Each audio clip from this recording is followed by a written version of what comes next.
Okay, it is schedules and preamble. Preamble.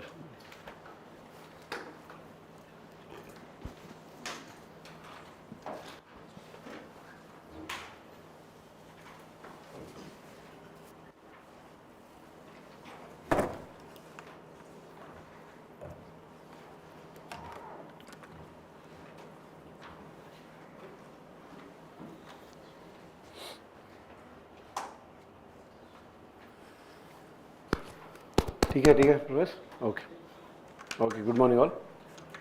So let's continue with so yesterday we have discussed about basics of constitution and parliamentary system, federal system, making of constitution, and then the factual parts, or which parts of the constitution, schedules and all those things. So now what we'll do is we'll continue with your preamble part 1. So and then citizenship is there, but citizenship is a factual point. Citizenship, acts, everything, bodies, everything, I'll keep it at the end. Fine, now just directly start with preamble. Again, a kind of favorite topic for UPSC, because you might have observed that one or other way they'll try to ask questions from this chapter every time. Fine, preamble. Obviously the concept is borrowed from US. So just try to recall major descriptions by various people, because one year they have asked that kind of question also. Nani Palkiwala, who is one of the famous Supreme Court advocates, has called it as what?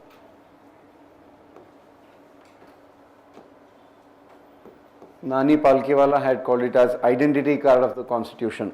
Fine. Then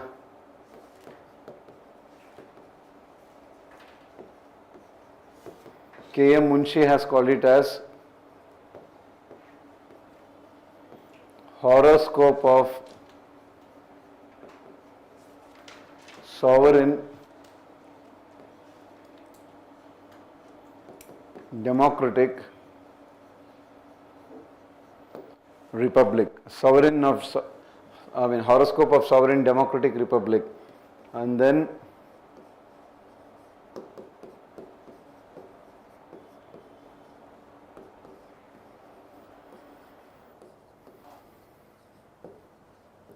Pandit Thakurdas Bhargava has called it as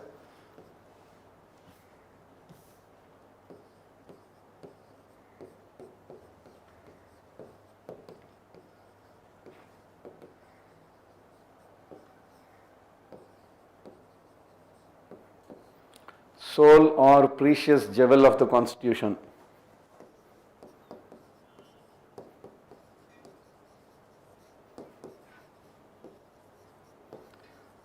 Sir Ernest Barker has called it as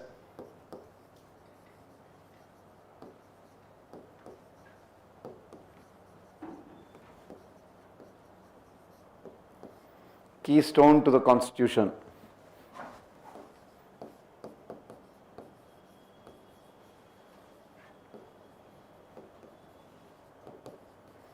Supreme Court in Berubari Union case.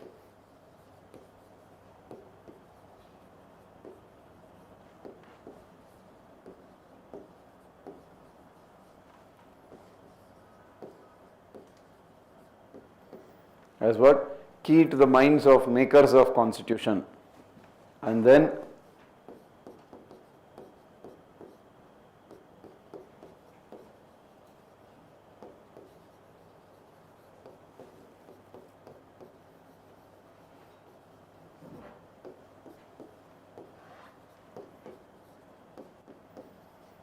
Supreme Court in LIC India case. The preamble is integral part of the Constitution. So these are various descriptions of the preamble by various people or Supreme Court in various cases. You never know. I think once or probably twice they have asked a question. I think one year they have asked about Berubari Union case. I think another year they have asked about LIC India mostly. But very simple, factual aspect. Integral part of the Constitution, Supreme Court in LIC India case.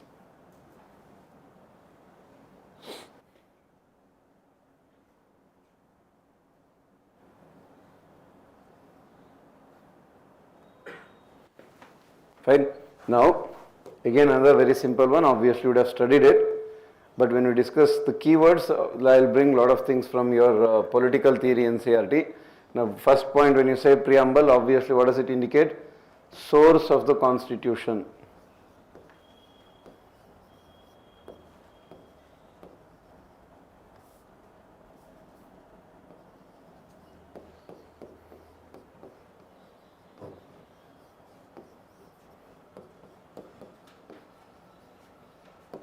Fine. Actually, the link is like this. People of India have created the constitution. Constitution has created India as a sovereign democratic republic. Sovereign, socialist, secular, democratic republic state. So this is the link.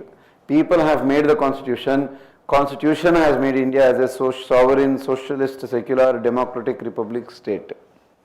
Fine. Then comes your, that's what is your nature of Indian state.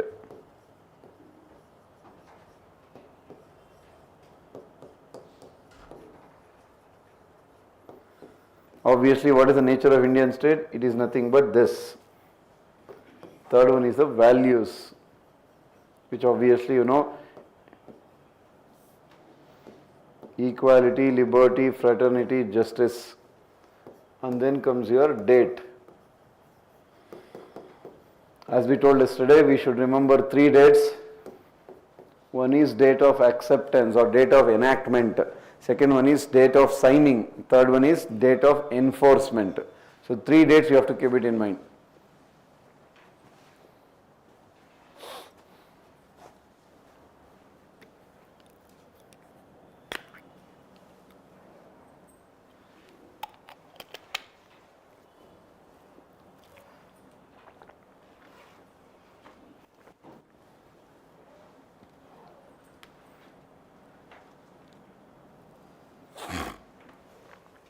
Sovereign, socialist, secular, democratic republic.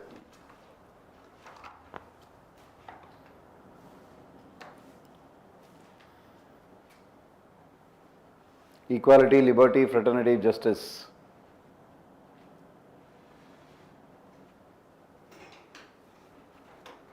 Fine. Now, obviously, from each word we need to start. If you start by what do you mean by sovereign or sovereignty, I have already told you. Simple definition is what?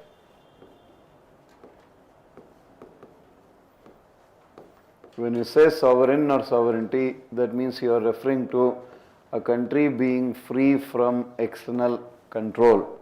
Fine. Obviously, when did India become sovereign if you want? As we have already told yesterday, you have to choose the date 26th November 1950. That is when India became sovereign. Fine. Again you can subdivide. One we call it as external sovereignty. External sovereignty means what? As the name itself says, India free to decide its relationship with other countries, external bodies. That is external sovereignty. India free to decide its relationship with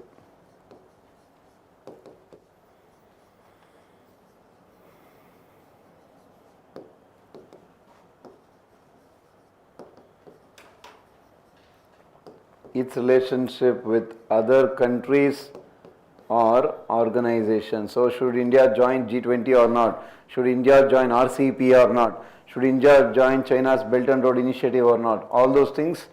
So India will take the call. That is in simple terms called as external sovereignty. Fine. And then the opposite of the opposite in the sense the other side of that is your obviously internal sovereignty, that you can easily say what is India's policies towards whatever the internal problems that we have. It can be Naxalism, it can be Jammu Kashmir's issue or the Northeast issue or poverty or how India will tackle COVID, whatever you call it as. Those are all external sovereignty, internal sovereignty. So India by definition obviously is a sovereign country starting from January. This is theoretical aspect. And again just keep it in mind, India's membership of any international organization, it can be UN or World Bank or IMF or G20, anything, all of them are extra constitutional agreements. Extra constitutional means simple terms, Indian constitution does not say that India is a member of UN or India is a World Bank, India member of World Bank. Those are all signed directly by the executive. It is nowhere mentioned in the constitution. And India's membership of any of these organizations does not compromise our sovereignty theoretically. Practically we have, if you have heard words like obviously what, because we are in an era of so-called, we call that what we call it as we are in an era of neo-imperialism, as we are in an era of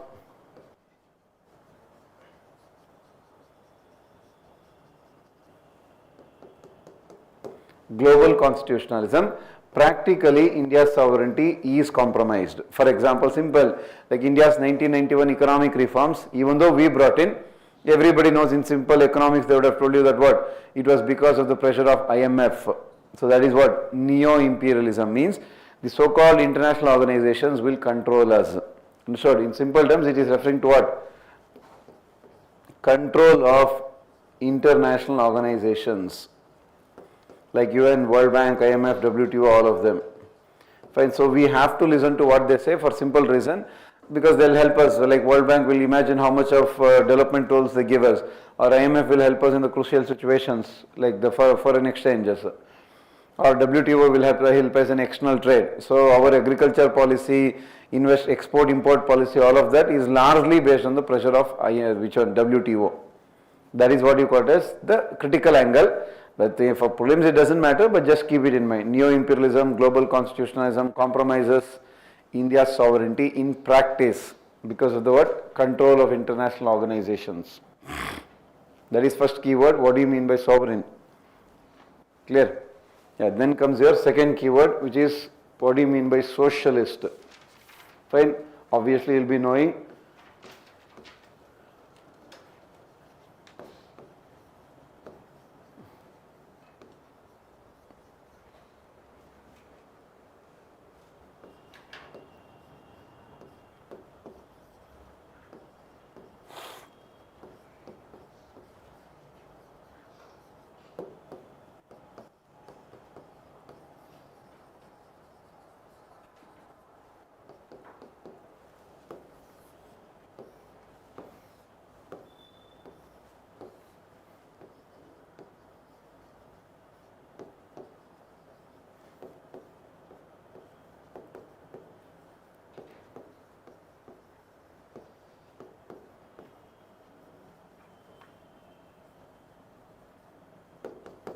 if the control is by private sector, capitalism.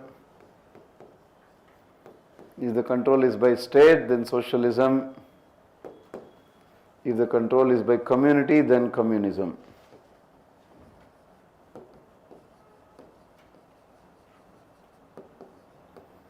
This is a very basic classification. Ownership of the resources, control on the manufacturing, control on the distribution. Who is controlling? If the control is largely by private sector, capitalism. Control is largely by state, socialism. Control is largely by community as a whole, then it is communism.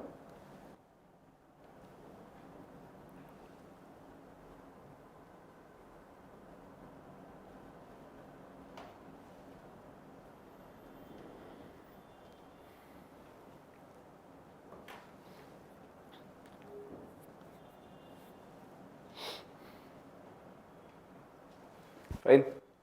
Quick. So this is a very basic idea. Obviously here, before getting into the things, you have to understand who's the Karl Marx idea. Very simple one. As told by Karl Marx,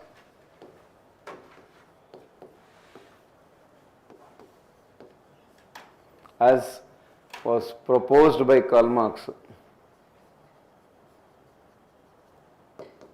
This also 1 year they have asked a question, if you can recall.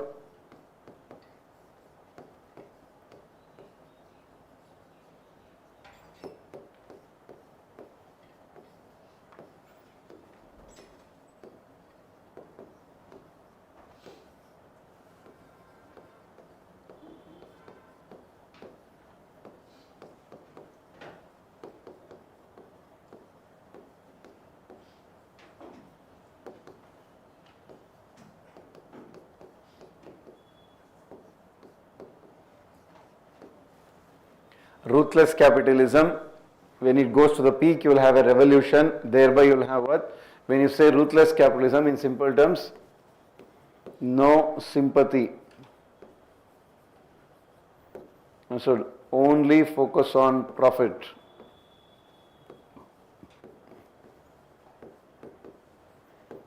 There's no sympathy angle, the only focus is on profit.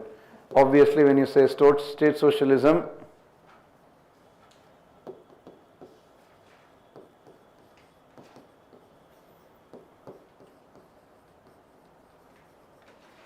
complete abolition of private property, and then communism, which is an utopian state, classless, stateless society. Remember, because he uses two keywords, haves, which he calls it as bourgeois, have-nots, which he calls it as proletariat. So when you say revolution, have-nots will revolt against the haves.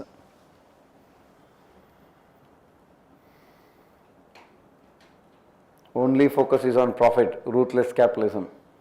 State socialism, abolition of private property.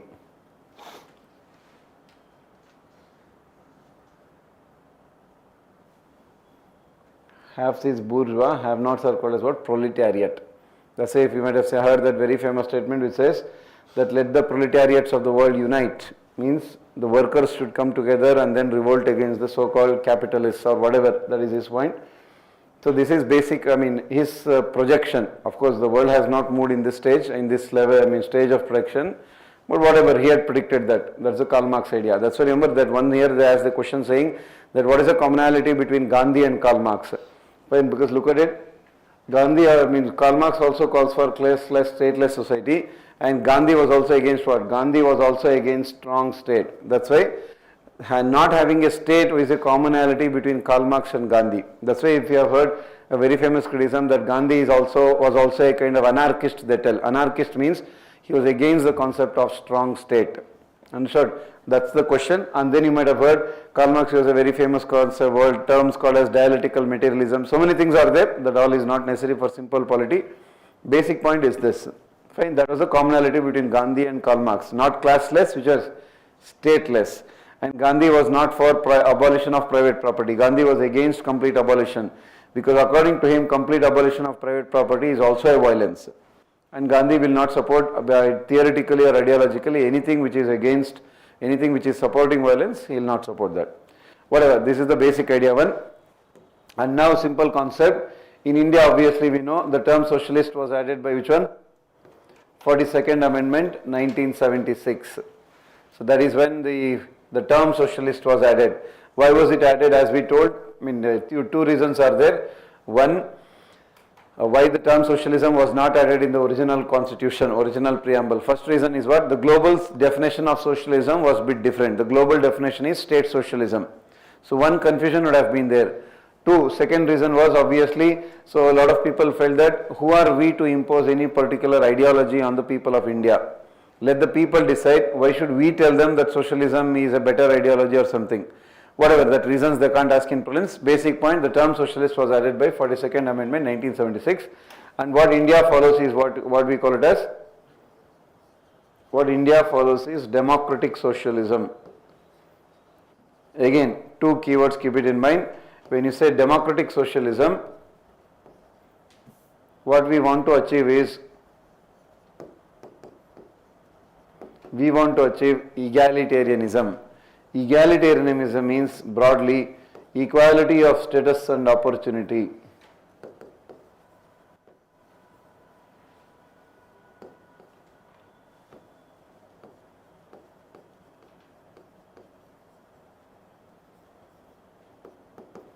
Equality of status and opportunity is what we broadly call as egalitarianism. Fine.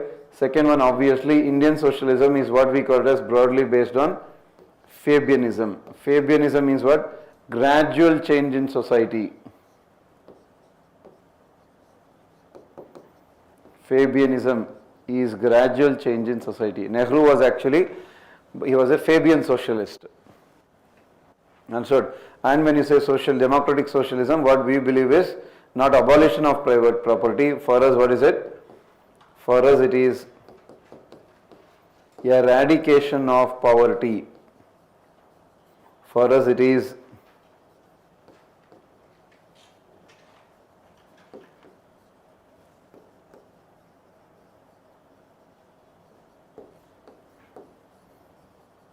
So for us it is empowerment of the vulnerable sections. So that is democratic socialism for us. And then Supreme Court has in one of the cases has told it, even few other courts also have told it, socialism is not basic structure, but socialism to achieve egalitarianism is part of basic structure. Fine, again that's not very important one, you just keep this in mind.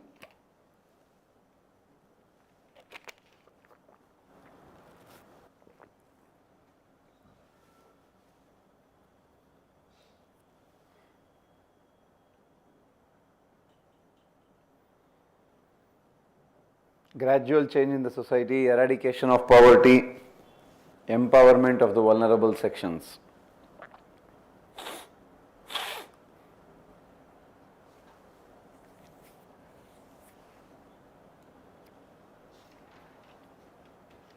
Fine. Now this is first very few, what do you call this, basic aspects. Then the next word, which is secular. Obviously we know that broadly there are three types of state you can take it, which is what?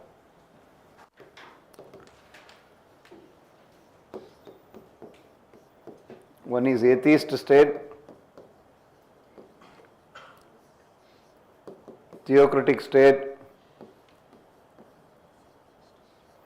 and then secular state. So atheist means, as the name itself says, against religion.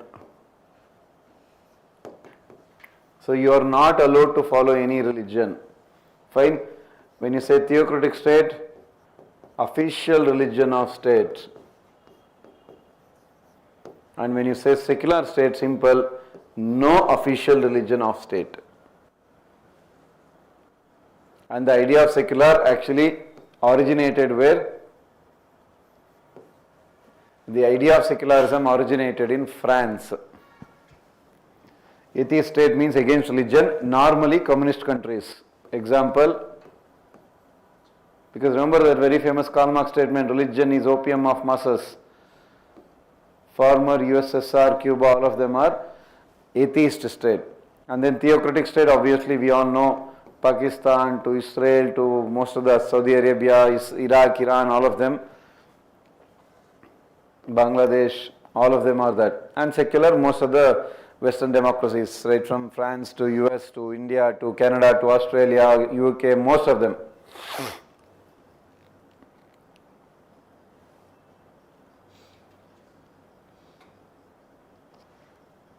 Against religion, atheist. Theocratic means official religion of the state.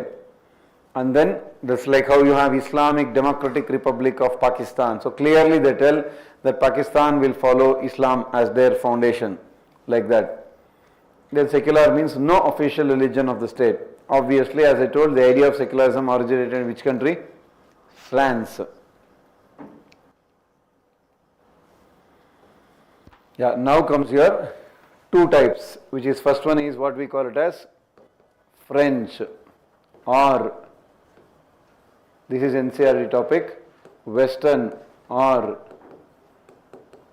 rigid or strict or negative secularism. This is what you call it as the first type of secularism.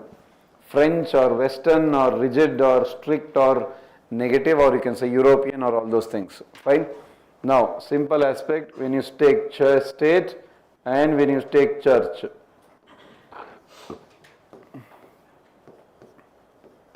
State cannot interfere into the religious matters. Religion cannot interfere into the state matters. That is what simple definition. That's why what is it? What do we call it as? Strict separation between.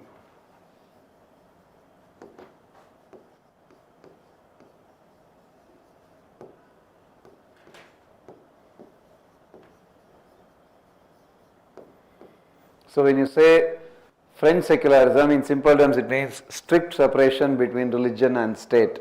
Understood? No interference in religious matters.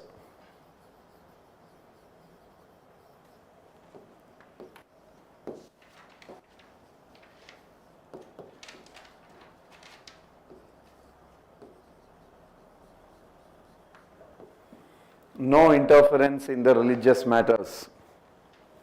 No special protection for minorities. If you have seen this year's mains question, they have asked a question on Indian secularism with US secularism.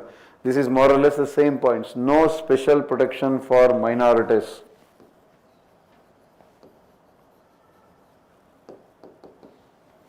State will not organize religious events.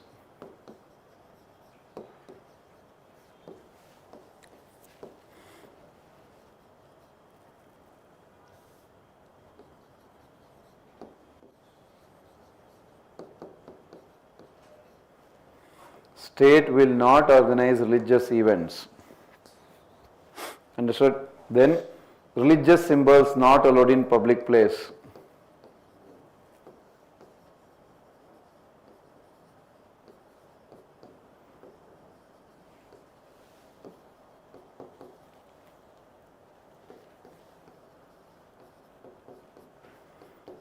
So these are broadly the points of French socialism. Religious symbols not allowed in public place. Right?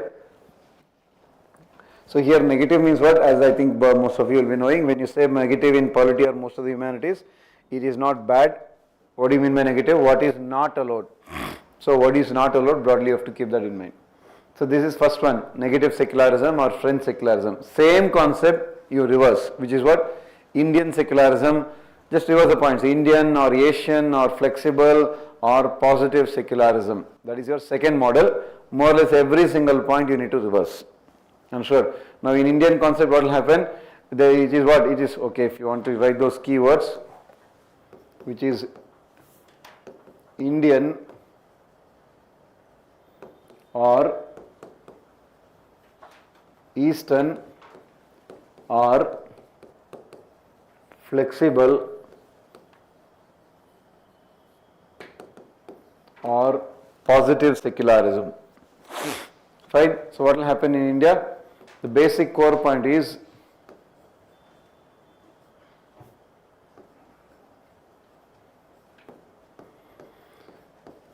equal treatment or protection of all religions. So it is about equal treatment or protection of all the religions. Understood? It is not about strict separation. For us it is equal treatment or protection. That's what they call as famously, if you have heard, Sarva Dharma Samanvaya principle. Understood? Obviously what is allowed? State can interfere into religious matters.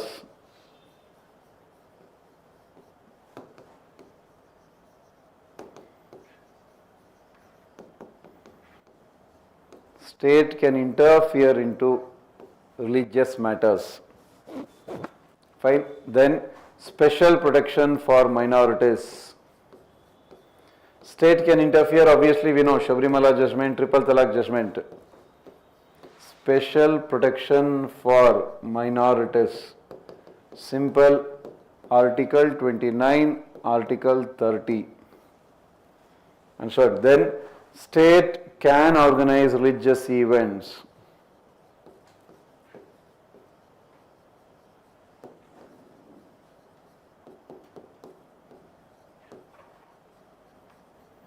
State can organize religious events. We all know, like how state organizes this one, what, Kumbh Mela or so and so Melas, this, that, everything. Fine, religious events promotes, or you can say state can organize religious events. Subsidies for pilgrimages, like subsidies for Hajj pilgrimage, subsidies for Kedarnath pilgrimage, subsidies for pilgrimages also allowed. Religious symbols allowed in public place. I don't even have to explain that. This was your mains answer also. Religious symbols allowed in public place. Right? If you knew this year you could have written that mains answer also.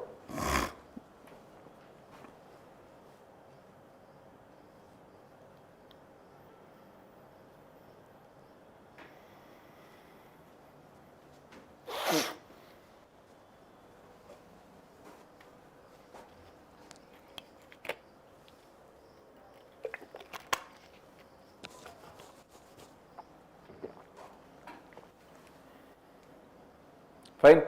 Same extension of this. The term was added by, again same one, and more or less same reason also why it was not added in original constitution.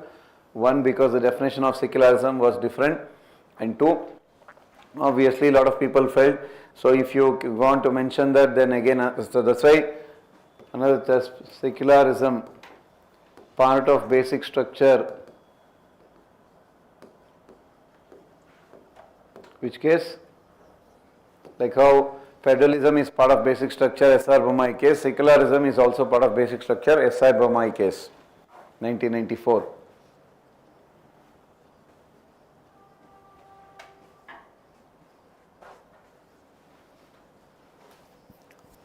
SR Bommai case, secularism is part of basic structure.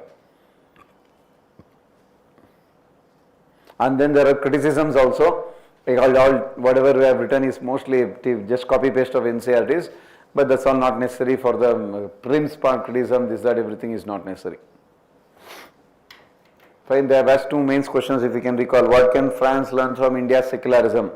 And then this year, what is the difference between Indian secularism and US secularism? Whatever, those two. So keep this in mind, that is the third term, secularism. Then fourth term, which is your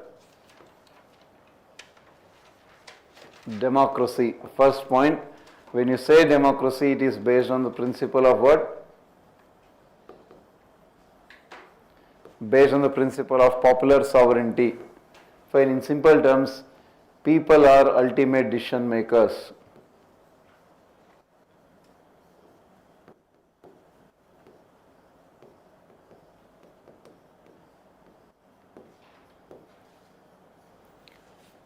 People are the ultimate decision makers. That is by definition, what do you mean by democracy?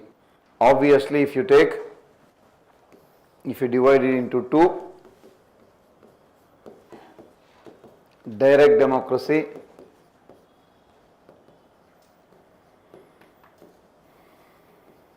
and then indirect or representative democracy. When you say direct democracy, obviously as the name says, people are directly involved in decision making. We have four tools: initiative, recall, referendum, plebiscite. And so when you say initiative means what? As the name itself says, initiative means people can initiate their own policies and programs. Simple example is what? Like for example, under MG Narega program, Gram Sabha can decide the development programs in their village. That is by definition initiative. Understood? So people taking the decisions directly or people initiating a decision or a policy is called as initiative. Simple example is what? Please keep noting it down. Simple example is what? Gram Sabha deciding development programs in their village. MG Narega most importantly, but any major rural development program. Gram Sabha deciding development programs in their village. So that is by definition what we call as initiative. Gram Sabha deciding development programs in their village. That is initiative. People initiating their own policies, programs. Gram Sabha deciding development programs in their village. Fine. Then recall. Again, basic point is what? In India, right to recall is not available. Fine. Neither for Lok Sabha nor for MLAs or anybody. Right to recall option is not there. Constitution does not support right to recall. Got it? Recall means what? Calling back your representatives. In India, right to recall is not available with respect to Parliament or state legislature. Fine. But it is available with whom? Right to recall if you want. Recall option. First point, not available. This option is not available. Not available with respect to MPs or MLAs or MLCs. Fine. But what is it? It is available with respect to members of panchayats and municipalities. available with respect to the members of panchayats and municipalities. Fine, not across the country, in few states. If you have heard, for example, there is an option to recall the Gram Panchayats members in Kerala, in Uttar Pradesh, I think in Haryana. There is an option to recall the members of municipalities in Madhya Pradesh, I think in probably Rajasthan or some states, but whatever. Basic point is what? The recall option is what? No mention or not mentioned in Constitution. There is no reference to it in the Constitution for anybody. Even for panchayat municipalities also, it's there in the state acts. Nowhere it is there in the Constitution.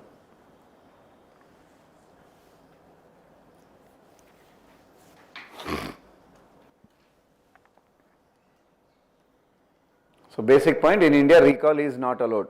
There are a lot of cases pending in Supreme Court, but I think practically Supreme Court as of today, it doesn't look like it will support it. Then comes your referendum and plebiscite. Common point between both is what? People's vote. That is a common point between what do you mean by referendum, what do you mean by plebiscite. People have an option to vote. Fine. Then what is the difference?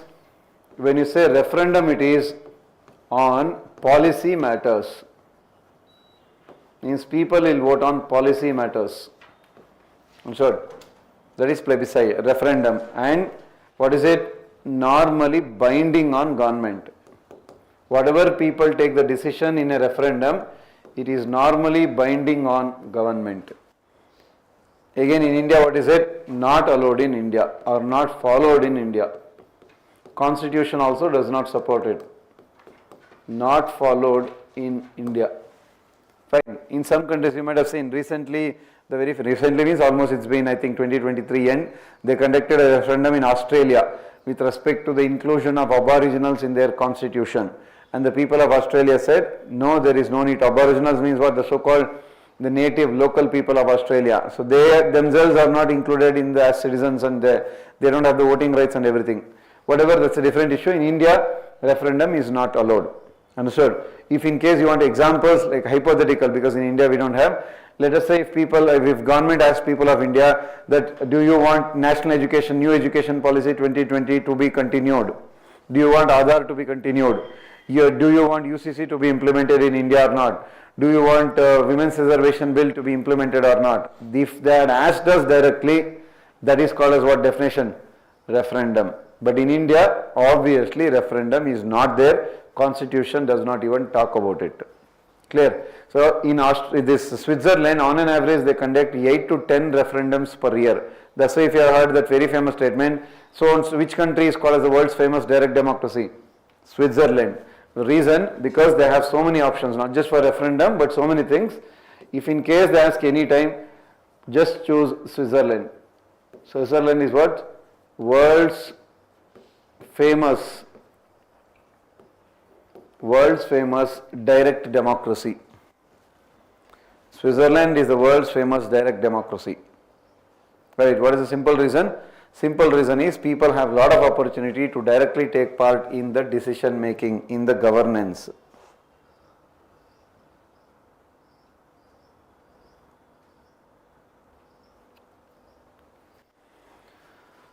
Switzerland is called as the world's famous direct democracy. Then comes your plebiscite. Plebiscite more or less is the same. The only difference is what? Voting is on territorial matters. Territorial means what in simple terms? Means people will be given an option to choose, to stay with the country or get out of the country. For hypothetical, if you have seen, people of Scotland are demanding a plebiscite from UK, means they want to get out of UK. So voting on the territorial matters. If you want to be more precise, it means what? To join or secede from a country. That is called as plebiscite. Do you want to join a country? Do you want to get out of the country? That is by definition plebiscite. Again, you logically think, normally plebiscites are what? This is more little subjective, so they will not ask you all of that, but broadly keep it in mind, plebiscite is also not binding on the government. Referendum is normally binding on the government. Of course, in India we don't even follow referendum, plebiscite concept is not there in India.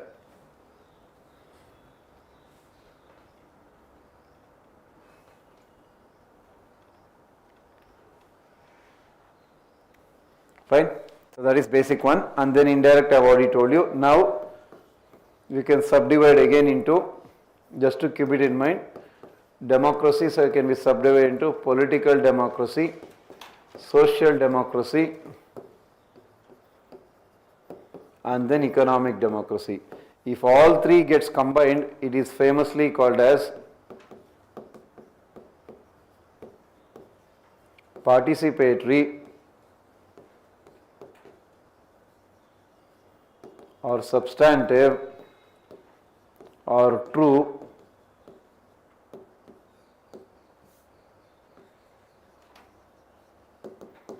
or holistic democracy. So all of three gets combinedly is called as participatory or substantive or true or holistic democracy.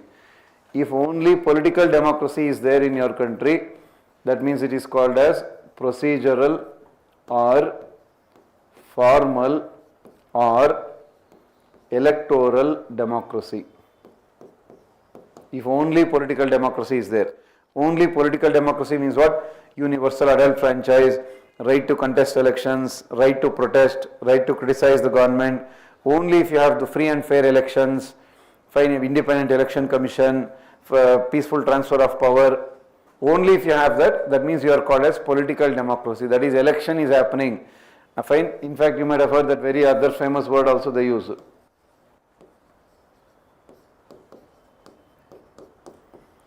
Ballot box democracy. So only if you have political democracy, that is the words. If you have all of them together, that is when we are called as participatory or substantive or true or complete holistic democracy. So India is a very successful electoral democracy. We have successfully, means gradually moved towards participatory, but of course there are still so many things that have to be achieved. Fine, this is our goal. This is the goal.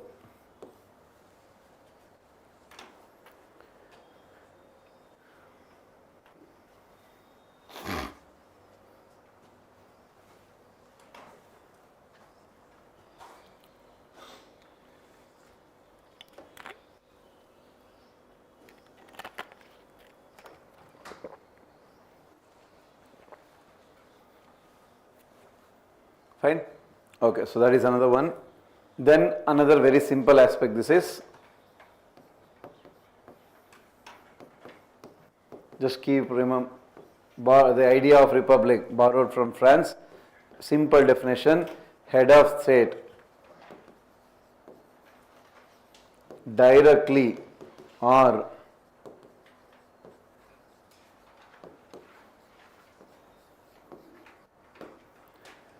head of the state is directly or indirectly elected.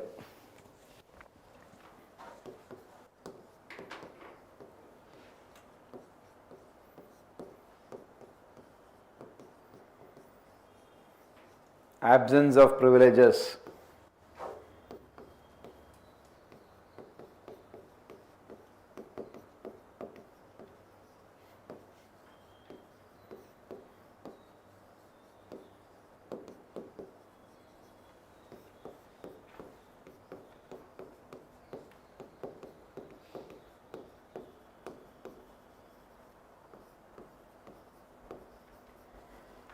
And top positions open for all. Again, India became republic, all those things you know, I don't have to tell them. And then the opposite of this is what? Monarchy. Constitutional monarchy, just reverse the points. Simple example is UK. Head of state directly or indirectly elected.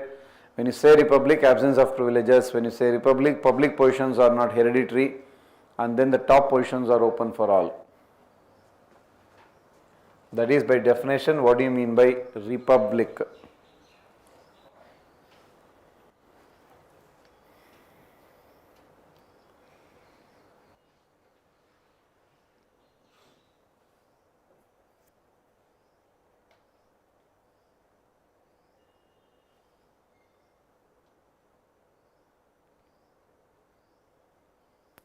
Right? Yeah, then comes here another keyword, which is what? Very favorite topic of UPSC, liberty. Again, France. Now, first point what you have to keep it in mind is, what is the liberty mentioned in preamble? because this also they'll ask. In preamble, what all liberty you have? Liberty of thought, expression, faith, belief, worship. These are the 5 liberty which is mentioned in the preamble. Liberty of thought, expression, faith, belief and worship. Because I'll show you the PYQ. 1 year they asked that question also. That the constitution supports liberty of, and then they had mentioned whatever words. So this is only 5 keywords mentioned in the preamble. Thought, expression, faith, belief and worship. Fine. Now directly what we have to understand is again in polity context, when you say freedom or liberty, you can take it as the same. Then you have negative liberty, which is what technically we call it as negative liberty. Means what? Freedom from. So negative liberty, as I told yesterday also, it is simplest definition of liberty.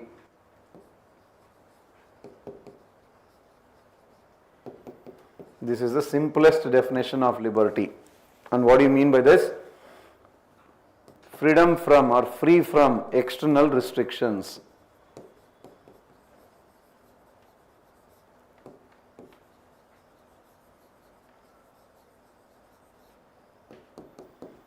When you say negative liberty, it is the simplest definition, free from external restrictions, external constraints, whatever you call them as. That is negative liberty. But then what comes is your next one, positive liberty. What we call this as is freedom to. So freedom to is what then? Most appropriate definition of liberty. Most appropriate definition, or what you call it as the goal of liberty. This is the real purpose of liberty. What do you mean by this? Enhancing the potential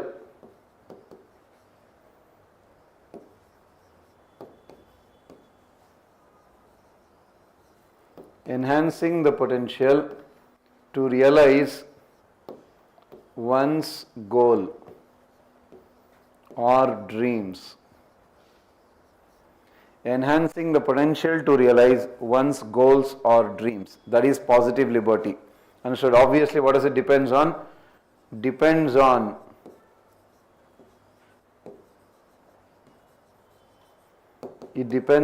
quality, education, healthcare, skills,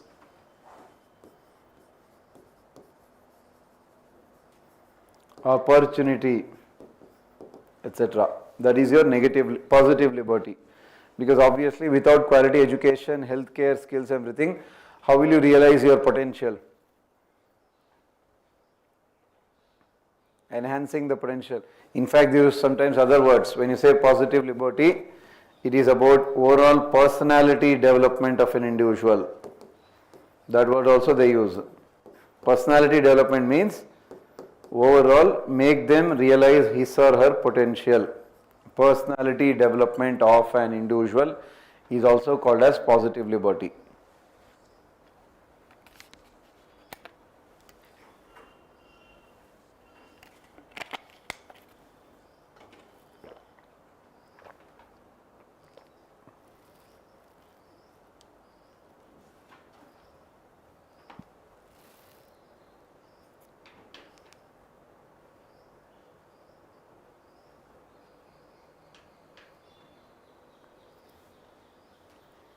The personality development of an individual. Fine. Now again another one, political theory, NCERT topics. Again in optionals, you can discuss that in detail. This very famous principle called as what? Harm principle, given by a very famous British political scholar, J.S. Mill. Fine. Harm principle, why do they use? Obviously, okay, before that very famous statement, if you can recall,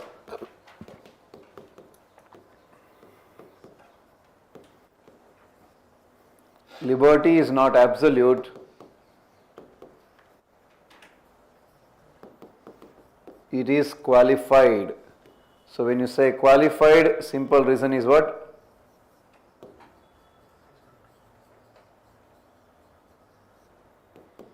Liberty is not absolute, it is qualified, means reasonable restrictions. Fine. What do you mean by reasonable? Based on some logic to achieve certain goal. That is what you call it as reasonable. Fine. Who will tell whether a restriction is reasonable or not? Obviously, judiciary will tell. It is subjected to reasonable restriction. And as we keep telling, what is it? It is a balance between individual liberty and social stability or control. So it's a balance between individual liberty and social stability or control. So that's why every liberty is qualified, reasonable restriction.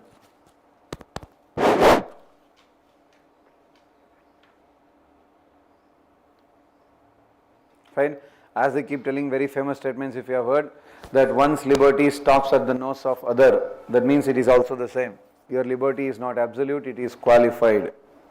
Or as Gandhi says, that liberty comes with responsibility, or freedom comes with responsibility. All of them more or less indicate the same angle. Now this is obviously basic point that yes, liberty has to be reasonably restricted. But when do you restrict it? For that, what you have is called as harm principle. Balance between individual liberty and social stability.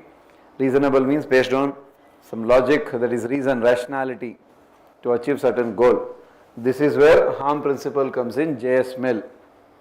Now what he says is you can divide harm into two. One is minor harm. Minor harm means what in simple terms? No threat to one's life or property. There is no threat to one's life or property, and what is not needed here? No need of legal action.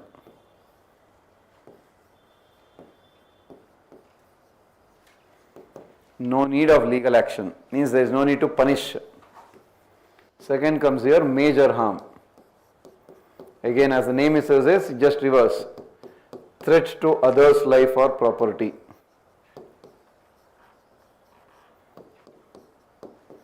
Like the hate speech. Obviously, what is needed? Legal action is required. Legal action means what in simple terms? Punishments.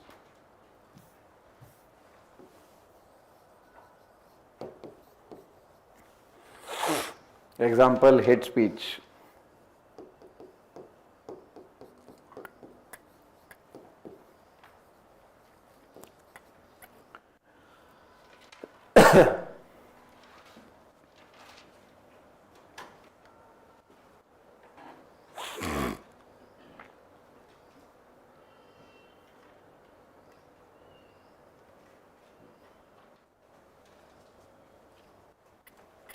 This also they have already asked. Sorry, this harm principle they have not. The previous statement. Liberty is not absolute, it is qualified, those ones. Fine. And then if you have seen, there is a very famous statement which says that what exact copy paste statement of NCERT.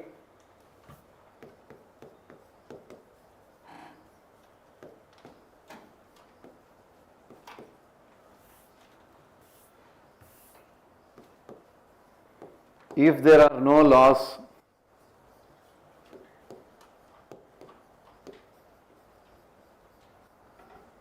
there is no liberty. There are no laws means if there are no reasonable restrictions, then there is no liberty, because obviously then liberty will be misused. That's why they call it as if there is no laws, there is no liberty. If there are no laws, there is no liberty.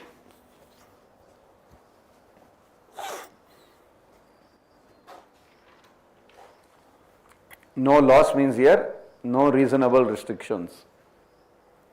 If there are more laws also, there is less liberty, because if there is too many restrictions, then what is the use of liberty then? But this is more apt statement. Remember, as UPSC keeps doing, that in the 4 options you may sometimes feel like, sir, two statements might also be actually more or less correct. But of course you have to choose the most appropriate, so this is the most appropriate. If there are no laws, there is no liberty. Clear? Yeah, so then that is another one. Then comes your next keyword, equality. Again borrowed from France.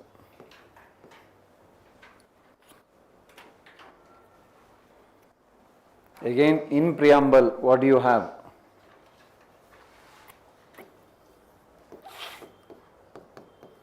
Equality of status.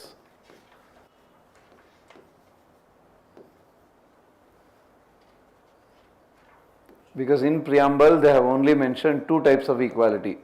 Equality of status and opportunity. So this also they can easily ask a question.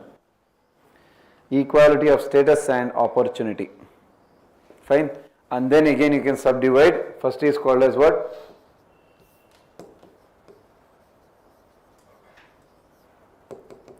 Political equality.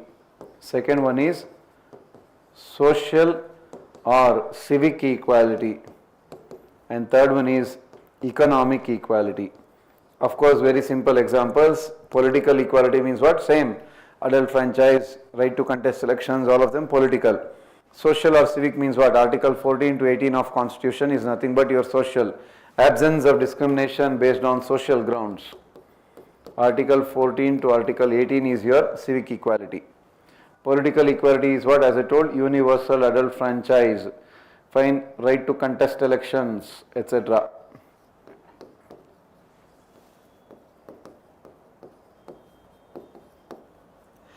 And then you have economic equality, which is, as the name itself says, discrimination based on class, economic criteria should be prohibited. And whatever concentration of wealth, everything we need to decrease. All of that is what we broadly call as economic equality. This is very simple ones. Of course, we have to go a little in depth. Again, political theory and CRT. This is, I think, in the books itself they have given. Even in Lakshmikant they might have mentioned this. Fine. But if you apply NCRT, what you have to apply is that there are, again, you have to what you classify, equality of opportunity. Understood? Which is technically called as formal equality. And what is it here? Focus on means. Second one is equality of what?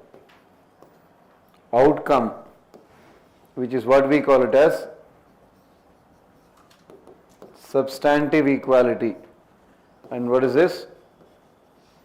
This is focus on goals, ends. Equality of opportunity, equality of outcome.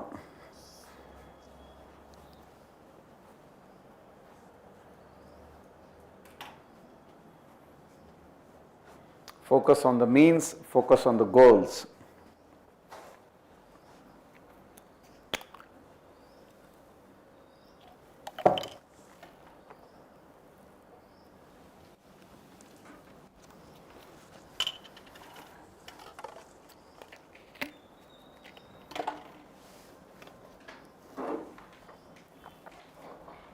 Fine. Obviously, our equality is this, equality of outcome. Simple example is what? For example, you take women's reservation.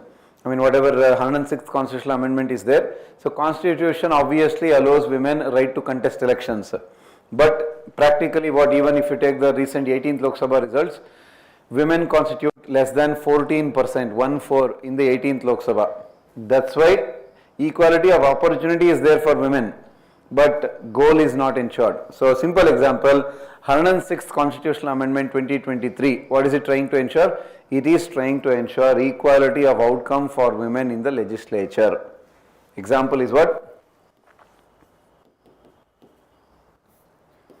106th Constitutional Amendment 2023. Women's reservation, what you call it as, is based on which idea? Equality of outcome. So that ultimately, obviously, whatever it is, minimum 1/3 will be fixed. It will be fixed for women. This is also based on the idea of political justice that we'll discuss under justice concept.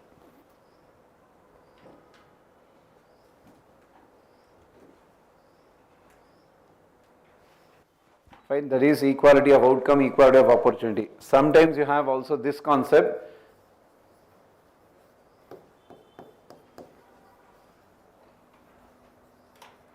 Natural inequality, social inequality. I think this one you can easily understand by the terms itself.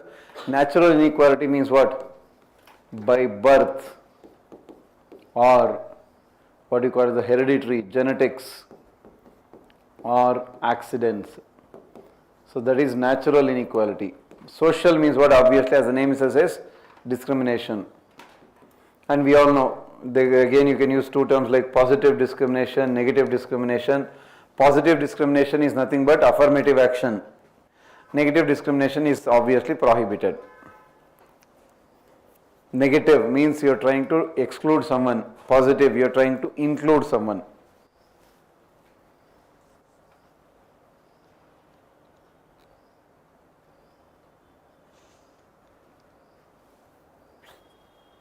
Fine? Yeah, again just for your idea, when you say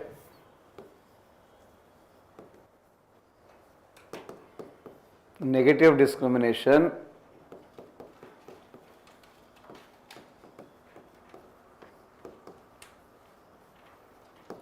it is about exclusion of others. And what is negative discrimination is? Prohibited. Then comes your positive discrimination, which is nothing but what we call it as what we technically call it as affirmative action. Fine. Example, simple examples like what? Reservations. Fine. So by definition, positive discrimination means what? Include someone.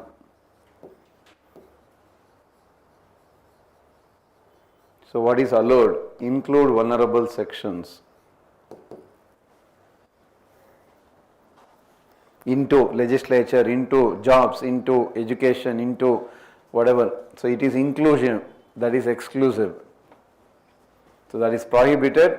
Positive discrimination is encouraged.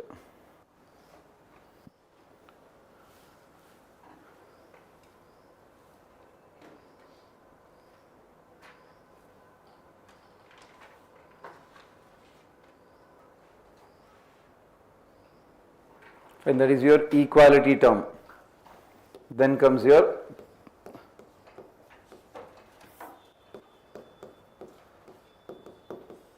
justice. Again, in preamble you have three types of justice: political, social, economic. Obviously borrowed from where? Former USSR.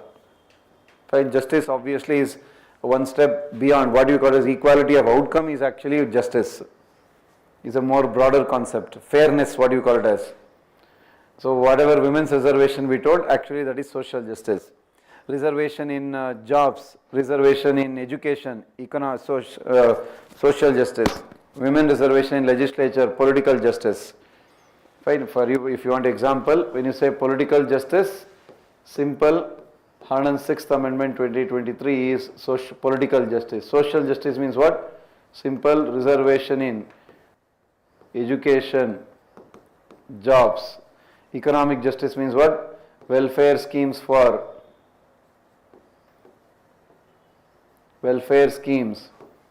or subsidies for OBC or SC or ST or minority or women, whatever, like women entrepreneurs encouraged. Fine, women entrepreneurs of SC category, ST category encouraged. That is what you call it as economic justice, welfare schemes or subsidies for OBC or SC or ST or minorities.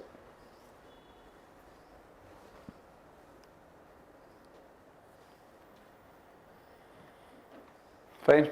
And this together, what they called as famously is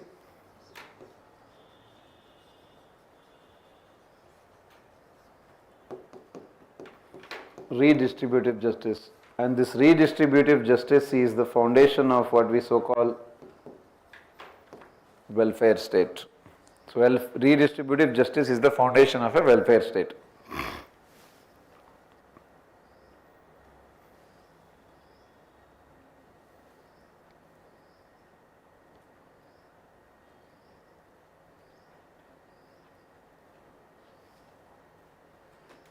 Fine.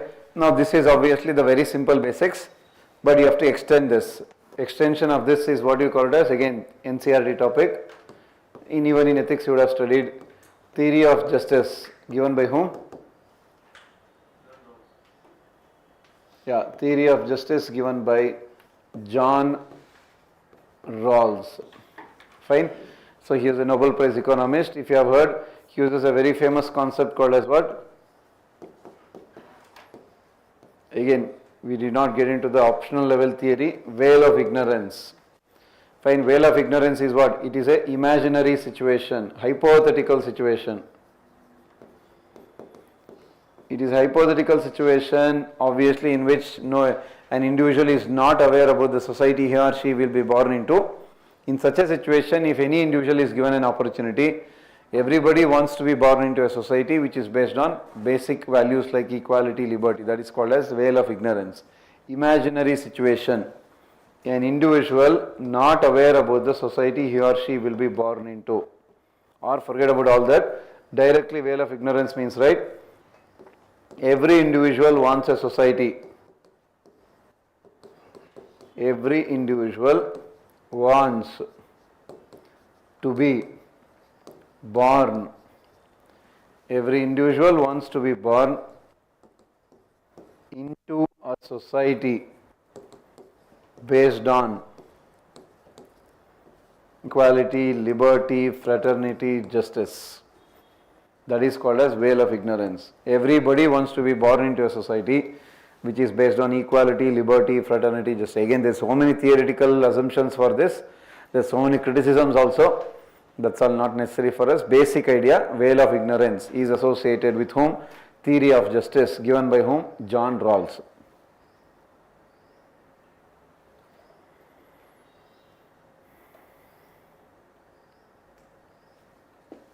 Fine.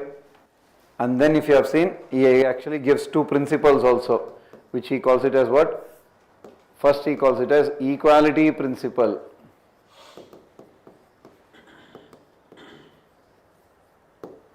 Fine. Equality principle means what? Obviously, as the name itself says, equal access to basic rights and equal access to the basics, rights and liberty. Understood? Obviously, this is what is your universal adult franchise. Understood? Elections, right to contest elections.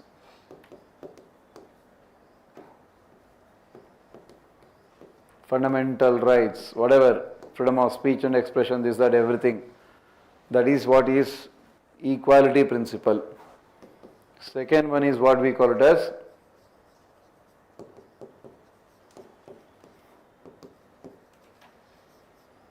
difference principle or differential principle. And so even under differential principle you have two. First is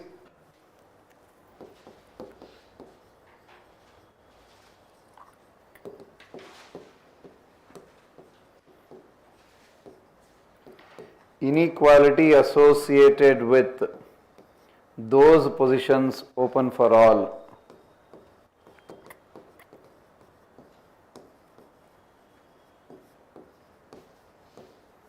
Inequality associated with those positions open for all. B. Inequality should be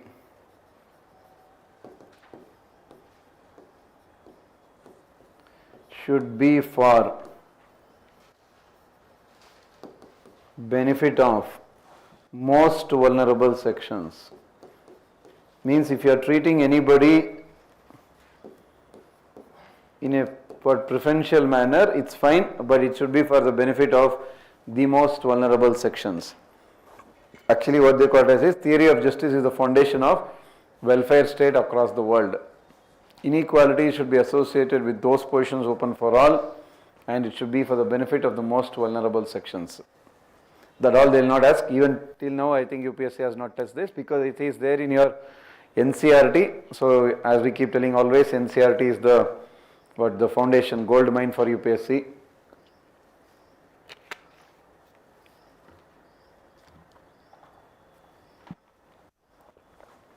When that is your justice angle. Then comes your last keyword, fraternity angle. Obviously again borrowed from France. Fine. Again, what if you have seen the preamble, what they tell? Fraternity to ensure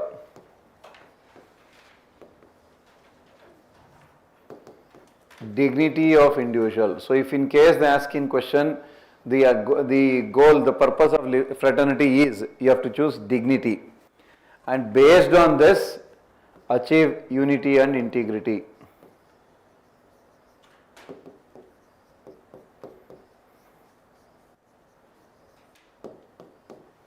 Fine. Obviously when you say fraternity, you are talking about oneness, brotherhood. And what is this? Foundation of any nation state. So if there is no fraternity, then the concept of nation itself is not there, because you will not be feeling it as that we all are one. Simple example is in Indian context, single citizenship. Single citizenship promotes fraternity. Fine. But what are the challenges? Whatever communal rights we have, fine, regionalism, linguism, all of them are challenges. Secessionism, these are all negatives, challenges.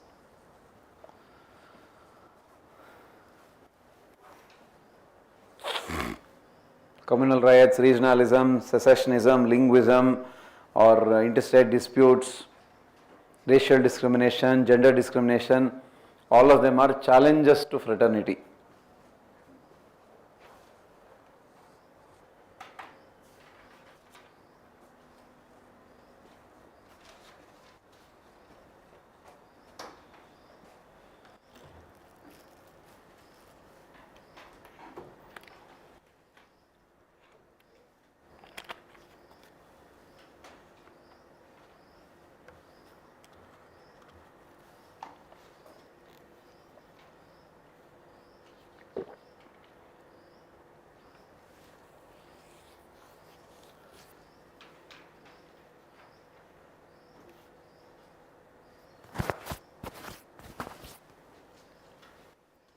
Fine, that is the last keyword.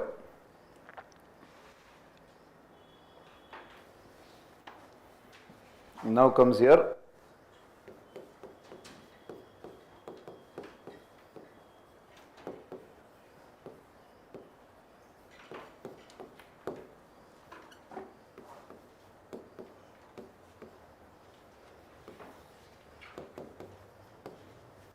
Supreme Court, Berubari Union case, is preamble part of Constitution? Answer is no. When you say no, obviously, then what the point is then? You can't amend the preamble. Then comes here Keshwananda Bharati case. That means yes. So when you say yes, that means preamble can be amended under Article 368, special majority.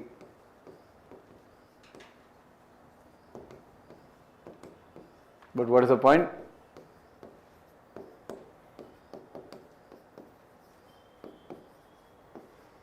Don't violate basic structure. And then LSA I have already told.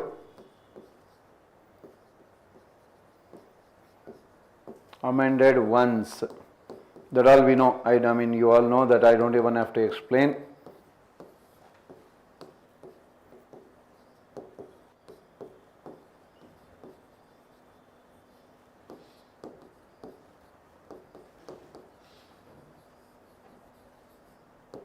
So that's why 1 year they asked that question, that what is the status of India on January 26, 1950? So very simple, you have to only choose sovereign, democratic, republic. You should not choose socialist, secular, because those words were added from 42nd Amendment 1976. Fine. Constituent Assembly also accepted Preamble as part of Constitution.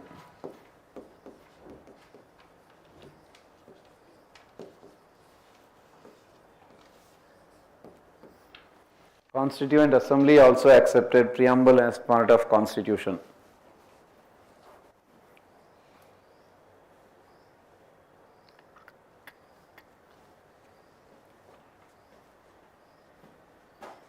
Also accepted Preamble as part of Constitution.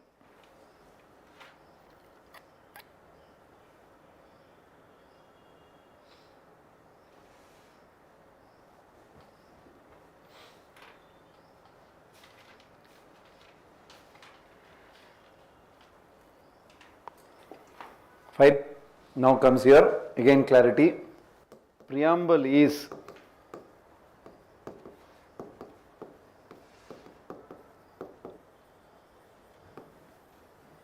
non-justiciable.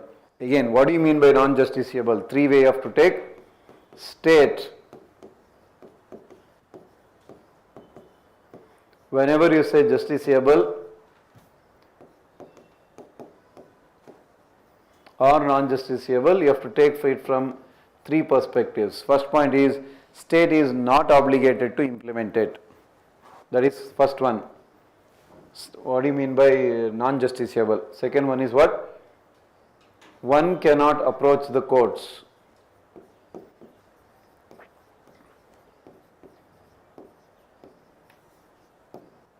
If it is not implemented.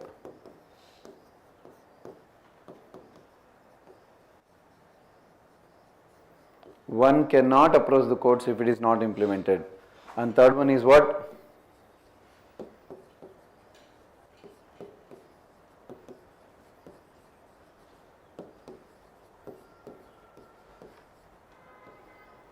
Courts cannot directly enforce it. State is not obligated to implement it. One cannot approach the courts if it is not implemented. And three, courts cannot directly enforce it. Fine, this is what you mean by non-justiciable. But there is a very famous statement, again that itself was given in your prelims. Preamble cannot be implemented directly. Preamble cannot be directly or legally enforced, any words they can use. But it can be enforced indirectly. Enforced means implemented.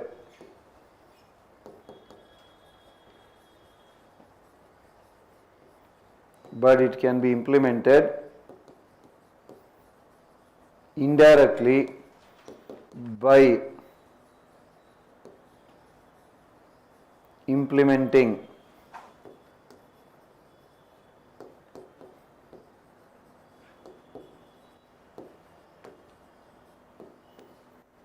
Preamble cannot be directly implemented, but it can be implemented indirectly by implementing other parts of the Constitution. That's a very famous statement again. It can be implemented indirectly by implementing other parts of the Constitution. Fine, what do you mean by that? Simple example. Fundamental rights, where part 3, you implement fundamental rights. What do you implement?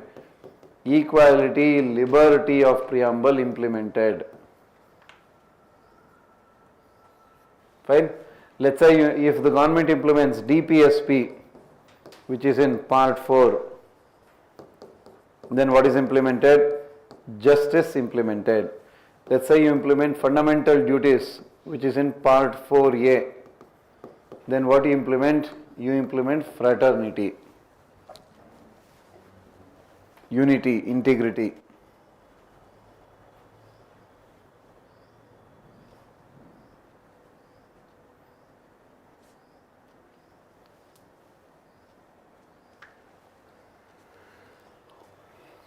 That is what you called as that it can be implemented indirectly by implementing other parts of the constitution, like part 3, part 4, part 4a, you implement them, you implement this. Fine. Then again Supreme Court's another clarification, preamble is neither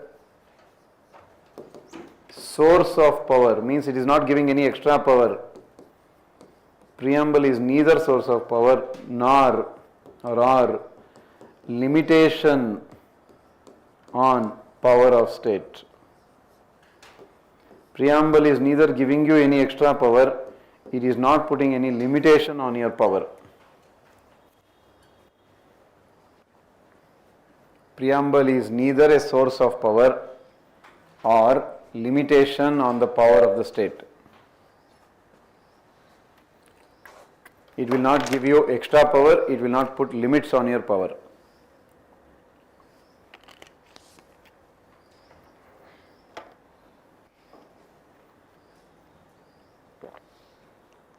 Fine? Yeah, that is broadly the preamble, because it's a kind of favorite chapter for UPSC because a lot of conceptual angle is there. Fine. Now, what we'll do is let's look at few. Is it done? Okay. PYQs को देखेंगे.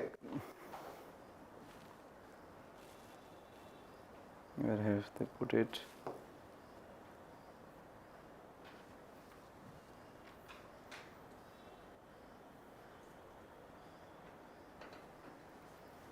Just try to tell the answers.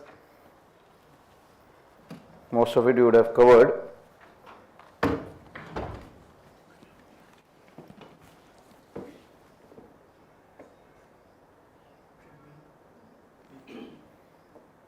Economic justice as one of the objectives has been provided in. Of course, they have added broadly this and that also. But if you want to choose, obviously, which one? B. Preamble, because preamble, economic justice, of course, DPSP.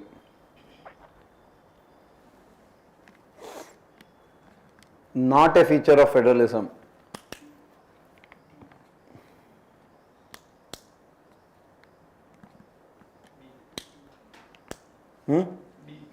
D, because in Article 1, Union of States, again we'll discuss that in your next chapter also. One is what, when as the clarity says, when you say, when Constitution in Article 1 says India is a Union of States, 1, it is not the result of agreement between the regional units, and 2 is what? No right to secede. So obviously the result of an agreement is wrong. Then simple application, one of the implication of equality in society is absence of privileges. Equality, restriction is what? Restriction will go to liberty angle. This is equality. One of the implications of equality is the absence of, which one? Privileges. Now this one just now we mentioned, minds of makers of constitution reflected in which of the following?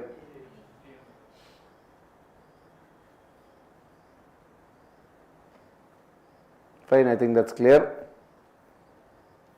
Yeah, this one, small application, I think, but you can easily go through it. First point itself, I told you, democracy is based on popular sovereignty. Now, you apply simple logic.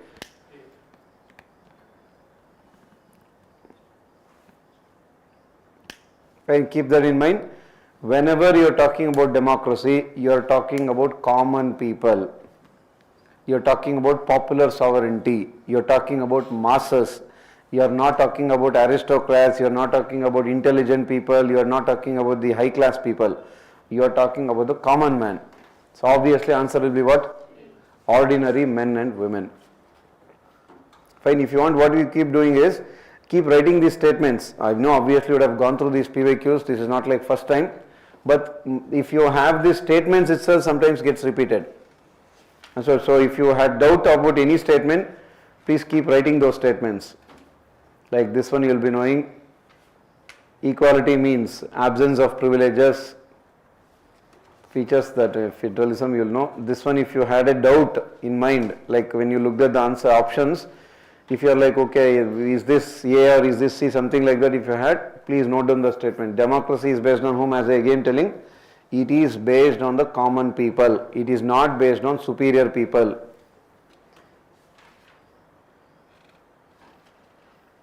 Then Fine, because as I told, you have 5 types of liberty, or not 5 types, you can say 5 components of liberty mentioned in preamble. What are they? Just now we told liberty of thought, expression, faith, belief, worship. So just look those words. Look at thought, expression, belief. So take out the other one. So look at it. This also I told you. Which of the following is the nicest? Look at the words. So the trick is here.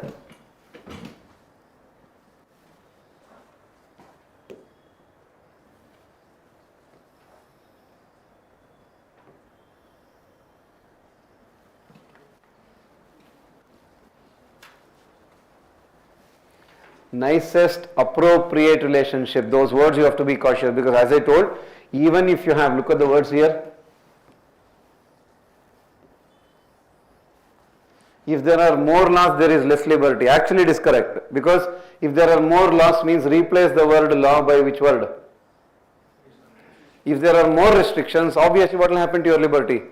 It will be compromised. Simple, like let's say before 1991 there were too many regulations and rules. Obviously, if you want to open a business, it is very difficult then. Fine, if there are too many restrictions on your, what you call as this religion aspect, expression aspect, this, that, everything, obviously liberty is compromised. Actually, this statement is correct. There is no doubt it is correct. But what is the wording here? You have to choose the most appropriate. As I told, 2-3 statements sometimes might be correct. But you have to choose the nicest and appropriate. That's why, which is that? If there are, I just exactly copy pasted the statement. If there are no, this is an NCRT, they have copy pasted. If there are no laws, there is no liberty. For simple reason, everybody will misuse their liberty. Clear? So that is the point.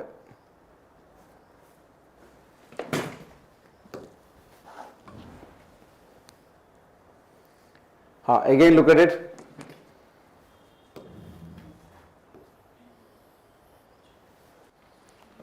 Look at the wording. Most appropriate. Now you tell me.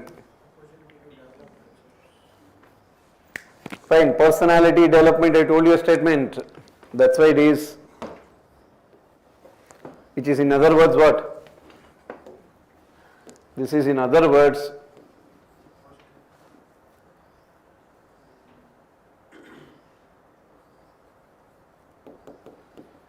This is in other words positive liberty.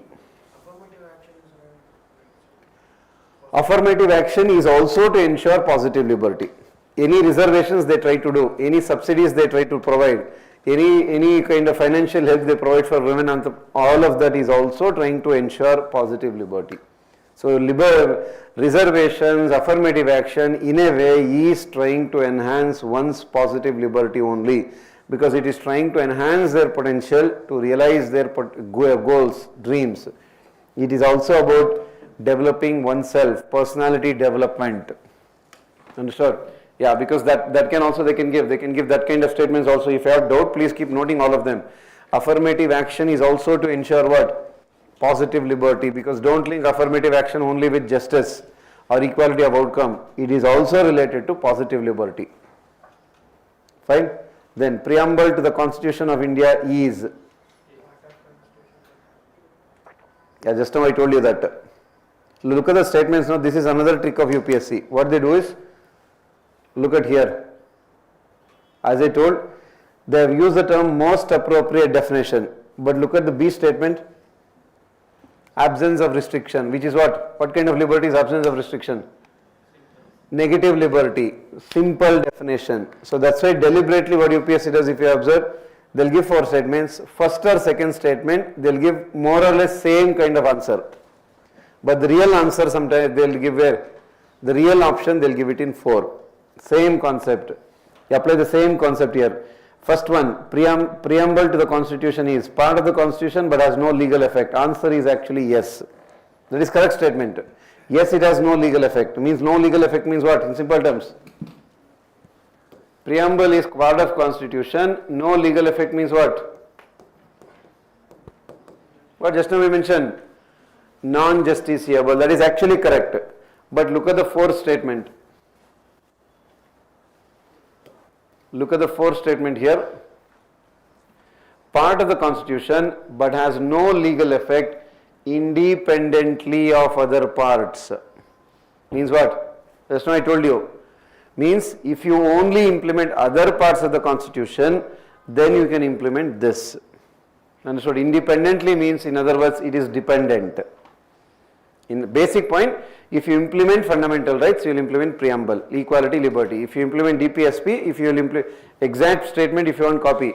I told it as what? That it cannot be implemented directly, but it can be implemented indirectly. If you want, copy paste the same statement.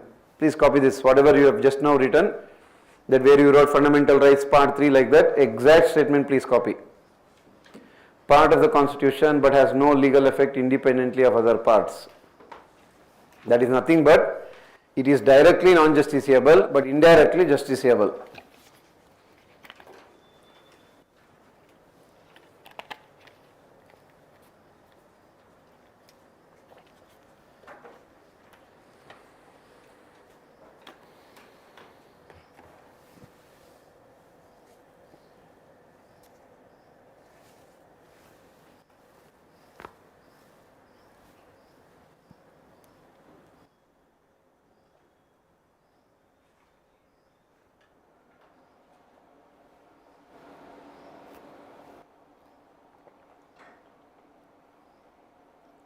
Because UPSC has the tendency to repeat the same statements. Fine. Now if you look at the schedules one, schedules also we have done yesterday. Fine, that is very simple.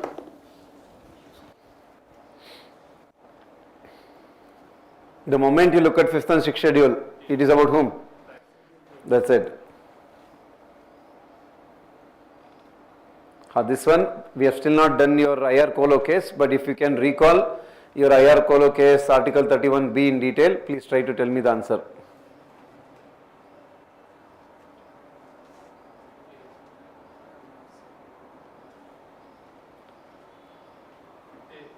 A. Why A? Why not C? IR Colo case, but as I told, IR Colo case I did not do it because I will do it in your fundamental rights. Basic point, yes, 9th schedule, again I am telling, if you want to put an act, yesterday we have mentioned that 9th schedule consists of all those acts of the parliament or state legislature which are exempted from judicial review. But even if it is an act of state legislature, who can place the law in 9th schedule? Only parliament, amending the constitution under 368. Fine. Now the point is, because of IR Colo case 2007, even if an act is put in 9th schedule, it can still be subjected to judicial review. That's why second statement is wrong. Again, basic point, you take it in polity. Any time if they say it is exempted from judicial review, judiciary cannot check it, just take the statement as wrong. If in case you don't remember the details I am telling, the assumption, what they call as bottom line point is, you cannot bypass judicial review, because simple reason, judicial review itself is what? Basic structure. So if any statement says it cannot be questioned by judiciary, you just assume it is wrong. If in case you don't know the details I am telling, because sometimes simple, every single fact you may not be able to recall. That time if anything is like this, you see, cannot be examined by any court, no judgment, you just take it as wrong.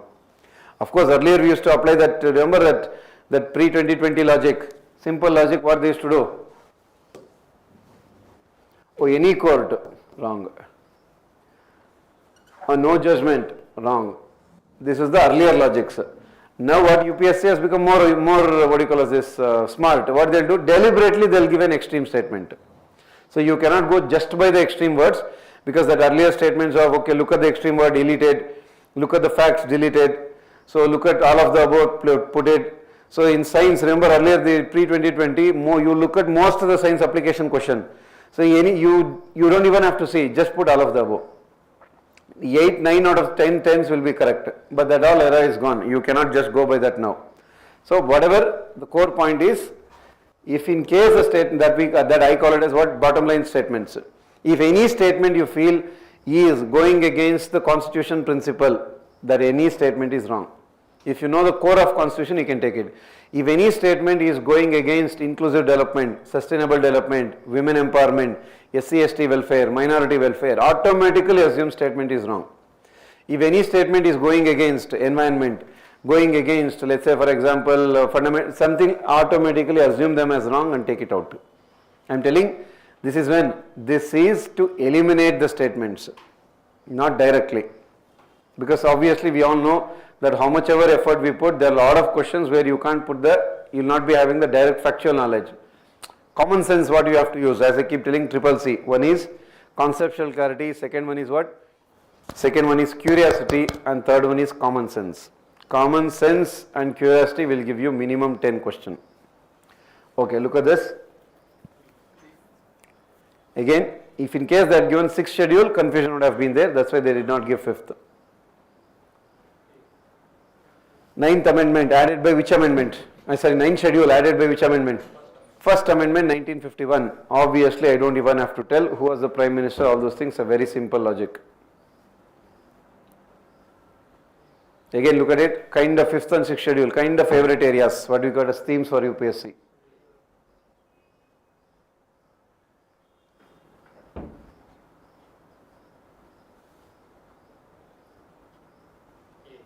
So answer is what? Yeah. The recent one.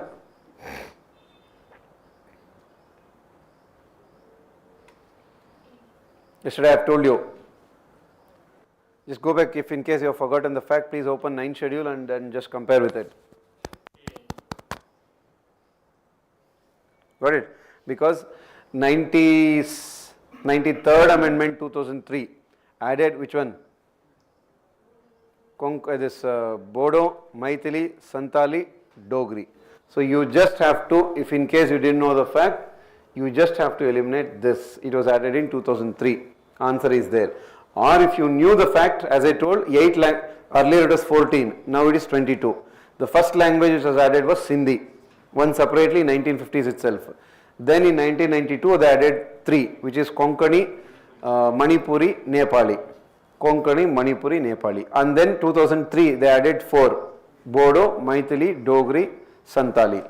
And then 2011 they did not add, what they did? Rename, as we told yesterday, Oriya renamed as Odia, that's it. Now there is a demand to include, as I told, Ladakhi, Tulu and Q, which is a language spoken in Odisha, Tulu, which is in case language spoken in coastal Karnataka. They want to add that also, that as yesterday itself I told you, there is no criteria for why, on what basis you can include a language. It can ultimately be decided only by Parliament, 368 special majority. Clear? So obviously I think answer is clear. Yeah, yesterday also we have mentioned this. But again, parts is not so easy to recall each and everything.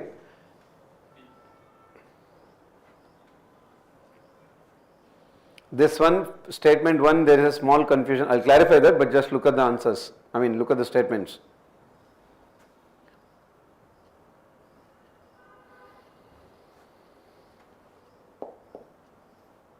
So answer is what?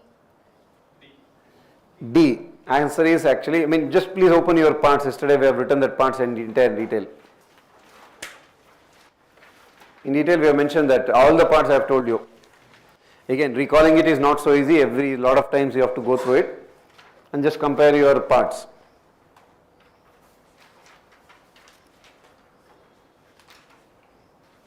You need to make some codes, some stories, something associated with those numbers. Look at municipalities, that you will be able to recall municipality. Emergency, you look at it. 18.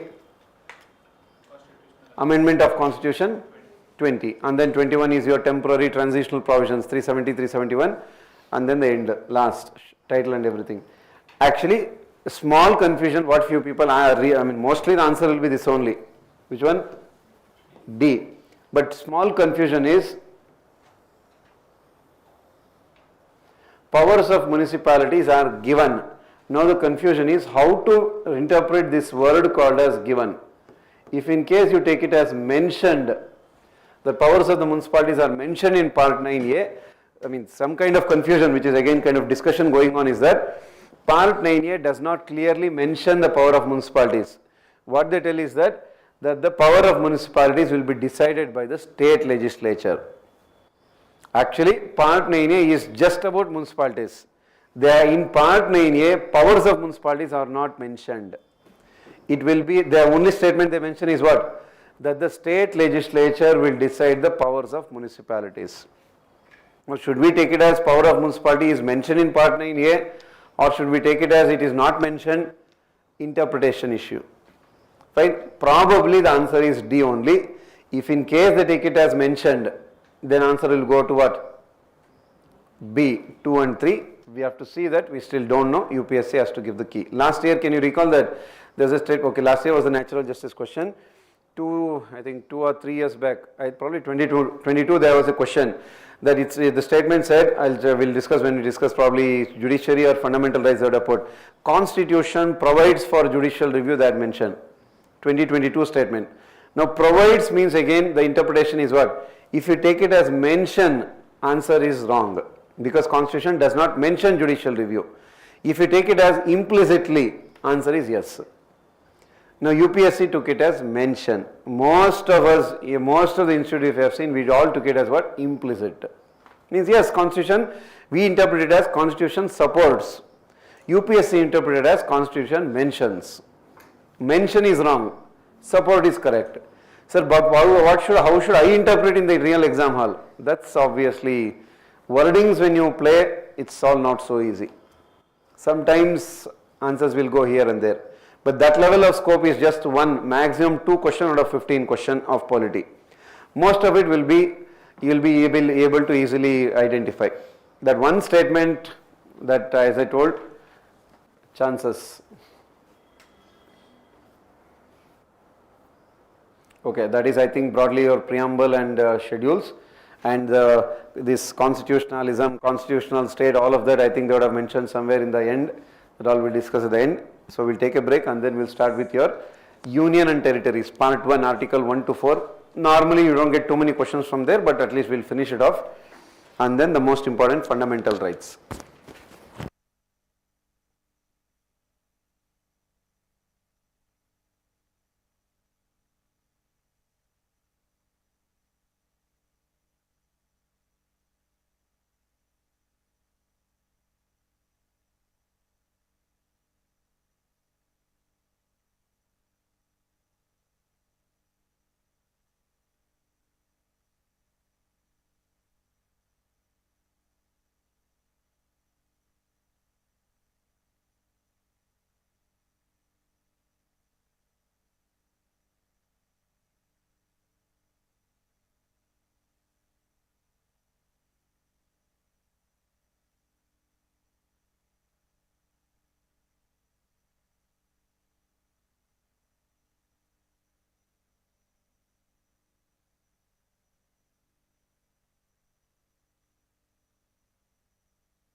Okay. So part 1, Union and its territories, part 1, Article 1 to Article 4. Fine. Obviously very simple ones. In this chapter we can very quickly finish off. Article 1.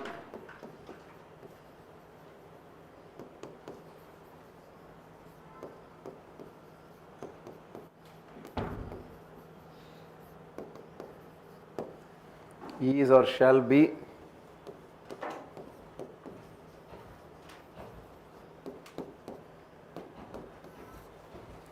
union of states. That itself is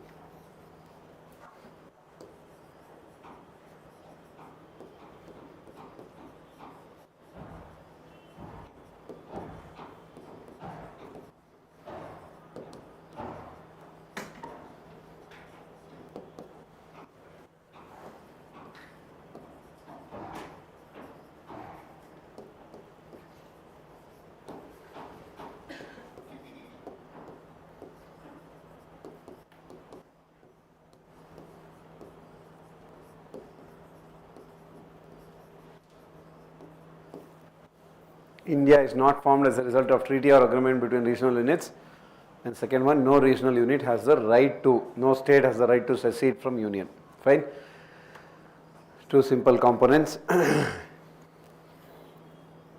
This is very theoretical only, mostly whatever is there in your books.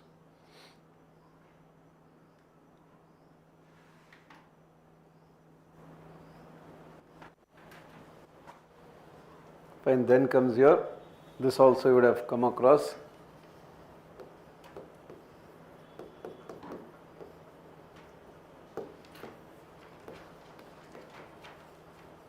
When you say Union of India, it is just states. When you say Territory of India, states plus UTs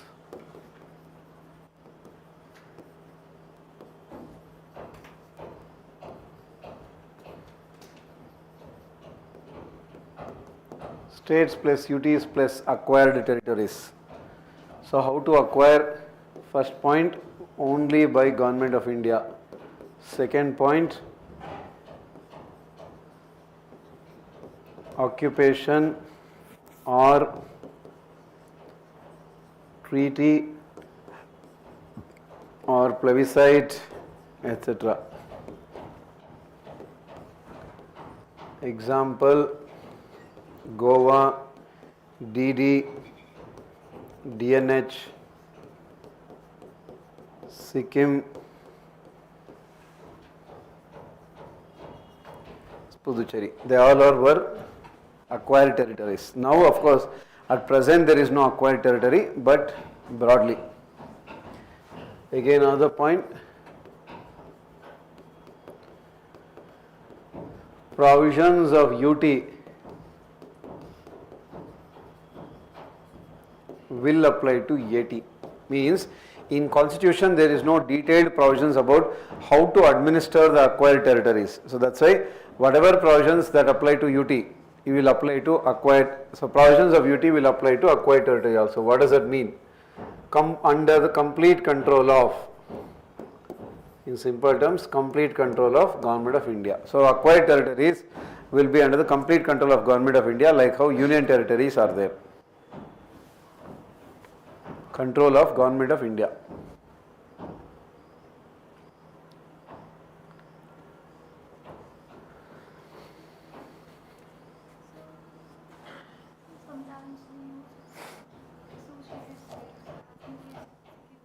No, that is different. And Sikkim was not part of India. So that we'll write that. I'll mention that Sikkim one. The Sikkim was earlier a protectorate state, then an associate state, whatever. One protectorate state, it is not even part of India. Two, there was a middle path, means Sikkim was given an extraordinary status, special status, which was called as associate state, wherein it was not 100% part of India, it was not 100% not part of India also. Somewhere it was in like 50-50 angle. That is when we had given that, As of today, that concept of associate state is not there. It was only and only given for Sikkim in 1974 and it continued only for less than a year. Then Sikkim was completely merged. So in constitution, as of today, there is no concept called as associate state. Clear? It was only for Sikkim for less than a year. Okay, so this is a basic point, Union of India, Territory of India. What do you mean by that? How do you acquire this, that? What are the examples? What provisions will apply to acquired territories? 100% whatever applies to UT will apply to AT also. In other words, complete control of Government of India. That is Article 1. Article 2, in simple terms, again, if you look at the wordings, it will be a little confusion, but we will clarify.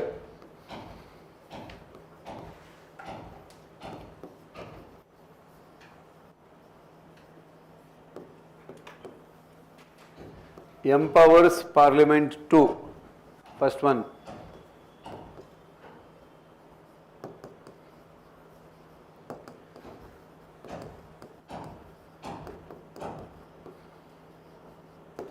Admit into Union of India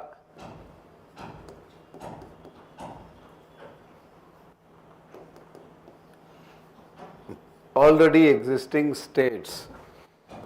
2.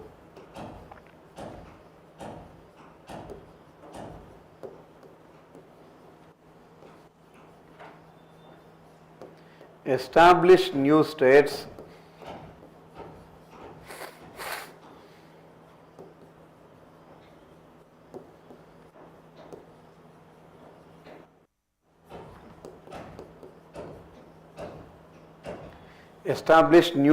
that are not part of Union of India. So these two are your Article 2. Look at the wordings actually. Examples, if you take admit into Union of India already existing states. What does that mean? For example, merger of Sikkim with India.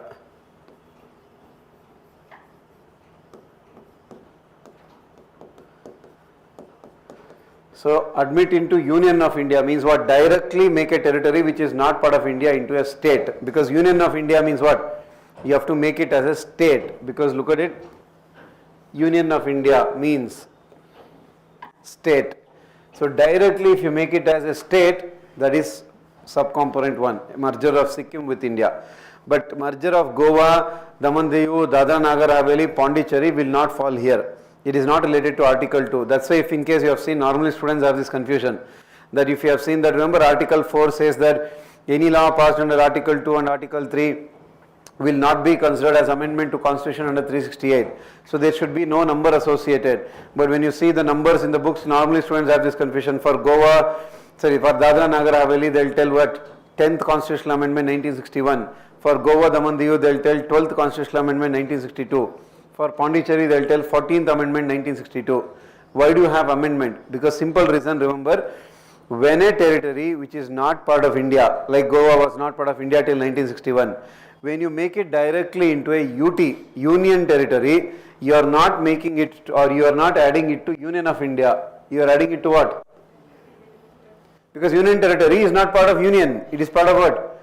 Territory of India. So that's why when a territory which is not part of India is made as a Union Territory, it is an amendment to the Constitution under 368. That's why they mention it as 10th Amendment, 12th Amendment, 14th Amendment. But when a territory which is not part of India is directly made as a state, like which case? Say Sikkim, what did we do? We did not make Sikkim as UT. Directly we made it as what? State. That is Article 2 first component. Look at the wordings now. Admit into Union of India means make it as a state. The already existing states. Here state does not mean the what do you call as this Uttar Pradesh state, Bihar state, Madhya Pradesh state. Here state means what? Which state? Territory, population, government, sovereignty. So an already existing state, you take it and make it as part of Union of India. Whatever, we forget all of them. Outside territory, directly if you make it as state, first component. Clear? Outside territory, directly you make it as UT, then what is it? It is not related to Article 2, it is related to 368, special majority, that's why you have amendments. Sir, but then you can counter, but sir, Sikkim ko bhi there is an amendment.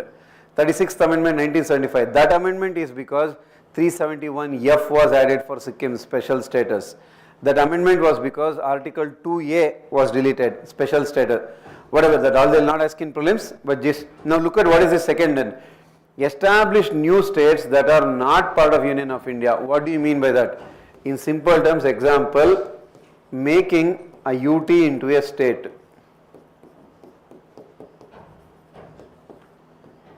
Fine? Like what? Goa made into state in 1987. I mean, so many are there. Himachal Pradesh, Union Territory, made into state, 1971. That is our Mizoram or Arunachal Pradesh, 1987. That is your second component. If in case today they want to make Delhi, so Delhi is today Union Territory. If they want to make Delhi into state, that is related to Article 2. It is not related to Article 3. Understood? But already existing state, if you divide, that all you do, that is under your next article, which is Article 3.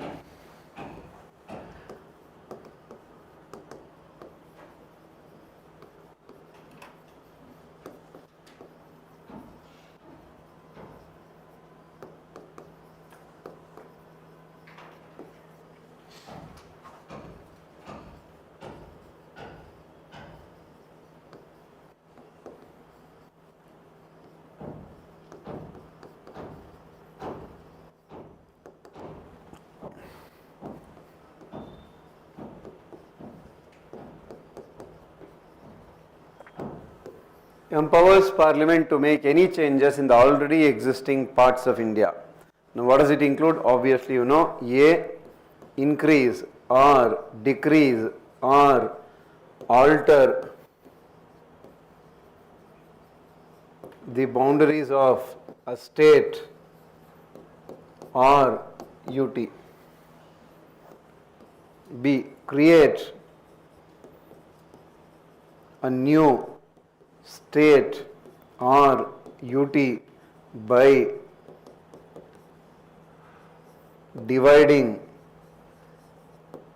or merging a state or UT or parts of it. You make any changes. C, rename a state or UT.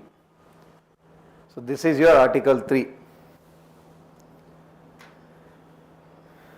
Increase or decrease or alter the boundaries of a state or UT. Create a new state or UT by dividing or merging a state or UT or parts of it. Or renaming a state or UT. So renaming a state or UT falls under Article 3.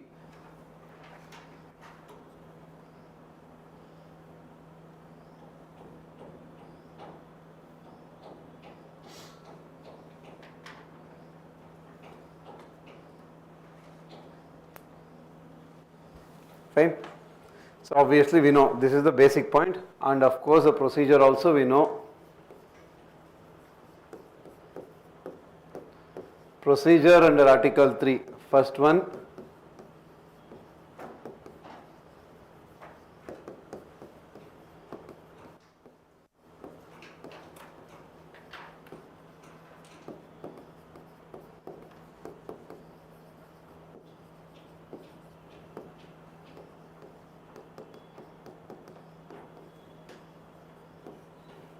President's prior recommendation to introduce a bill in Parliament.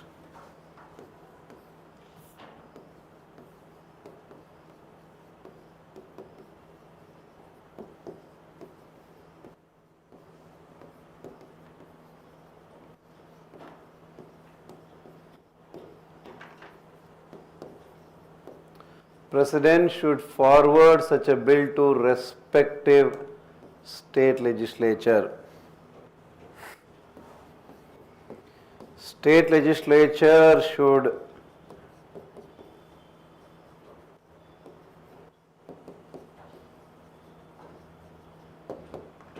express its opinion within prescribed time.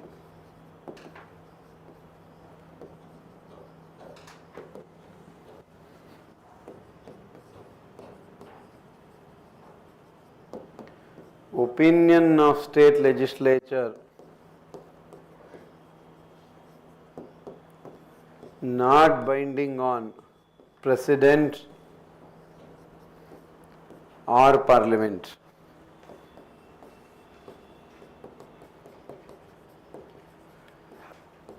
Bill introduced in Lok Sabha or Rajya Sabha, passed by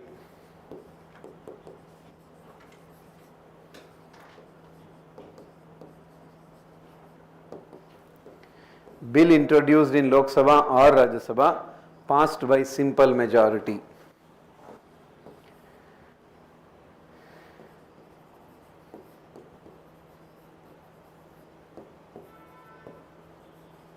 Any further changes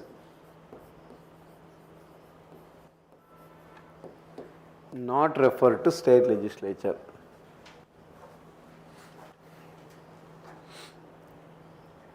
Any further changes not refer to state legislature.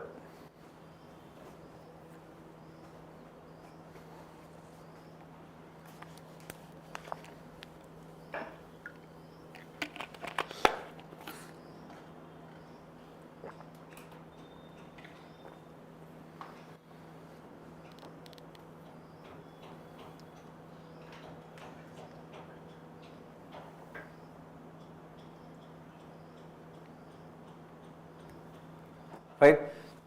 Now, obviously, in the recent times, you might have seen this year itself there is an issue of what? Which one? Renaming of Kerala into Keralam. Last 1 or 2 years, you might have seen the issue was what?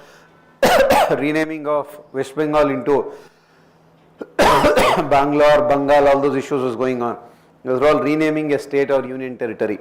Fine. Again, if in case they try to ask a little more in depth, remember which ministry takes care of all this? Ministry of Home Affairs.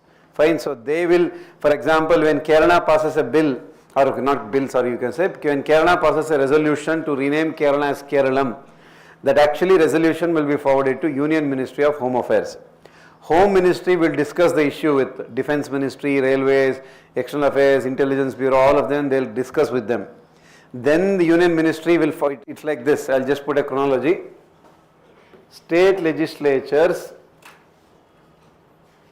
resolution forwarded to Union Home Minister, from there to Cabinet, from there to President, from there to Parliament.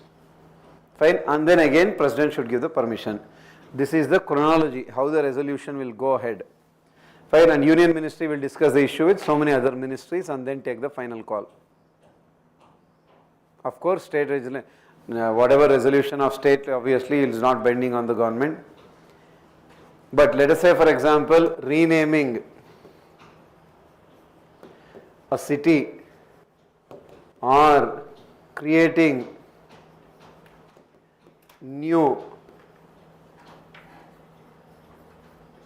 districts or taluka, tehsils is done by state government. Like when Allahabad is renamed as Prayagraj, when Bangalore is renamed as Bengaluru, when Madras city is renamed as Chennai, or when Bombay city is renamed as Mumbai, it is not done by Government of India or something, it is done by state legislature. That means what is it not? It is not linked to Article 3. But of course, you have to discuss the issue again with Ministry of Home Affairs. Not for districts and talukas, but for this renaming a city, you have to again discuss the issue with Home Affairs. Home Affairs will discuss with Railways and everything will be there. But whatever, basic point done by state legislature, or you can say state government, depending on the state acts. It's nowhere linked to which one? Article 3.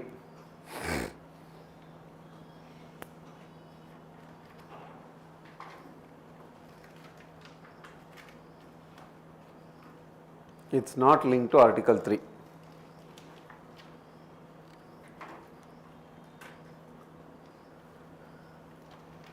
Correct? This is your Article 3 overall. That's why remember that very famous description.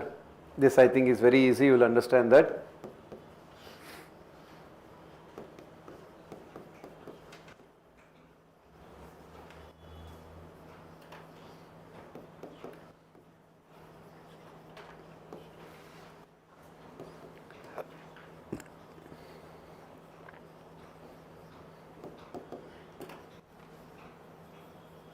This is India. Indestructible union of destructible states.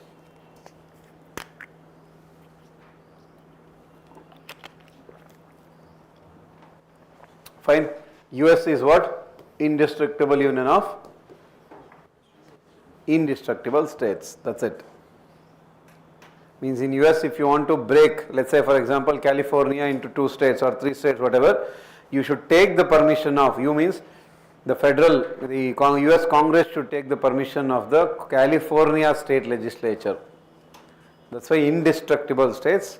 Ours is directly, they'll give those statements that Parliament can unilaterally alter the political map of India. Answer is yes. Unilaterally alter political map means change the boundaries of the states or union territories. Fine. Remember, recently the Article 3 was in news, means if you want to take it as which one, Jammu Kashmir one. Because in Jammu Kashmir abrogation, there was another one, which is what, Jammu Kashmir Reorganization Act. Jammu Kashmir made from a state into union territory, because it's the first time. Normally in India what we do, we make UTs into states. Jammu Kashmir is the first example where state is made into UT and then broken into 2. So that was also a question in Supreme Court, that does the Article 3 empower Parliament to demote a state into a UT? That was a question, because there is no clarity in Constitution. Supreme Court has told, yes, Parliament, Article 3 empowers Parliament to also make a state into UT. And so that was clarified in which one? The Jammu Kashmir abrogation case. Clear? Yeah, so that is another one. Then extension of this, Article 4, relatively more easy. Any law passed under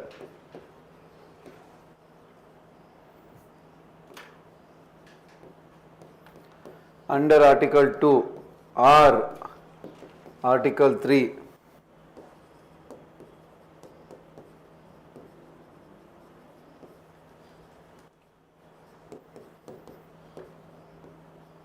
is not an amendment to Constitution under Article 368. Hence,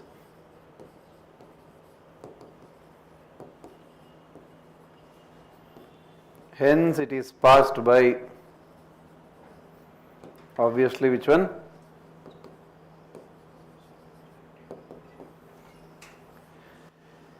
Any law passed under Article 2 or Article 3 is not an amendment to Constitution under 368, hence it is passed by simple majority.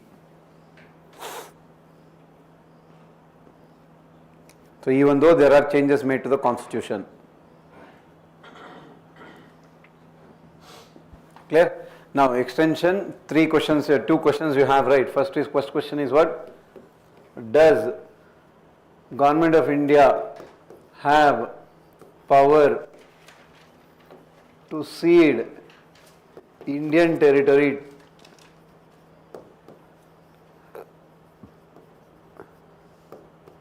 Does India have the power, or Government of India has the power to cede an Indian territory?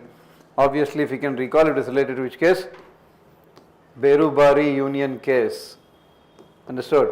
And what did Government of India, remember it was an issue, there was a Nehru-Noon agreement, the Prime Minister of India, Prime Minister of Pakistan had signed an agreement and said, we'll divide more or less Berubari Union into half and all those things, whatever. Supreme Court clearly said, Berubari Union case, only Parliament has power or has such power. Why to write that again and again? Yes, you can cede an Indian territory, but only Parliament has such power under Article 368.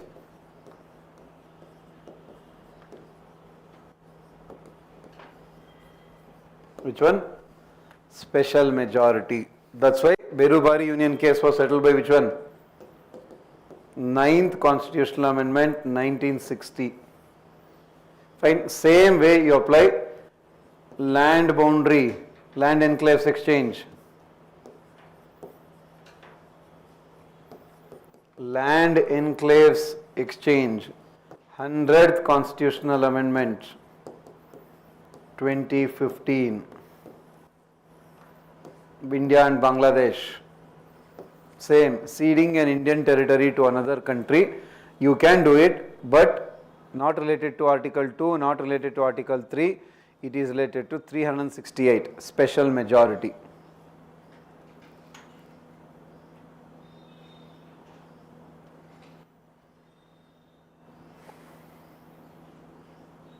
Land Enclaves Exchange Agreement, India and Bangladesh, 100th Amendment 2015.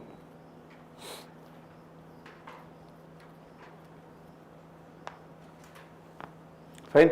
And then there is another legal issue which was pending was how to resolve a boundary dispute. This again in books they don't give the clarity. How to resolve means what is a boundary dispute, they don't clearly mention. How to resolve a boundary dispute. When you say boundary dispute in simple terms it means no legal clarity about its ownership. That is what you call as boundary dispute. Means, for example, POK region, Pakistan has illegally occupied it. It is not a boundary dispute because Jammu Kashmir is an integral part of India. It is not a boundary dispute. For Pakistan it may be a dispute, but for us entire Jammu Kashmir is an integral part of India. Aksai Chin is not a boundary dispute because Aksai Chin is what? Our integral part. China has illegally occupied it. Fine. So China may have a different version. That's their. That is, they will tell it from their perspective. For us, POK or Aksai Chin is not a dispute. It is an integral part of India. Now, then, what do you mean by boundary dispute? There is no legal clarity about its ownership, and so that is called as boundary dispute. Example, which one? Kachativu. Remember last year? Last year in the sense. Just during the election, it was again in news. Kachativu Island dispute. Prime Minister Modi also raised about it. Kachativu Island dispute, if you can recall again, history of all is not necessary. If you look at it, it was an area which was controlled by the Ramnath dynasty. If you don't know where is Kachativu, it is where? Pak Bay, Pak Strait, Bay of Bengal, India and Sri Lanka. Fine. So during British time also it was under India's control. But whatever, China, Sri Lanka also does not have legal clarity. Means documents to show that it belongs to them. Sri Lanka. Even we had little problems about showing the documents to show that it belongs to us. That's why it was considered as a boundary dispute. Though actually after independence it was under our control only. What we did not have? We did not have the legal clarity. That's why how was it settled? Because there was no boundary, there was no legal clarity. It was settled by Indira Gandhi and Sirimavo Bandaranaike agreement. Indira Gandhi and Bandaranaike agreement. Fine, 1975-74. So in other words, boundary disputes can be settled how? By executive directly. Executive means what? PMs. There is no need of parliament also. There is no need of even a bill. So settled by boundary dispute. In other words, not related to Article 3 or Article 368. So settling a boundary dispute is neither related to Article 3 nor related to Article 368. It is directly done by whom? Government of India, executive. If you have doubt, executive means what? Council of Ministers, PM. Because it is not a territory of India, that's why it is called as a boundary dispute. Example, Kachativu Island dispute, Indira Gandhi Bandaranaike agreement. So we got something else in return, that all what gave this, that bank, everything you might be knowing. Then see, recent, not very recent. The same way another issue settled was what? Newmore Island dispute, India and Bangladesh. It was a new island which came up in Sundarbans, or you can say what you call as this, again Bay of Bengal only. So part of it, based on the, if you have heard, court of arbitration, part of it, major part of it actually has gone to Bangladesh, and we have got maybe, you can say 2/3 has gone to Bangladesh, 1/3 has come to India. But whatever, we settle the issue. Again, agreement, not Article 3, not 368. Directly Government of India will decide. This is boundary dispute.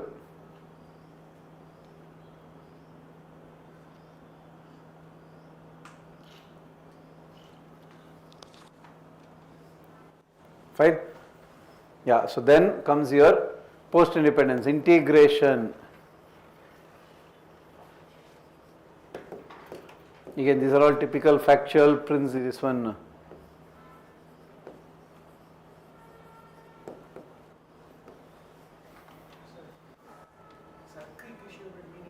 Sir Creek is an integral part of India. So hence it doesn't fall under dispute. If in case we want to give it up, Article 368 special majority. So they keep in media they keep calling it as dispute. But legal aspects, Sir Creek belongs to us. It is an integral part of Gujarat. Hence we cannot settle it by executive action. If in case we want to settle it, 368 special majority. If in case we want to give it up to Pakistan or something, like how POK also. Clear? So this all is very simple, obviously you will be knowing. I don't even have to tell. Basic point. 1947 Act. Indian Independence Act 1947. Princely states. 3 options. Join India. Join Pakistan.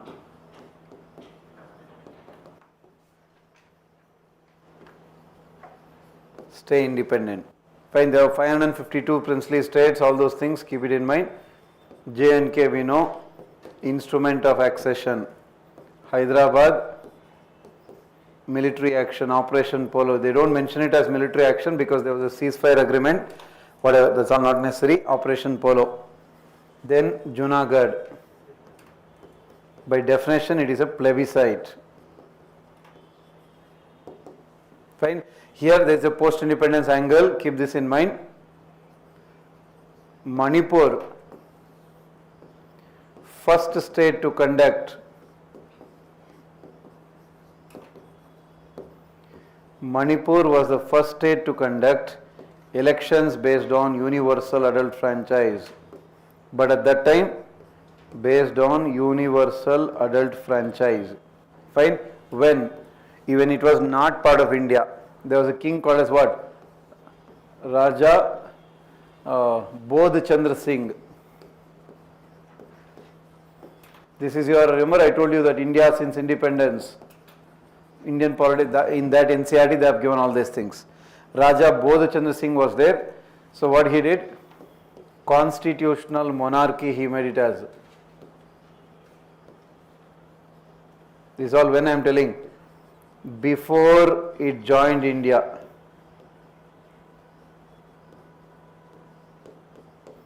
So before Manipur merged India, means after India's independence, actually the king only was ruling. The king, whatever, I mean if you have heard the dynasty name, Raja Bodh Chandra Singh. What he did, before joining India, he made a constitution for Manipur. That's why constitutional monarchy. Fine, and what he did? He conducted elections in Manipur based on universal adult franchise. And then gradually, so it got merged with India, so whatever, but the basic point is it is considered as the first area to conduct elections based on universal adult franchise, Raja Bodh Chandra Singh. Clear?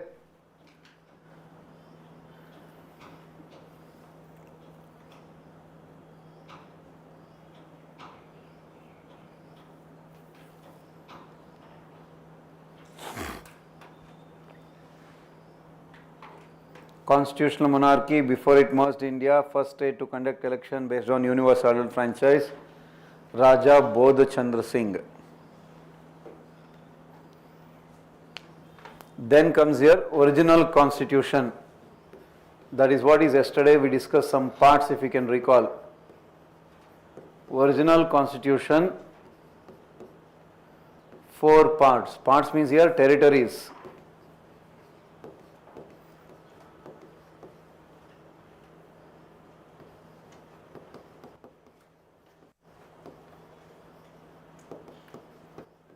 In the original constitution, Indian territories were divided into 4 parts, which is what we call as Part A. They were all dealt by Part 6 of the constitution, which is what?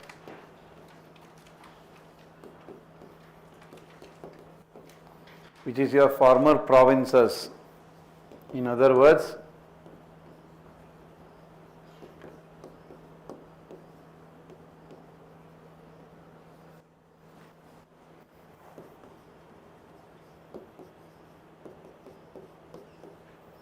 Part B territories, which was in Part 7 of the Constitution. former princely states with legislature. Example, Mysore, Hyderabad. And then Part C territories mentioned in Part 8 of the Constitution. Other princely states. Example, plus CCP.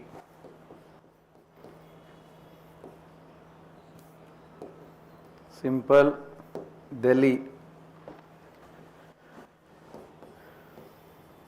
Part D territories, which was in Part 9 of the Constitution, only Andaman Nicobar Islands. This was actually the 4 parts, territories divided into 4 parts in the original Constitution. Part 6, Part 7, Part 8, Part 9. Former provinces, former princely states with legislature, other princely states and chief commissioners provinces, and Part D, only Andaman Nicobar Islands.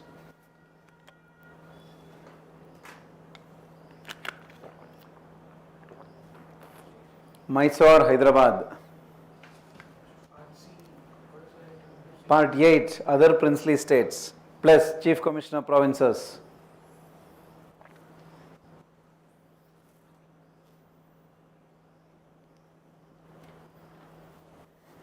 Like Ajmer, like Junagadh, all of them were in Part C. Part D was only Andaman Nicobar Islands. So that is what in 1956 all got divided. Divided, so not divided, merged. Part A, B merged, Part C, D they merged. That's why if you can recall, yesterday we wrote 7th Constitutional Amendment deleted Part 7 and Part 9. That is the reason. That will come to that. Fine. Then comes your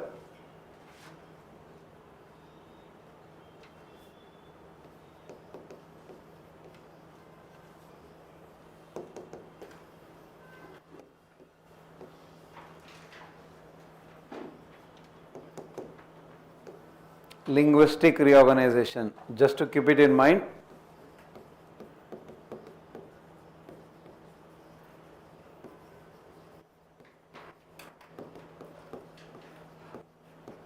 '28 or '29 you can say.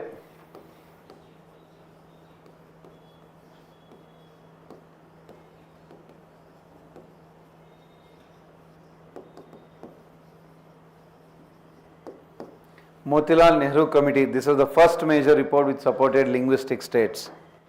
Fine. And then Congress in 1930s also supported it. INC in 1930s and 40s also supported it.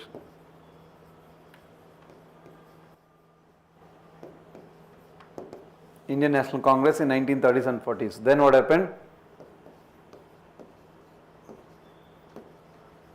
Dar Committee, JVBA Committee rejected it.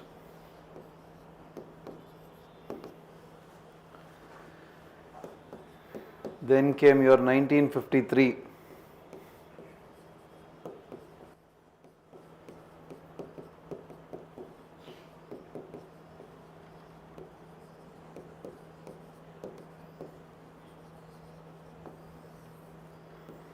It is not Andhra Pradesh, it is just Andhra.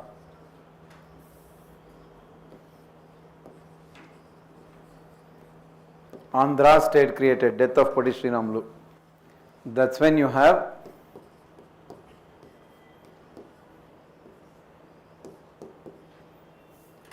simple SRC, First State Reorganization Commission. Former Supreme Court Judge Fazl Ali plus historian, journalist, Hindustan Times founder Panikkar and Constituent Assembly member Kunzru.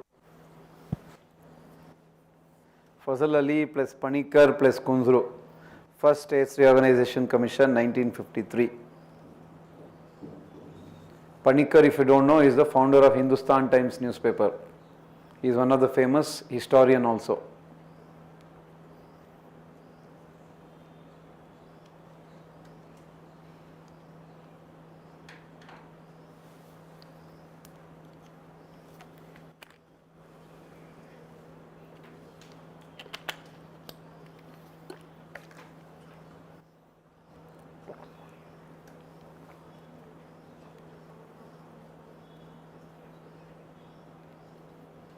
What? Supreme Court judge. Retired, so at that time retired. Panikkar was Hindustan Times founder. Kunzru is Constituent Assembly member. And obviously what this did?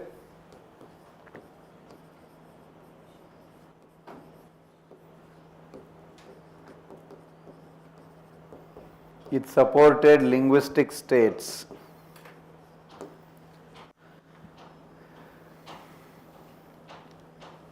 But what it also did? Rejected one language, one state.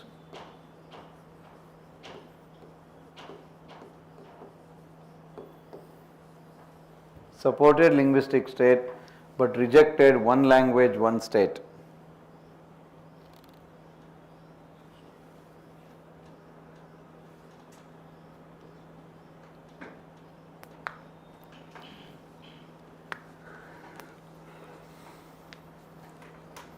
Rejected one language, one state. Fine. Then obviously other criteria also they gave. From in this chapter UPSC is not asking prelims question. I think it's been a long time I saw anything like that.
First SRC told, delete this 4 part A, part B and 2.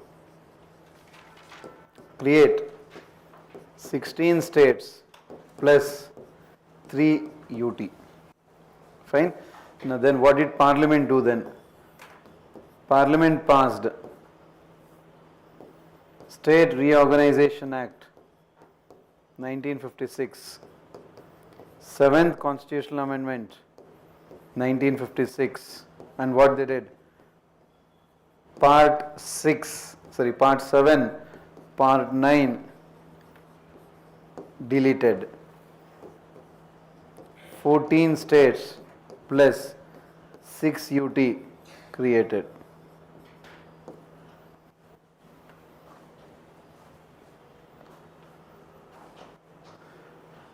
Parliament passed States Reorganization Act 1956 and 7th Constitutional Amendment 1956, deleted Part 7 and Part 9. That's why remember yesterday we had written this.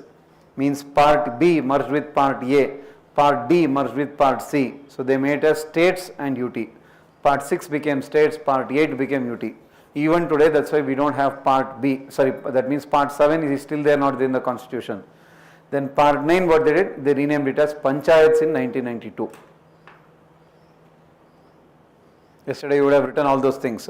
That Part 7 and Part 9 was deleted in 1956.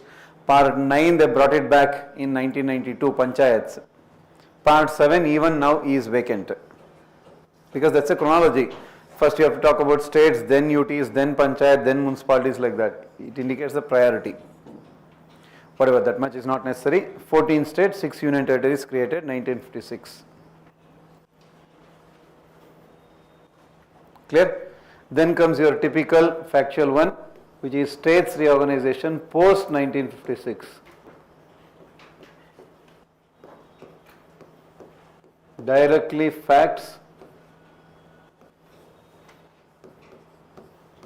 1960, Bombay became Maharashtra, Gujarat. 19 Then you take it as what? Dadra Nagar Haveli. 1954 to 1961, it was an acquired territory. 1961, made into UT. 10th Amendment, 1961. Why it is 10th Amendment? As I told, because you are making it directly into not state, you are making it directly into what? Union territory. So amendment to the Constitution 368. That's why it is 10th Amendment 1961. If Dadra Nagar Haveli was made into a state, then it is Article 2. Then you will not have this number. Fine. Then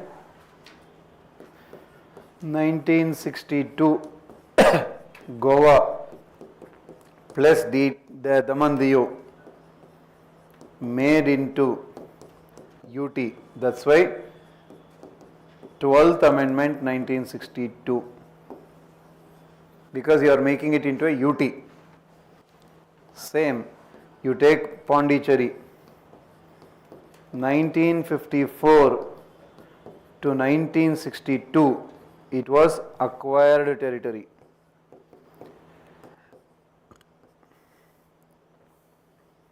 Then 1962, again we made it into what? Union territory. 14th Amendment 1962.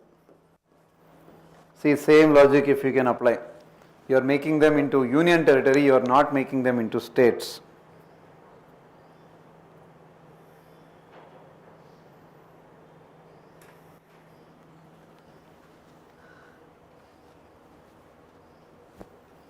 Tenth Amendment, 12th Amendment, 14th Amendment. Pondicherry. Pondicherry is through agreement. Goa Damandiyu is through military action. DNH is through agreement. Then 1963 is easy.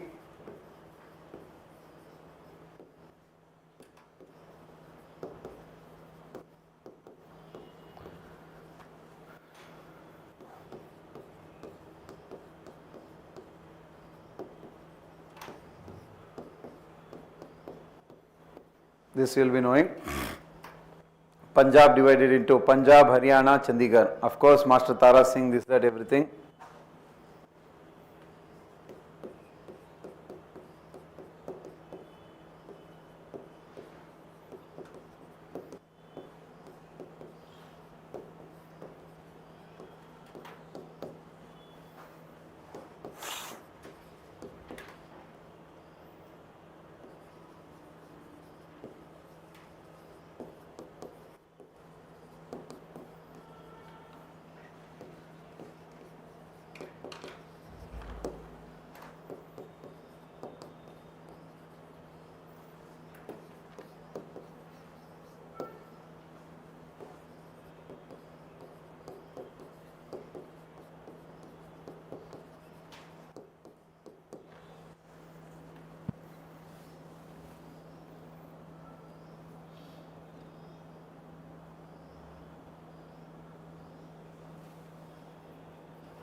Because of the impact of 1975 liberation of Bangladesh. So we wanted to make changes in the northeast to accommodate the diversity and everything. So Meghalaya, Manipur, Tripura, they were made into states. Mizoram, Arunachal Pradesh made into union territories.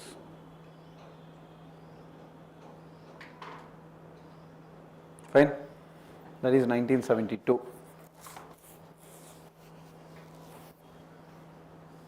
These are Article 3, all of them Article 3. Article 2 only Sikkim.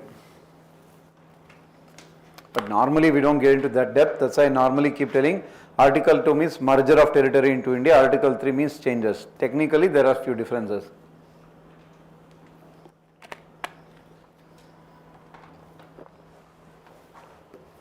Fine.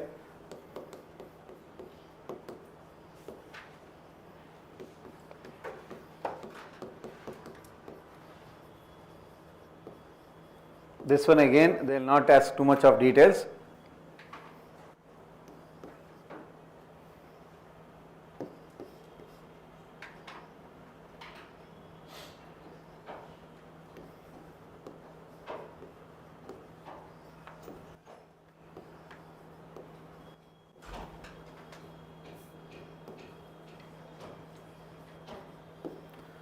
Sikkim, post-independence, ruled by Chogyal dynasty.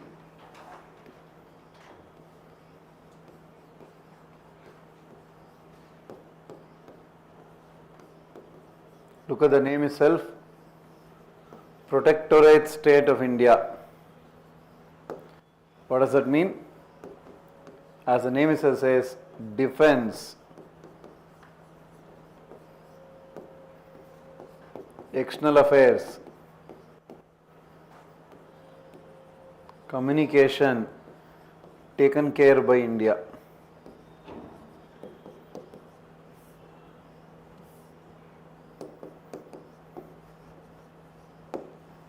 Defense, external affairs and communication will be taken care by India. Then 1974, 35th Amendment, Article 2, capital A, 10th Schedule, fine, saves special status called as Associate State, newly carved out only for Sikkim, Associate State. 35th Amendment 1974, new article itself added, Article 2 capital A, new schedule they created. See, today 10th schedule is what actually? Anti-defection law, but anti-defection law came up in 85, we are talking about which year? 74, fine. Then what happened? The people of Sikkim were not happy, 1975 again. Then what they did? Plebiscite. Then what you had? 36th Amendment. Then because of that, Article 2A, 10th Schedule, deleted. 371F added. Sikkim merged with India.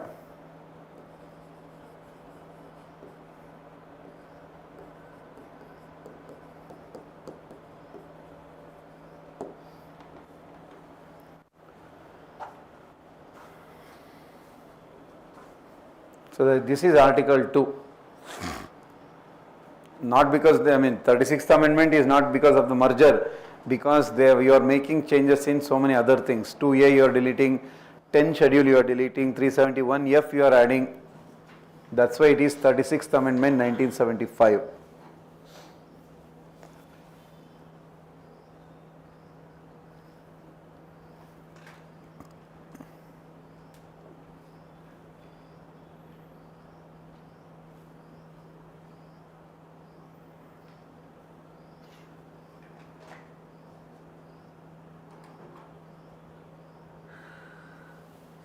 Fine. Then 1987, again Article 3, simple, Goa plus Mizoram plus Arunachal Pradesh became states. Then 2000, that also you know, Chhattisgarh out of MP, Jharkhand out of Bihar, Uttarakhand out of UP. Then 2014, that also you know, Telangana. Then 2019, Jammu Kashmir Reorganization Act. Jammu Kashmir made into UT, divide Jammu Kashmir and Ladakh. Then 2020, DD and DNH merged.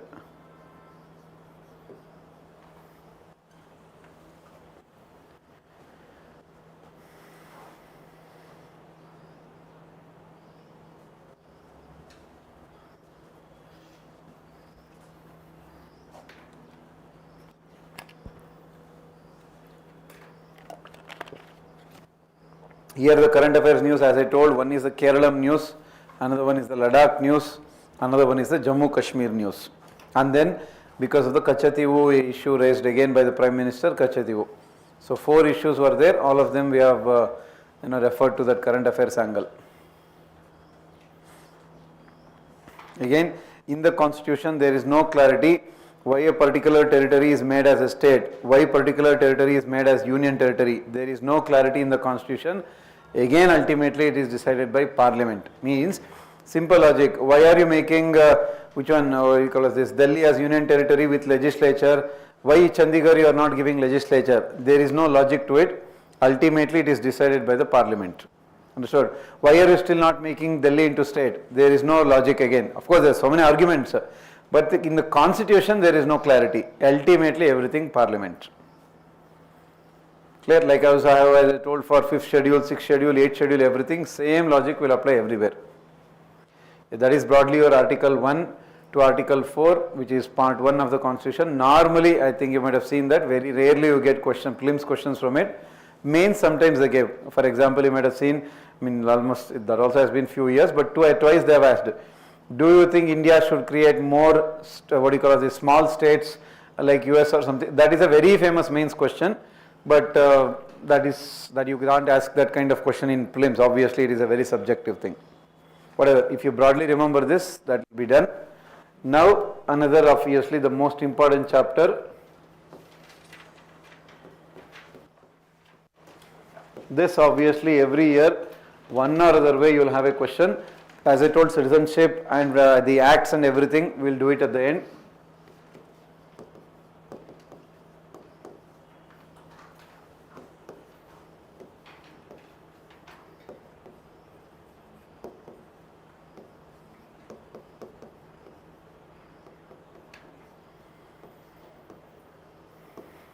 If in case Magna Carta itself, if they ask,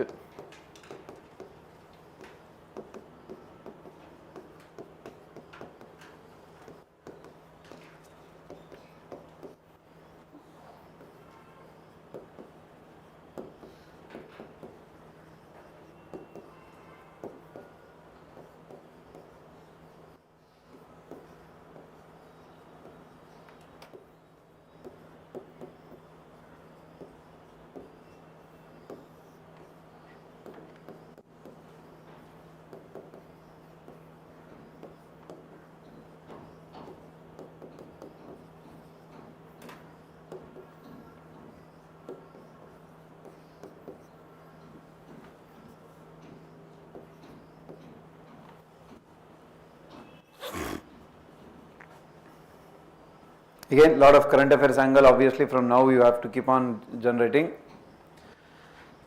And recently also, if you have seen in mains, they have asked a question which is, I think you might have gone through that, right to privacy. So Article 21, and then they have asked what?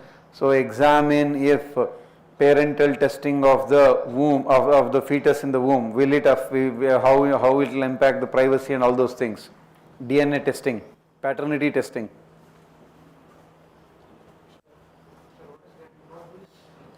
Nobles are barons of England. Baron means landlords.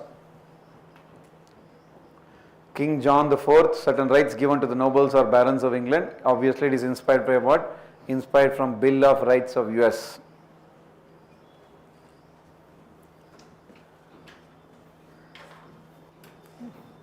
Fine.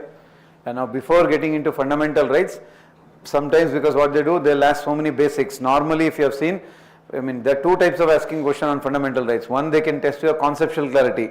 Two, they can test your constitutional knowledge. When they want to test the constitutional knowledge, they'll ask Article 22 mentions what, Article 27 mentions what. That's the constitutional knowledge. But conceptual also they can easily test. That's why what we need to understand, first we need to understand what do you mean by rights. Always whenever you get those concepts, whenever you say rights,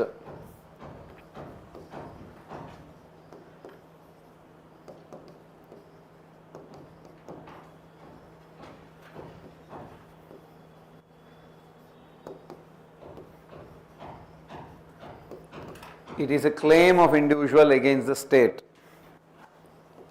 Two, different words they can use.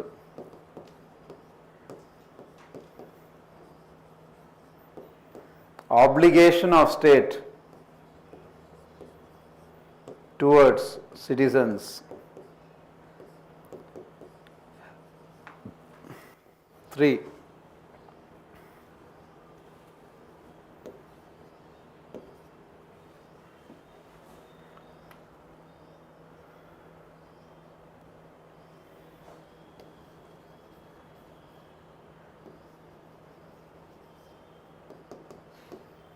entitlement of individuals or citizens, then whenever you say rights, by definition they are universal. Whenever you say rights, by definition they are inherent.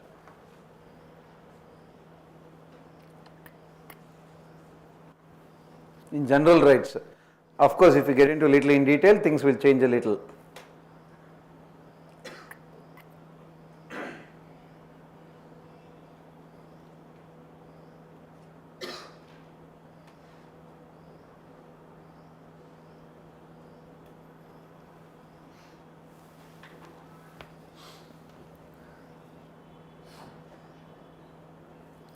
Fine, this is a very famous statement. You will see that when you go through prelims, PYQs, at least twice or thrice they have used it. Rights are, just search for this statement, put it. Claims of individual against the state.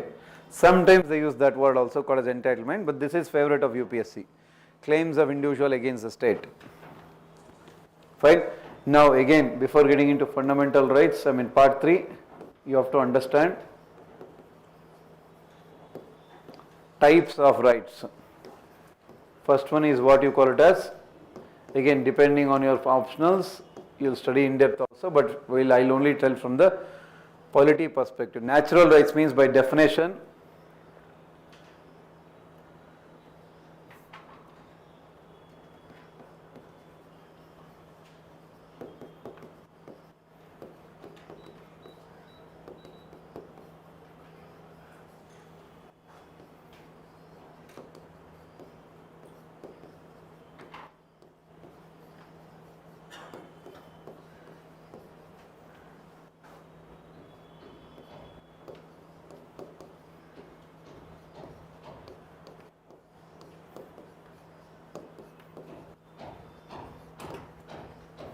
by definition, when you say natural right, means it is inherent in an individual, derived from nature is giving it, God is giving it, it is not based on the state, it is not based on constitution or anything.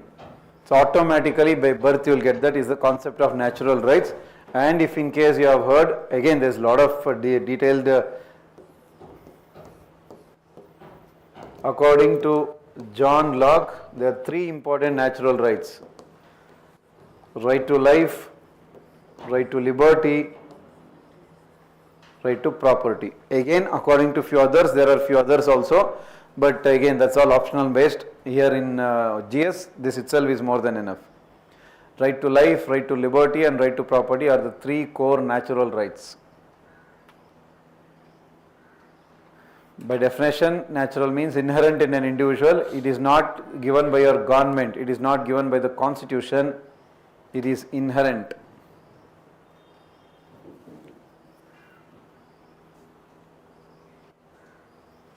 Again, UPSC has not touched the topic of natural right, but the next topic everything they have touched. But that previous slide they have touched. So at least if we have a broader clarity, then it's easy for us to at least eliminate.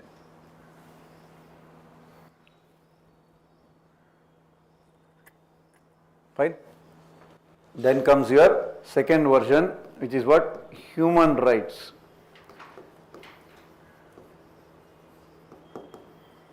In simple terms, it is redefined version of natural rights. And what is it? It is a post-Second World War concept. Fine. And then the most important document is what? UN UDHR 1948. Fine, last year actually 2023 we were expecting a question for simple reason, it was 75 years of UDHR. And remember Universal Declaration of Human Rights, we'll look at the PYQs, there you have almost around 2 or 3 questions on Universal Declaration of Human Rights. Again it is so broad that you can't go on by hand entire UDHR, it's a very detailed one. Basic point is, whatever you think is necessary for a dignified life, everything you will find it there. Use that common logic, and if in case any time they ask, just use this common logic. Anything that is required, anything, remember like Article 21, anything that is needed for a dignified life like your education, healthcare, job, this, that, anything, is mentioned here. So if they ask a simple question that which among the following rights is mentioned in UDHR, you logically use this statement. Okay, is this required for anything you assume that is there in your UDHR? It's a very, very broader document, but remember, it is not legally binding. Fine, but obviously what? India is a founding member, means signatory. Forget about signatory, in the beginning itself we are involved. From the beginning itself we have signed it, one of the first major countries. In fact, UDHR had an impact on our part 3 also. Impacted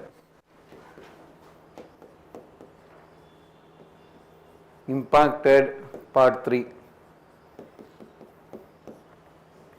means fundamental rights. India has always been a signatory, but it is not legally binding and it has an impact, because look at the year 1948 and we were also making the constitution same time.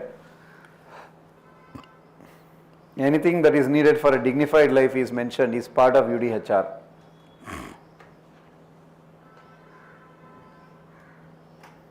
Fine, it is the most important document, Universal Declaration of Human Rights 1948. Clear? Now, if in case you have seen that, according to UDHR 1948, what they tell is, there are 3 characteristics of human rights.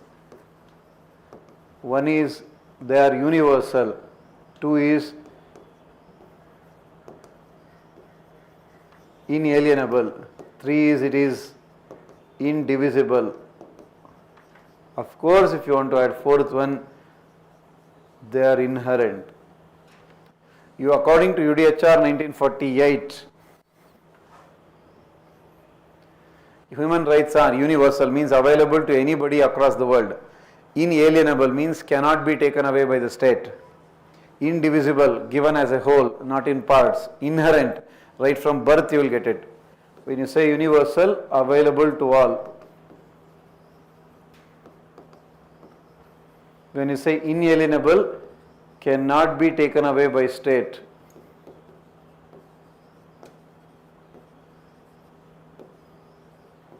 Cannot be taken away by state. When you say indivisible, given as a whole, not in parts.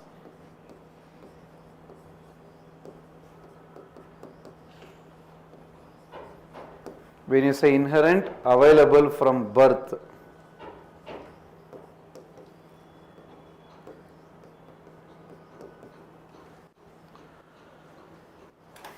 And then if you have heard, we use a concept called as Trinity of rights, Trinity of human rights. UDHR, ICCPR, ICE, CSR. So those 3 combinedly is what we call it as Trinity of rights. Universal Declaration of Human Rights, International Covenant on Civil and Political Rights, International Covenant on Economic, Cultural, Social Rights. All of them together is called as what? Trinity. Covenant means what? Legal document. International Covenant. If you have not come across that word, Covenant means legal document. International Covenant on Civil and Political Rights.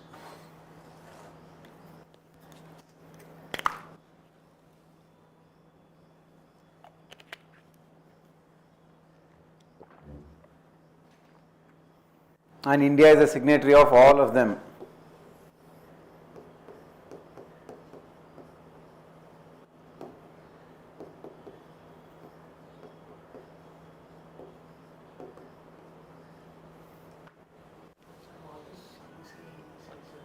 Economic, social, cultural. First one, civil, political. Economic, cultural, social. Fine. Extension of this is what we call as generation of rights. If in case you have not come across these things,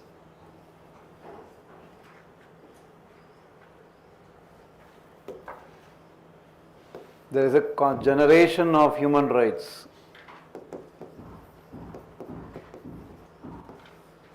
Fine.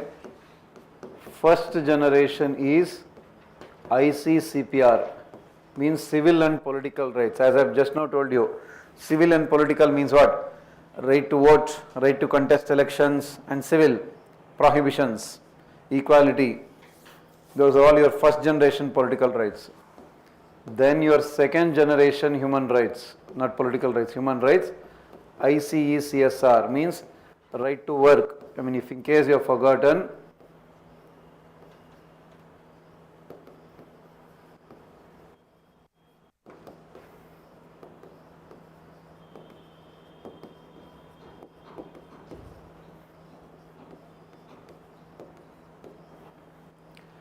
ICCPR, right against discrimination, universal adult franchise. ICECSR means what? Right to education, health, job. Of course, culture, religion also you can add.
So fifth generation rights are your rights of non-human, non-living entities plus digital rights.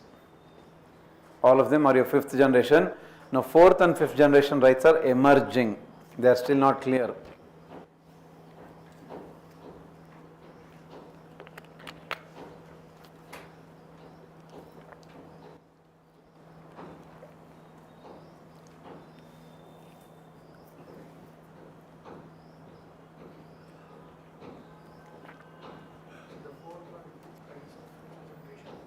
Sustainable development.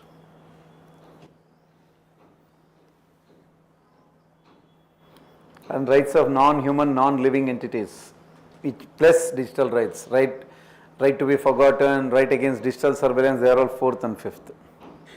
So rights of non-human, non-living entities means what? If you have forgotten the landmark judgment, river Ganga, Yamuna, considered as living entities.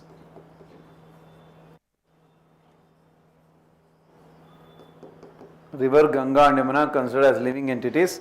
It was a judgment of Uttarakhand High Court. That is your fifth generation rights. So you are not talking about human beings, you are talking about non-human beings or non-living entities. That is animal rights. Remember, we keep talking about it. Animal rights will be non-human entities, fifth generation rights.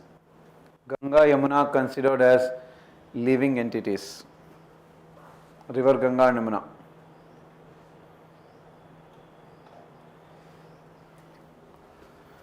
Fine, this is natural rights, human rights. Now comes here, if you have just a simple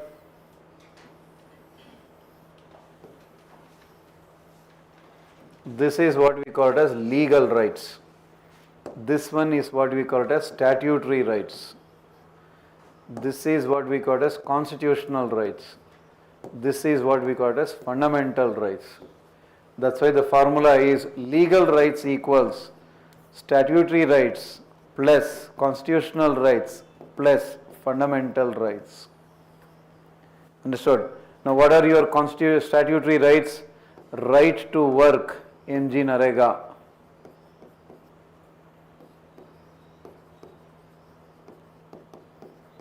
Given by a law, act of the constitution, act of the legislature. Constitutional rights are what? Yes, Article 300 capital A, right to property. Article 324, right to vote. Fundamental rights, obviously we know. So legal right is a more general, broader term. Anything that is given by the law of the country is legal. That's why they give that very famous statement. All fundamental rights are constitutional rights, but all constitutional rights are not fundamental rights. All statutory rights or all constitutional rights are legal rights, but all legal rights are not constitutional rights. There are, just look at the logics, you will easily understand.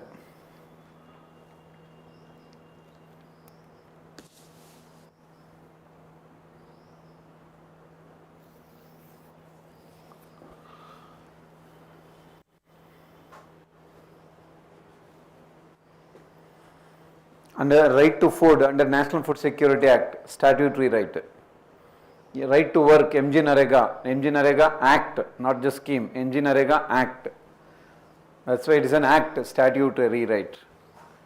Not MG Narega, it is not MG Narega, if you have heard, it is not just a program, they have passed an act for it.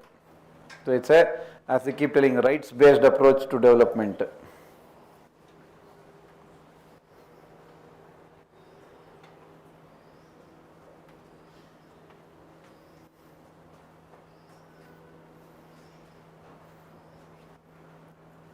Fine.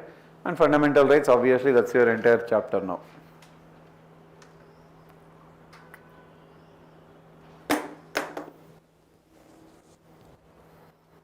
Now comes broadly your features of fundamental right.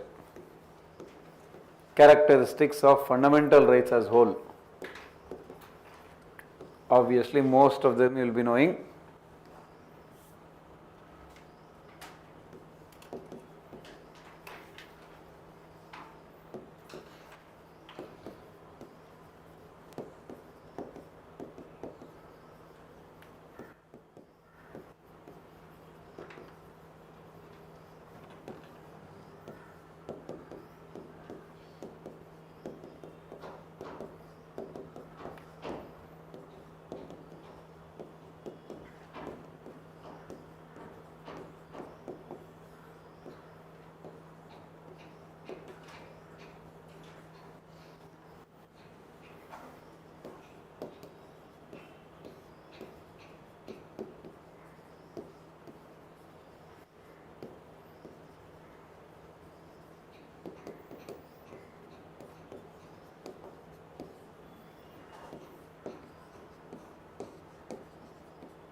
Justiciable, again as I told, you have to take it from three perspectives. When you say justiciable, state is obligated to implement it. B, citizens can approach the courts. C, the courts can directly enforce it. Whenever you say that, all the three angles you should discuss. Like how we told non-justiciable, preamble is non-justiciable, same way you have to take it from three perspectives. Supreme Court, guarantor of fundamental rights. Fine. Sometimes you might have heard this.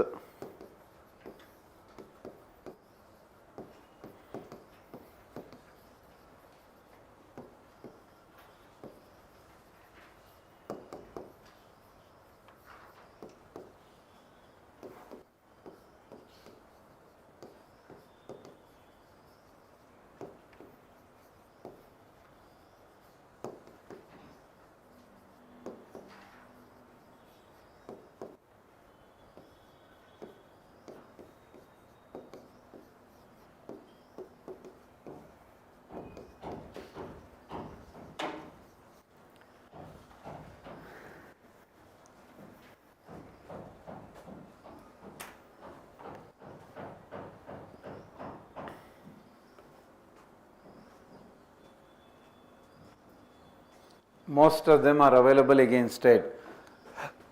Few of them are available against both state and private individuals.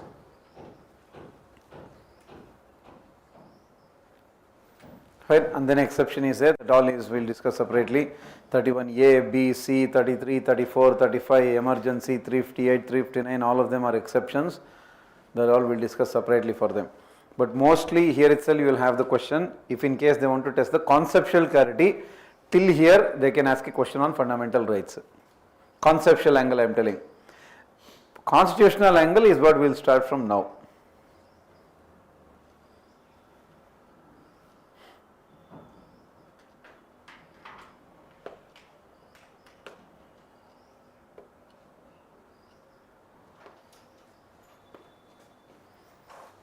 Fine. Okay. So this is broadly the points. Now let's start with the legal angle. The first article,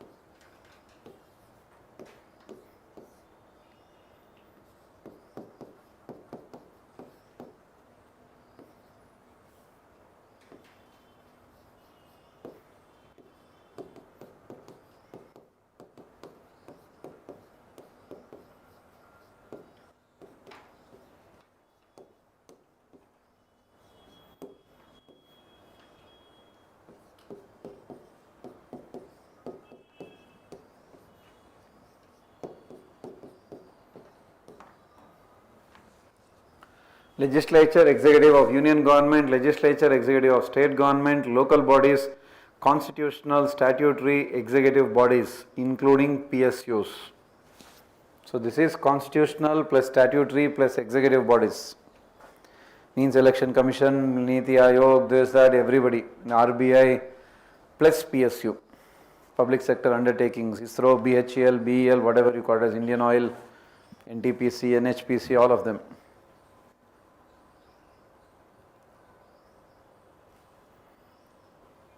What they call as instrumentalities of state.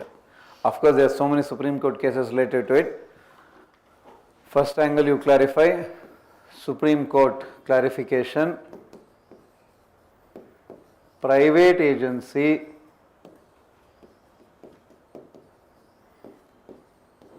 working for state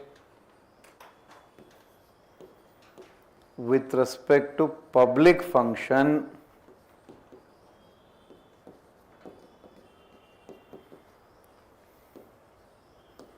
is also state under Article 12. Means if a private company is working with the state to implement a particular project which is done for a larger public perspective, then that is also part of so-called state. Private agency working for the state with respect to a public function is also part of the state. This is very important. If you are working for a commercial activity, you may not be considered. Simple example is what? Let's say for example, if a particular agency has taken contract from government to collect solid waste or to provide, let's say to handle some agency has taken a contract from Food Corporation of India to collect or to maintain the godowns of food stock and everything. Now you are also part of state. Or if a private company, L&T or somebody is working with National Highway Authority of India to construct a highway, you are also part of state for the purpose of Article 12. That is what you call as private company. This is not according to Constitution. That's why Supreme Court clarification, private agency working for the state with respect to public function is also part of state under Article 12. There is another Supreme Court clarity, which is what there you still have to, is judiciary part of state under Article 12? Is judiciary part of state under Article 12? Answer is yes. And again, not in the Constitution, Supreme Court. Understood? Which is very famously, if you have heard the case,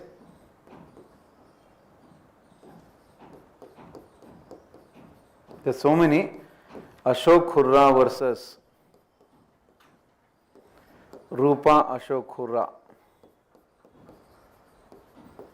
Judiciary is also part of state under Article 12. In fact, there is more legal clarity. It is only with respect to the executive actions of judiciary and not the judicial actions of judiciary like that. But that's all is not necessary. Basic point, if they give a statement, is judiciary is part of state or is part of state under Article 12, answer is yes.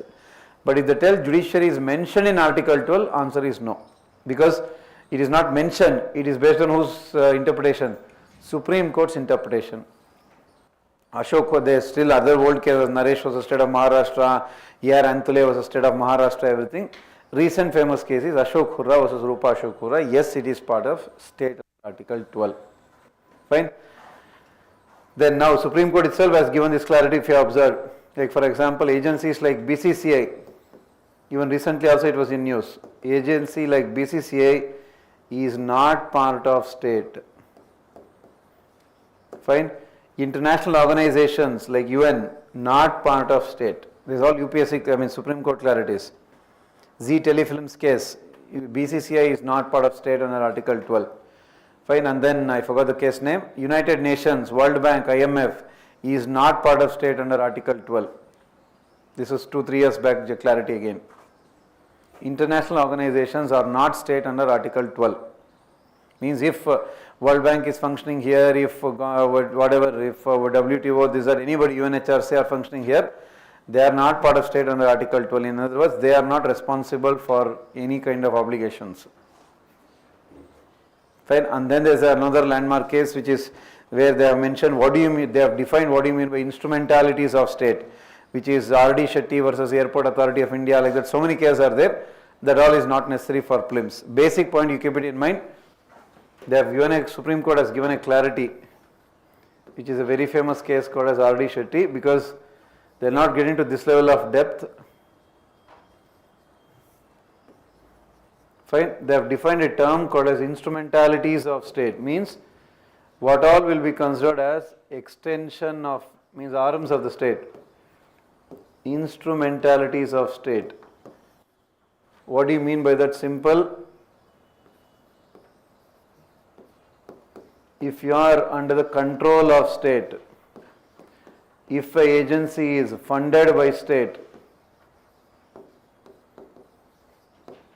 if an agency has monopoly on a sector,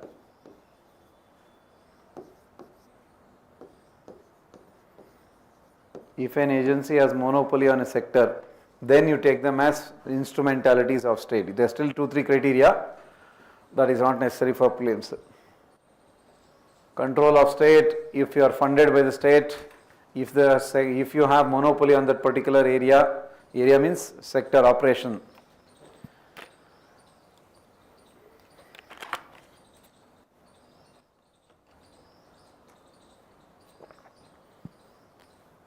Then you are broadly considered as part of the state.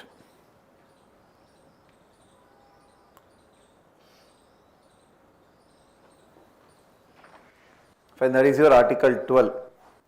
Then Article 13, you can call it as doctrine of eclipse also, but that doctrine we'll do it at the end. As of now, you take it as doctrine of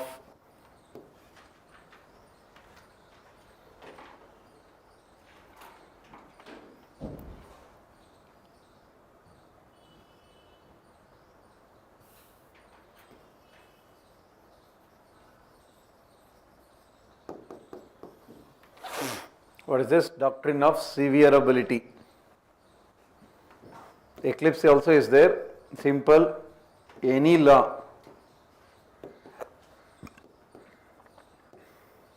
or part of law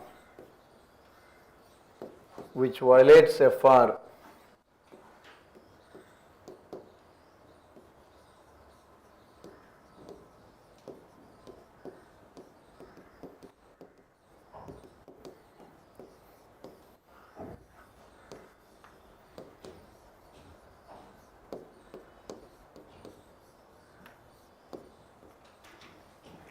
any law or part of law which violates a fundamental right will be considered as unconstitutional to that extent.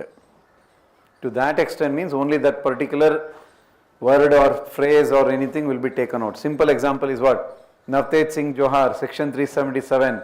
Only section 377, the two part of section 377 declared as unconstitutional. Not like entire IPC declared unconstitutional. That's why it is, look at the word. It will be declared as unconstitutional only to that extent. Sometimes they take out only that particular word. Sometimes they take out only that sentence. Sometimes they take out entire law. Understood? That's why it is called as to that extent. It's like doctrine of severability is like amputation. You take out only that part out. Like remember they do appendicitis. I normally, just to understand, I'll tell you. They only take out that particular part. They will not take out the entire law. That is simple doctrine of severability. In other ways, Article 13 is also dealing with what? Judicial review. Understood? And UPSC has already given this statement. Power of judicial review is available for, if they ask, both Supreme Court and High Court. Fine. But again, what is the point? Judicial review implicit in the Constitution, not explicit.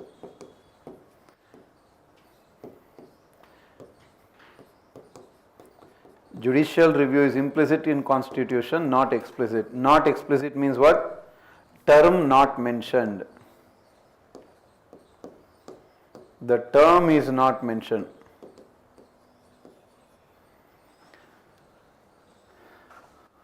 Judicial review is implicit in the Constitution, not explicit. Means the term is not mentioned in Constitution. That's what I was telling you just before break. So UPSC had given a statement saying Constitution provides for judicial review. Answer is wrong because provides means what there? Provides means mentions. That's why the term is not mentioned. It is only implicit. Fine. And the power is available for both Supreme Court and High Court. And Article 13 itself is what? Article 13 itself is part of basic structure. Again, keep it in mind. All the fundamental rights are not part of basic structure. Only few fundamental rights are part of basic structure. That again we'll tell it at the end, if in case you keep that in mind.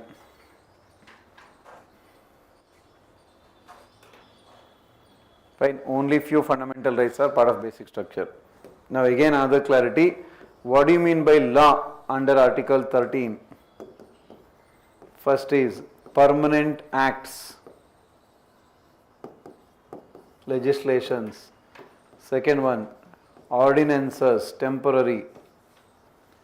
Third one, delegated legislation, means what in simple terms? Subordinate.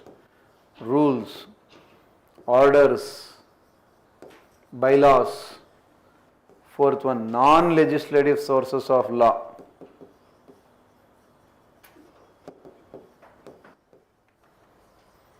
Non-legislative sources of law. Example, conventions, personal law, judicial orders, pronouncements, what they call it as. Fine. Again, if you want a clarity, for example, is personal law part of Article 13 or not? Personal law means what? The religious law based on religion only, like Shabrimala issue. For example, you have two judgments here. One is called as, again judgment is not important but keep that in mind, which is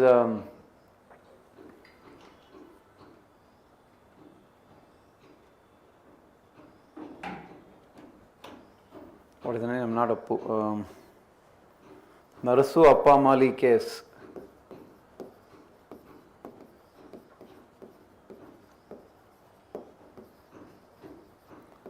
Narasu Appamali case, personal law is not part of law under Article 13. Personal law means what? The religion based. Now Shabrimala case. Shabrimala case official name is what? All India Young Lawyers Association case. It is part of law under Article 13. So in other words, that's why whatever Shabrimala provision was there wherein women of particular age was not allowed into the temple, it was not mentioned in any law. It was what? It was based on the religious tradition, personal law, based on religion angle. So Supreme Court has told, even if in that case of religious laws also violates the religious provisions, traditions, customs, whatever, even if they violate a fundamental right, we will also declare them as unconstitutional. So religion law or personal law, traditions, customs, whatever, it is also part of law under Article 13. It can be declared unconstitutional, but Narasu Appamali case, 1950s that was. No, it was not part of law under Article 13, they had told.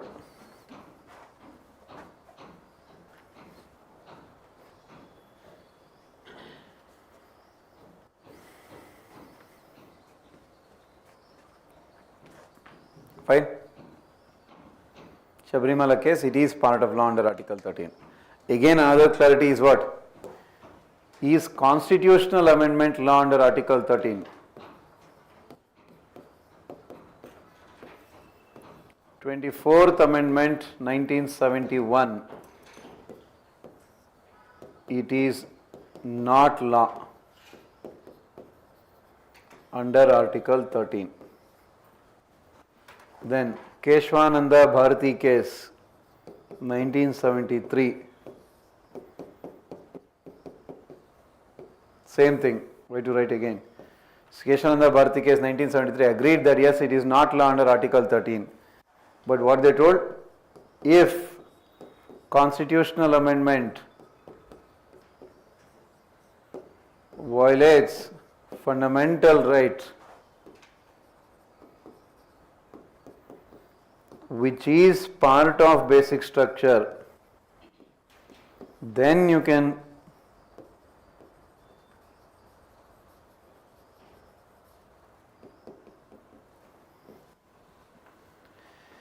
but if constitutional amendment violates a fundamental right which is part of basic structure, then it can be declared as unconstitutional. So two things. Now as of today, if the statement says constitutional amendment is not law under Article 13, answer is yes, it is not law. Which amendment said that it is not law? 24th Amendment 1971. But if in case it violates any fundamental right which is part of basic structure, it can be declared as unconstitutional. So only if it violates fundamental right, it is not unconstitutional. It should violate that fundamental right which is part of basic structure. What do you mean by which is part of basic structure? In simple terms, Article 13, 14, 15, 19, 21, 32. So you should be violating these fundamental rights. Then it can be considered as unconstitutional, because as I just now told, all fundamental rights are not basic structure. Only few fundamental rights are basic structure, like 13, 14, 15, 19, 21, 32. If you are touching them, means if any constitutional amendment is violating them, then it is gone.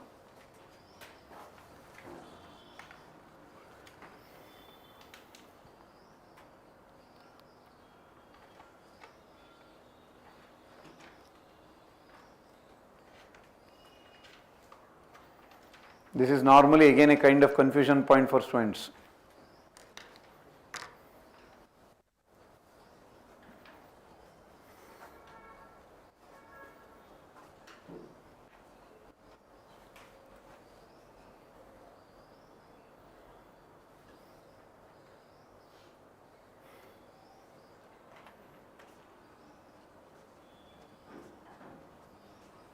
It's not law under Article 13. Okay, so now we need to do it from first major fundamental rights, Article 14 to 18.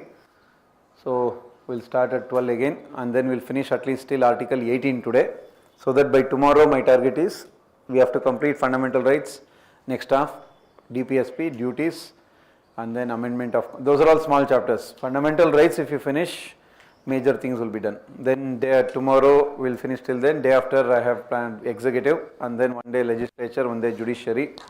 Last day we'll keep your center state, interstate, emergency, those issues. Okay, so we'll start at 12 again.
Okay, now whatever we have till now, whatever broadly we have discussed is, as I said, conceptual part of fundamental rights. Now we'll get into a little more constitutional part, factual part. First one is Article 14. Now, if you take the exact wordings of the Constitution, it says,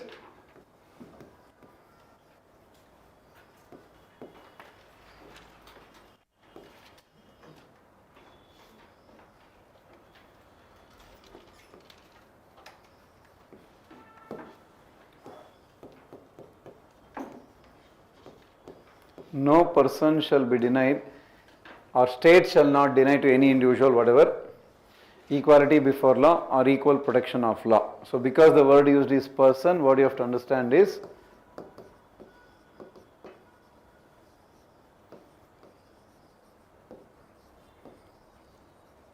small clarity wise them ask this. Article 14 is available against only state.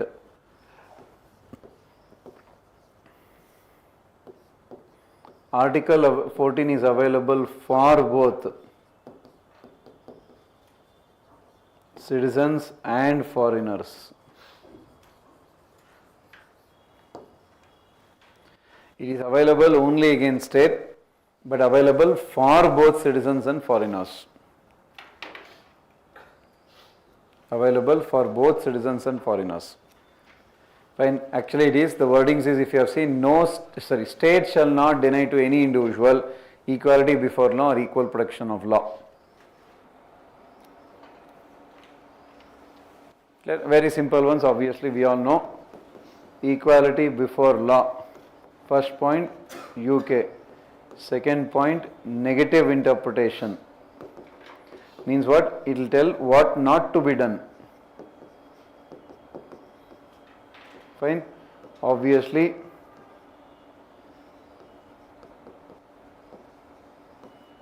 first aspect is what? No one is above law. Second one is absence of privileges. Third one is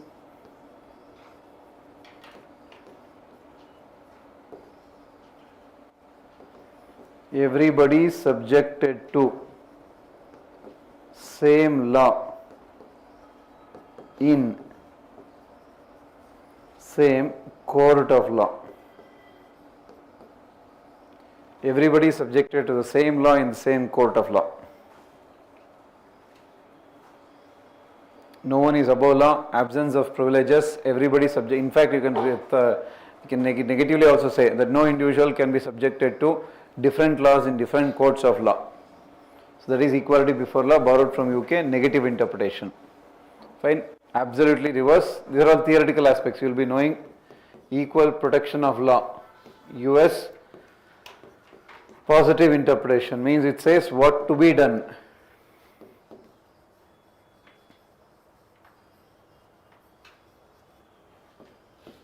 Positive interpretation. Again, it has three components. First one is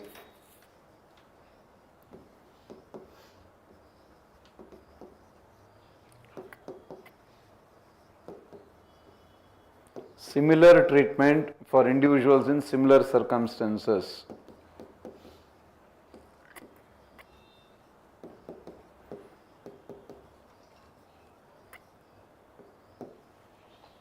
Similar treatment for individuals in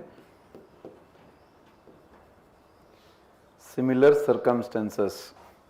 B. Similar application of the same law.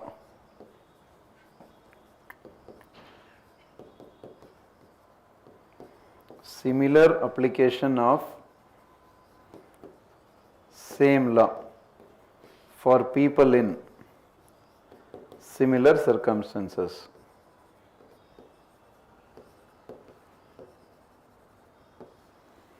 3.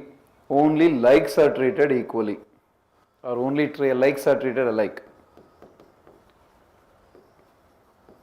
In other words, you can treat unlikes in different manner. Only equals are treated equally, or only likes are treated alike. Understood? Extension of this itself is what we call it as reasonable classification. Means you can treat different people differently, but it has to be reasonable. Reasonable means what?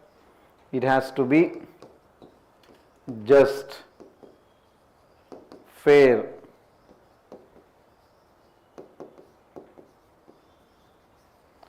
non-arbitrary,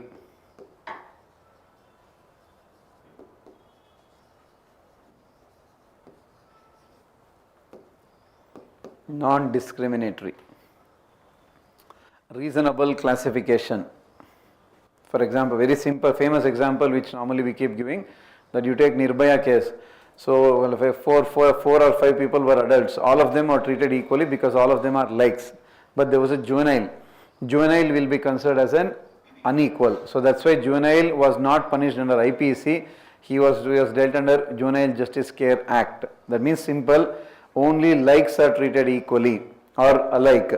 Unlikes will not be treated, or in other words, unequals need not be treated equally. Understood? That juvenile was given separate law, Juvenile Justice Care Act. That's what is another way we call it as reasonable classification.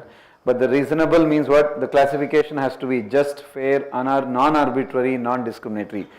The opposite of reasonable classification is called as class legislation. So class legislation means arbitrary,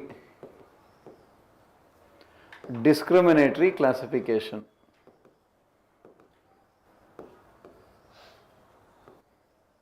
That is class legislation. For example, apartheid law, treating whites differently, blacks differently, or other word, those are all, or like let's say the segregation laws in US, they are all class legislation. That is not allowed. Class legislation is not allowed. It violates Article 14 because it is arbitrary, it is discriminatory classification. For an example, apartheid laws. So they may give reasonable, they sometimes use the term reasonable classification, sometimes they use the term reasonable accommodation, both are allowed. Class legislation which is arbitrary, discriminatory is not allowed.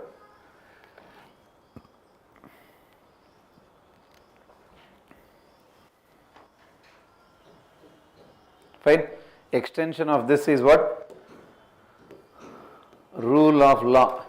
Again, Professor Albert V. Dicey, linked to UK common law system.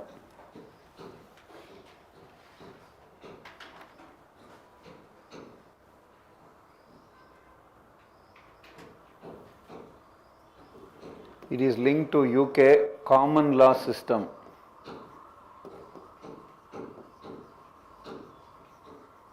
UK common law system. Fine. Then rule of law is what? Part of basic structure. But term is not mentioned in Constitution.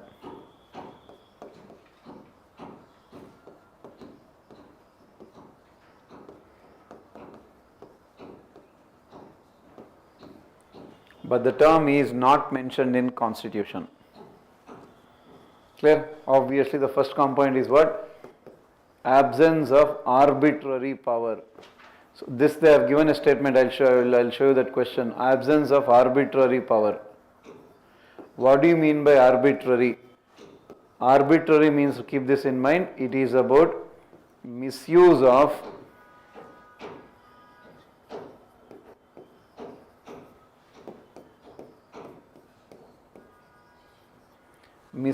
the discretionary power. That is called as arbitrary power. No person shall be arrested except for breach of law. In other words, discretionary means what? That you can take the decision on your own. Misusing the discretionary is called as arbitrary. Second one is equality before law. And third one is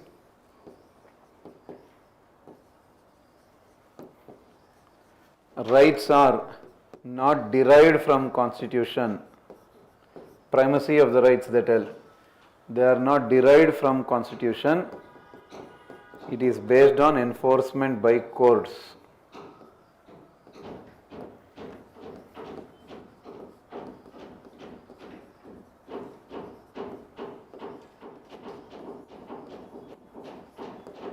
It is not, their rights are not derived from the Constitution.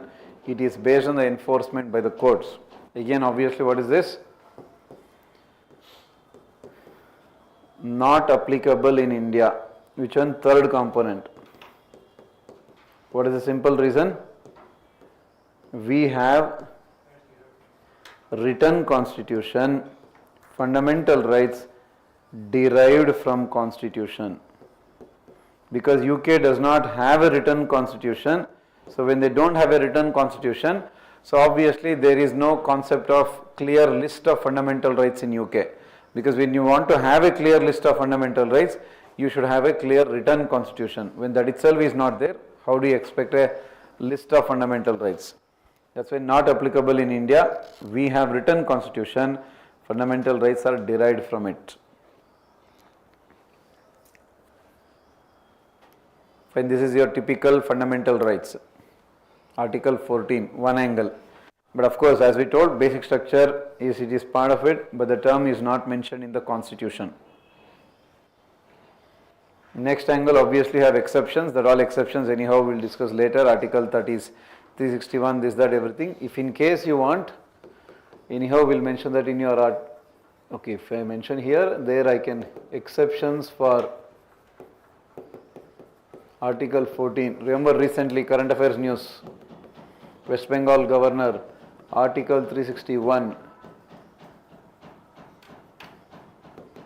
immunities for President or Governor, King can do no wrong principle.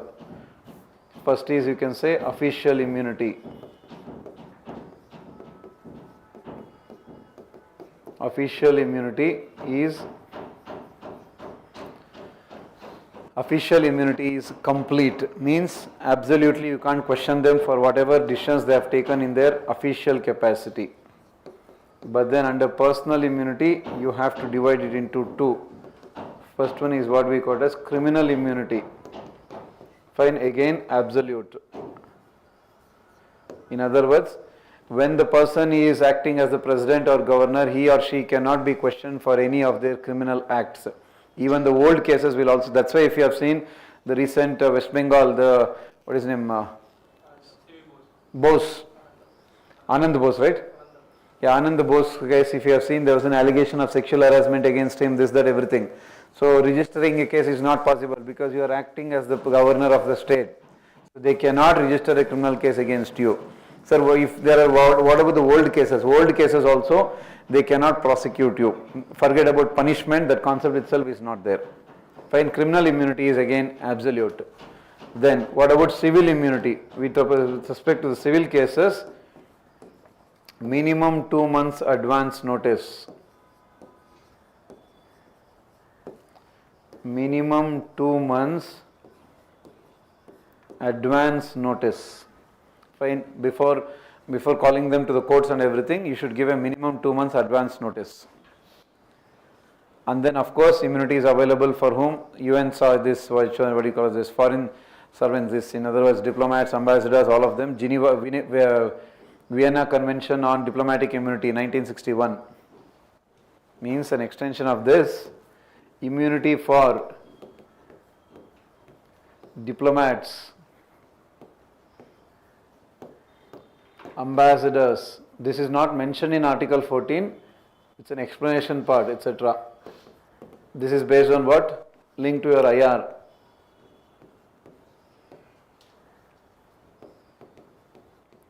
Vienna Convention on Diplomatic Immunity. So based on that, obviously foreign servants, not just Indian foreign service officers, anybody who is declared as a diplomat will get that immunity. There are very famous cases also, like for example what we call as the Majid Hasan Ashur case, Jalil Abbas Jilani case, like that. Again, cases are all not necessary for prelims. Then same one, immunity for UN, its agencies, foreign sovereigns.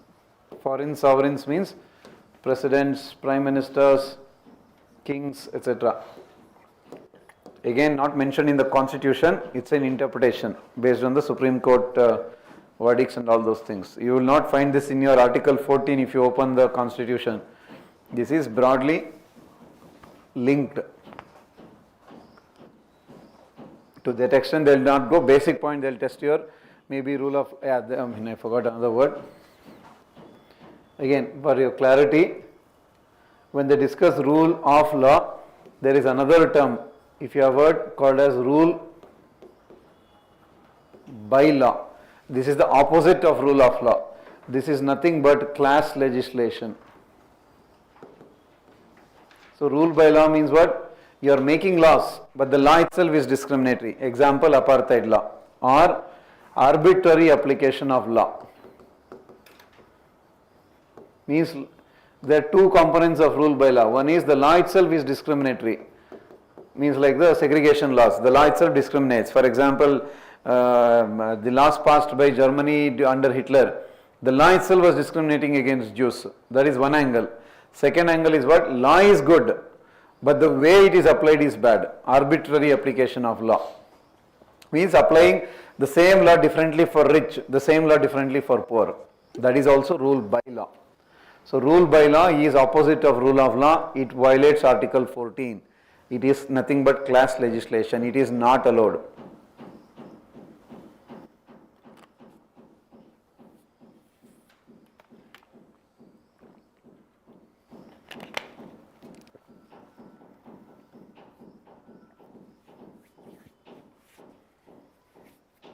Fine, arbitrary application of law. Okay, that is broadly your Article 14. Then comes your Article 15.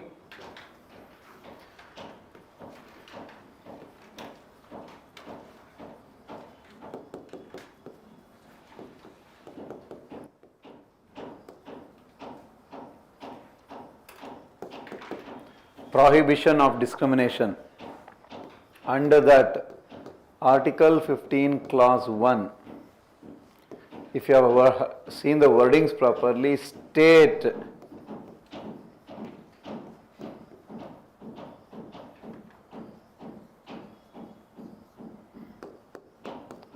shall not discriminate against any, again look at the wording properly, citizen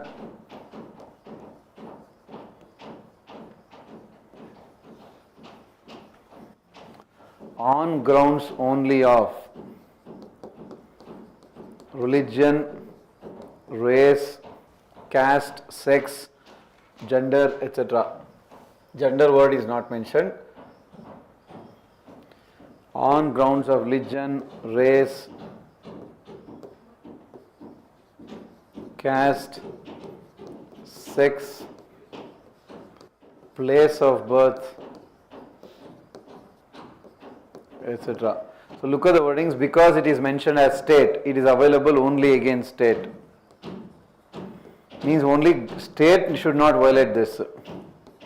Because the word mentioned is citizen, only for citizen, not for foreigners.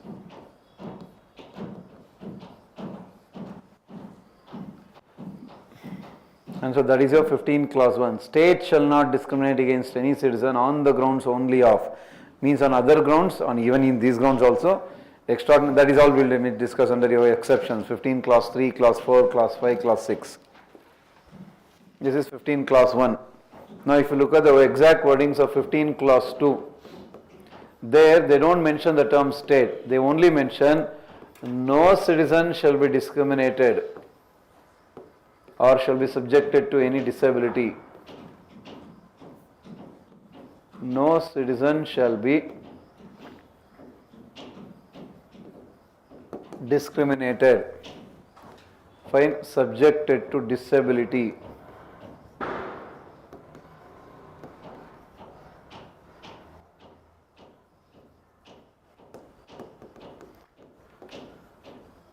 Same, on grounds of, same grounds, religion, race, etc.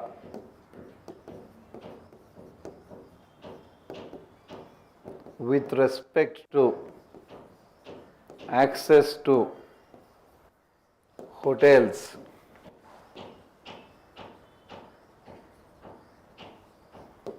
restaurants, wells,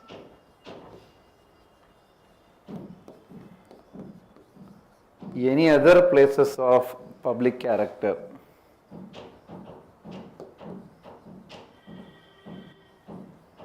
Fine. Because the term state is not used against both state and private individuals.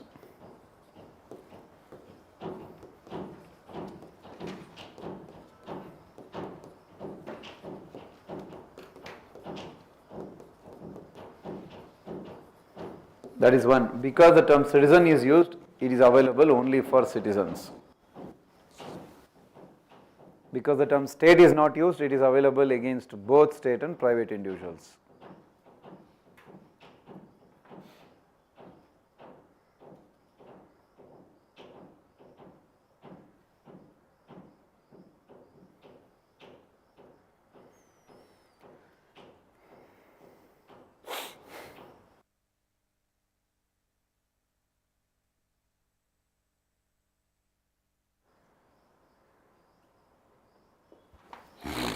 Same way, exceptions. There is no current affairs angle related to this, but next article you have 15 clause 3, special provisions for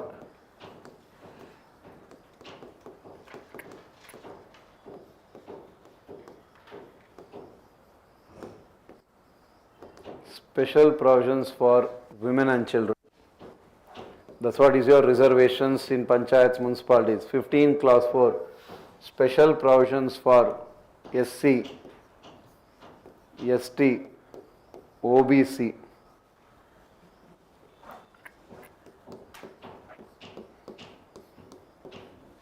Special provisions for SC, ST, OBC with respect to access to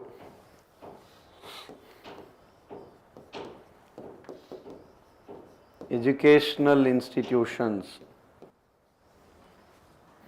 including private colleges. Sure. This is nothing but reservations for OBC, SC, ST in the degree colleges, UG, PG. So this is 15 is nothing but UG, PG, PhD reservations for OBC, SC, ST. Same concept, 15 clause 6, less than or equal to 10% EWS reservation, which is what? 103rd Amendment 2019.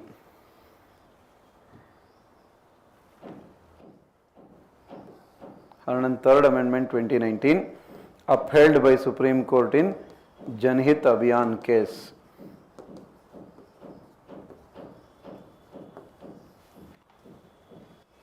So 15 clause 5 is nothing but reservations for OBC, SC, ST children in UG educational courses, including private colleges.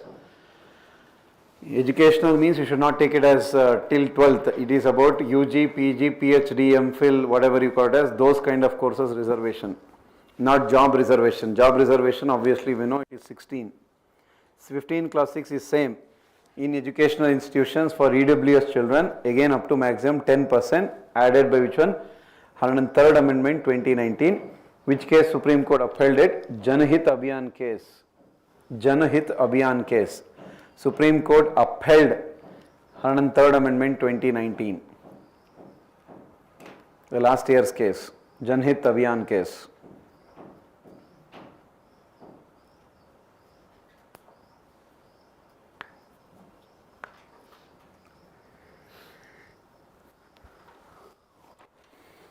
Fine. Now extension, a little more detailed article, Article 16. Directly if you mention 16 clause 1.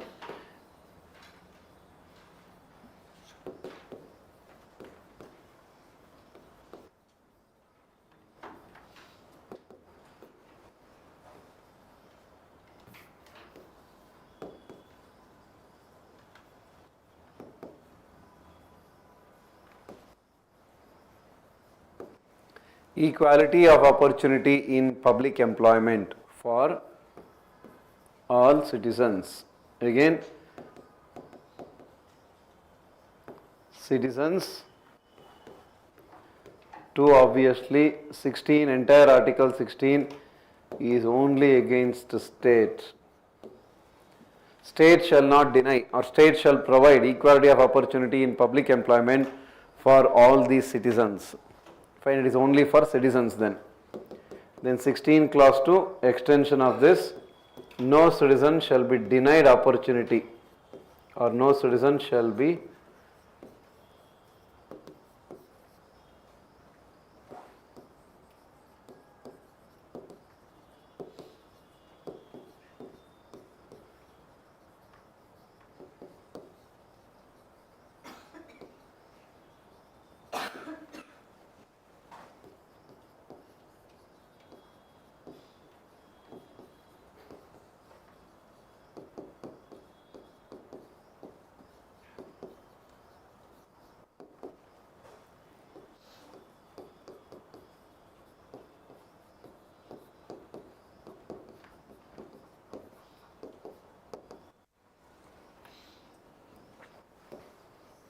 basic point, article 16 only against state, only for citizens, entire 16. At least in 15 what happens, 15 clause 1 is only against state, 15 clause 2 is against both state as well as private individual. This one, entire 16 article only, entire article 16 is only against state.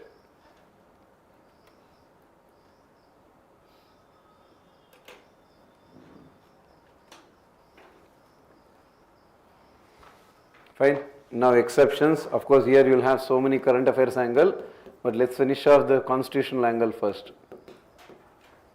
Exemptions, 16 clause 3, what does it say?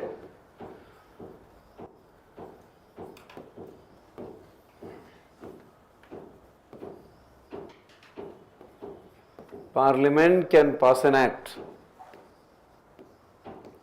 and mention residence as a criteria .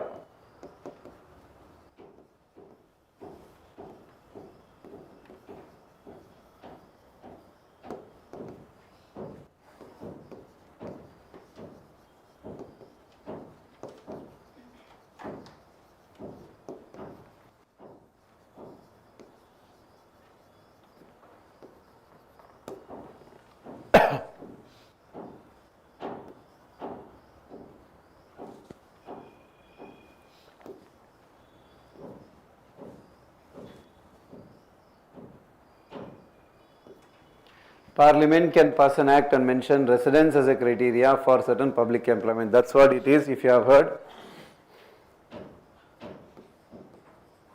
Public employment requirement as to residence act. Public employment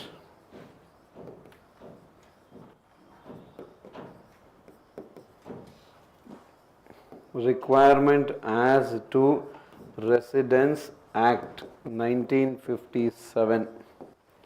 This is the act. Parliament requirement as to residence act 1957. Public employment requirement as to residence act 1957. Fine. As of now it is applicable only to Andhra Pradesh and Telangana under 371D and E. That all is not necessary here. We are still doing the constitution. For this you have, last year also you had a question, I mean this year 2024 you had a question. Then 16 clause 4 in simple terms is what? State can provide reservation for any backward section.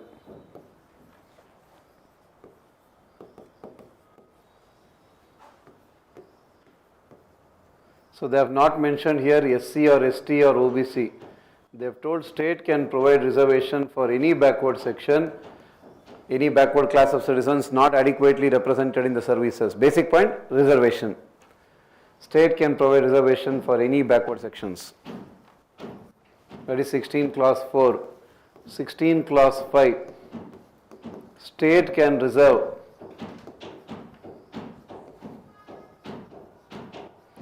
positions in religious denominations,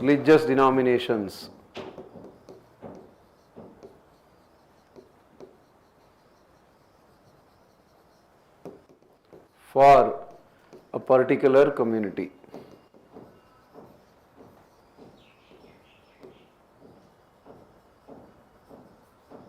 In simple term, religious denomination, if you don't know what do you mean by that, it means subsect of a religion. Like for example, Ramakrishna Mission is not a religion, it is a denomination. Example, Ramakrishna Mission. Find Shaivism, Vaishnavism, Anandamargi, they are all not religions, they are denominations. They are part of a religion, subsect of a religion. Example, Ramakrishna Mission.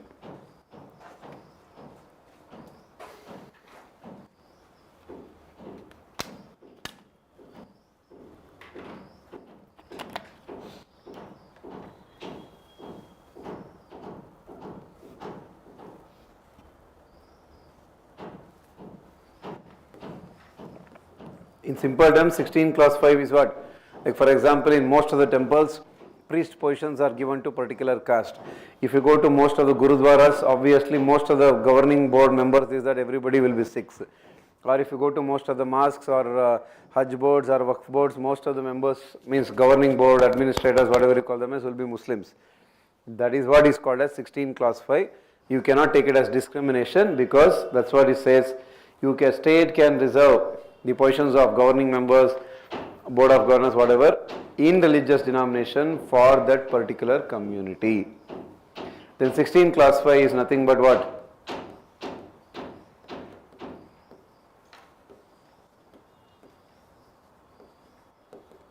EWS reservation in jobs.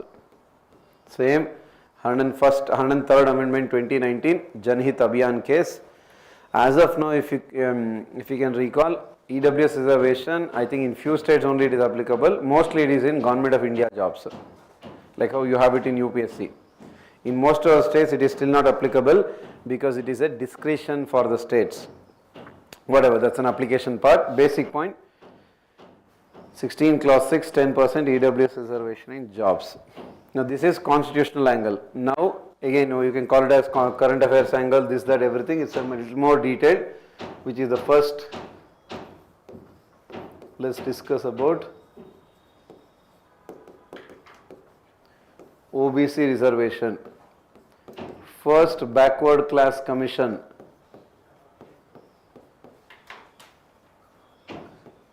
Cited by whom? Kaka Kalelkar. They also had recommended OBC reservation but not implemented. Second backward class commission headed by Mandal, appointed by Janata Party, Moraji Desai government. Fine. Mandal recommended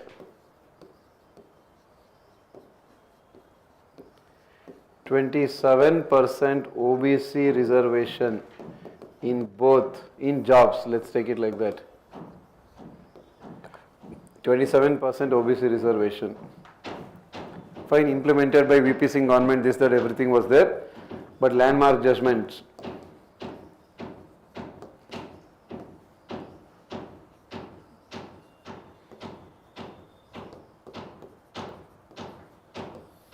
Indira Sani case 1992. You call it as OBC case, Mandal case, reservation case, whatever. First point is what? 27% OBC reservation is legally valid. First point. Second point, total reservation.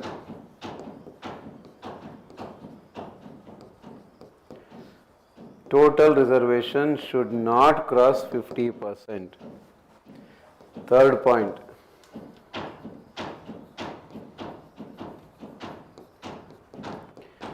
creamy layer within OBC excluded. Fourth point, no EWS reservation. Fifth point, reservation only in recruitment, not in promotion. reservation only in recruitment, not in promotion. Then statutory body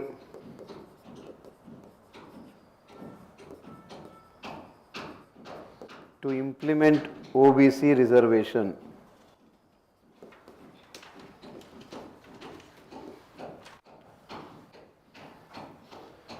First point is 27% reservation upheld. Second point, total preservation should not cross 50%. Third, creamy layer within OBC, exclude them. Fourth, EWS, don't give them reservation. Fifth, reservation only in recruitment, not in promotion. Sixth, statutory body to implement OBC reservation. Fine. The statutory body itself is called as what? That itself is National Commission for Backward Classes Act 1993. Fine. That itself later became 102nd Constitutional Amendment 2018. Answered, which is nothing but 338B NCBC as a constitutional body. 102nd Constitutional Amendment 2018. NCBC Act 1993, statutory body. Now 102nd Amendment 2018, 338B. So that means NCBC today is what then? Constitutional body. That also they have already asked as a mains question. NCBC.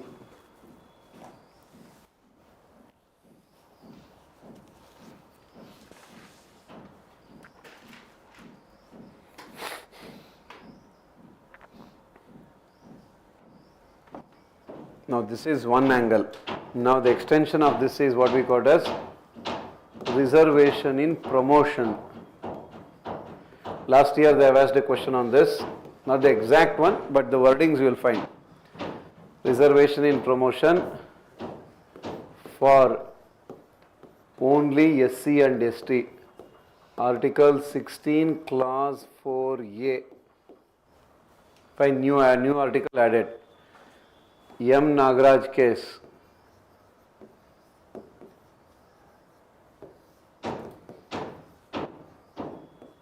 Reservation in promotion upheld. But again what we have is called as triple test criteria.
So this is nothing but your Article 335.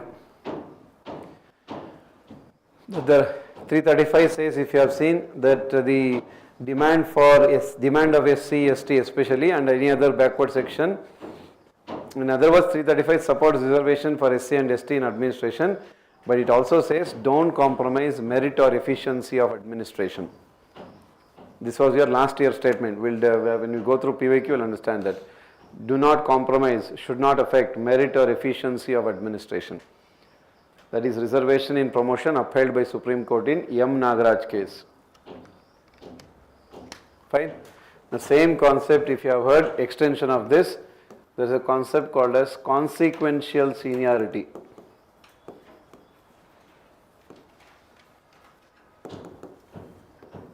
Fine. In promotion. Again, I can't explain all these things for SC and ST.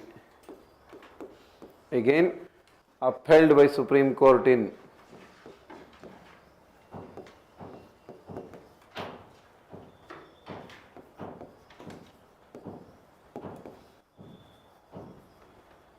Lakshmi Gupta versus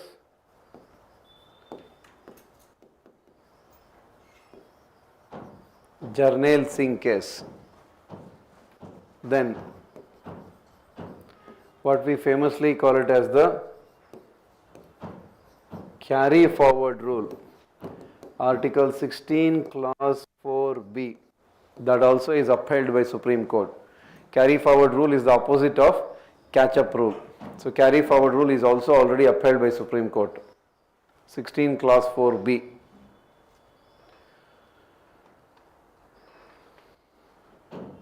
Carry forward means, if you know, basic point, if any reserved vacancies are unfilled, you should not fill it by other communities. You just keep forwarding it to the next year and don't include them to calculate the 50%. Too much of detail, that all nobody will ask, just keep that in mind.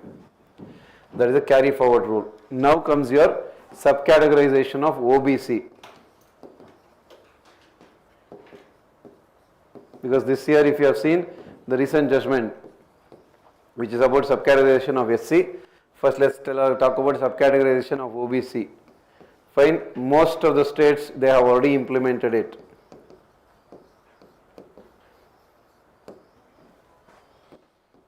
Most of the states have it already. Fine. Not at Government of India level.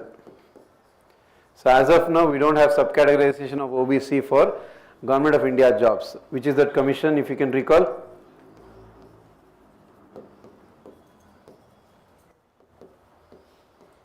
Justice Rohini Commission has supported it. So it was appointed by Government of India for subcategorization of OBC and it has supported it. So they may implement it, when, that all we don't know.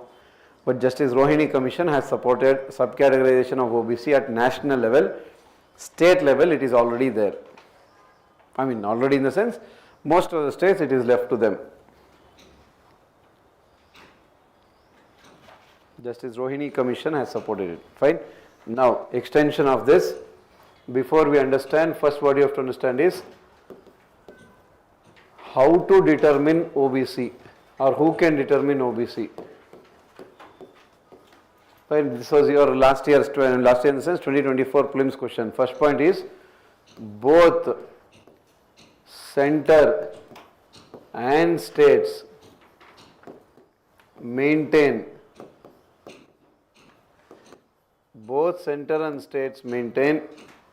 their own OBC list. So state will have their own, center will have their own. So that power is given for both. Both center and states maintain their own OBC list. So then what about SC? For SC or ST, only one list by Government of India.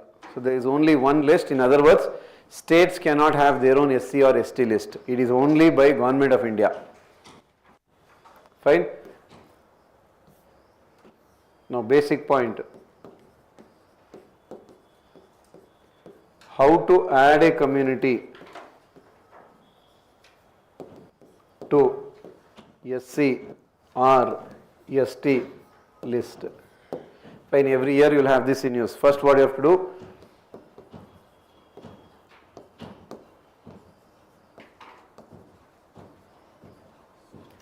First is respective states' recommendation. Now that goes to NCSC or NCST. If it is SC or ST list, then it goes to Cabinet, then it goes to Parliament, then it goes to President. That's what, if you have heard, Constitution order SC or ST list. Fine. This has to be amended. No need of amending the constitution. Remember, simple majority.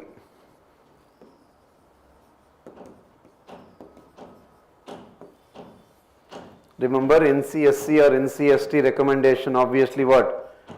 Not binding. All simple prelims point. Whatever NCSC or NCST recommends is not binding on the government like any time. Parliament has to pass it by simple majority. Then President will notify. If they ask a simple question, who will notify the list of SC or STs? You should not tell Parliament. Notified by whom? President. But who will amend the list? That is Parliament. Which majority? Simple majority. Based on Cabinet. That itself is based on NCSC or NCST. Of course, depending on.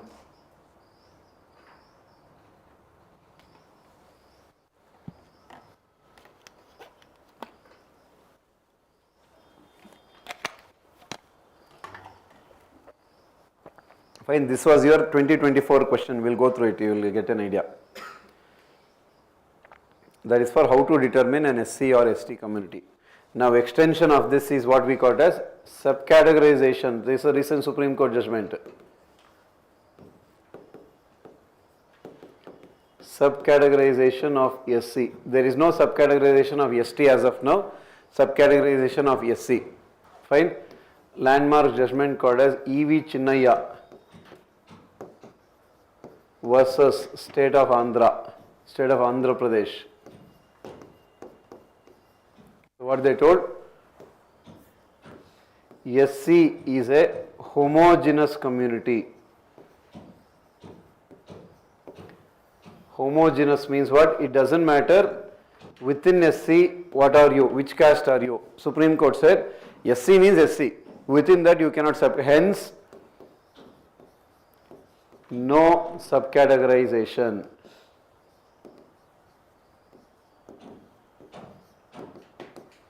This was landmark Supreme Court judgment in E.V. Chinnaya case. Now recently what Supreme Court did? Recently this judgment is reversed.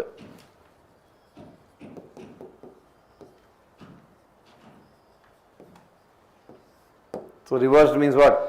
Subcategorization allowed.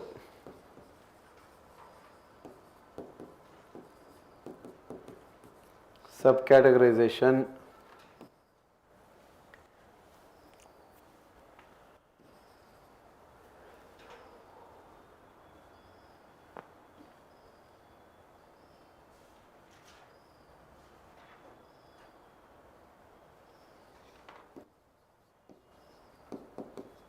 remember only in SC.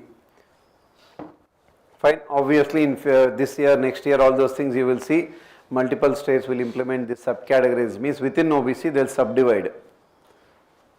Subcategorization allowed in SC. In ST we still don't have that. It is considered as a homogeneous community. So this is the recent Supreme Court judgment. Reversing of E.V. Chinnaya judgment by that was a 5-judge bench. That's why it was reversed by a 7-judge bench. Whatever, that is another one, another angle. Now, again, these are all little more detail. If you still don't know, there is something called as horizontal reservation,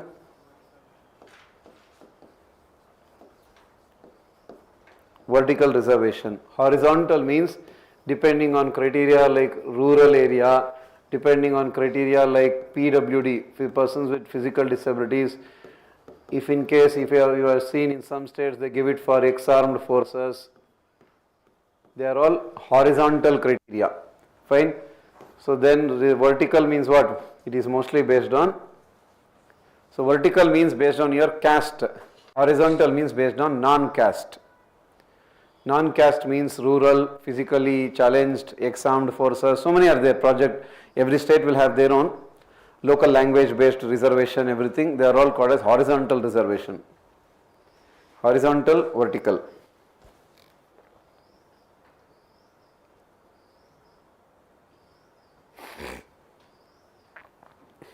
That also was under discussion in Supreme Court, but all of them have been upheld.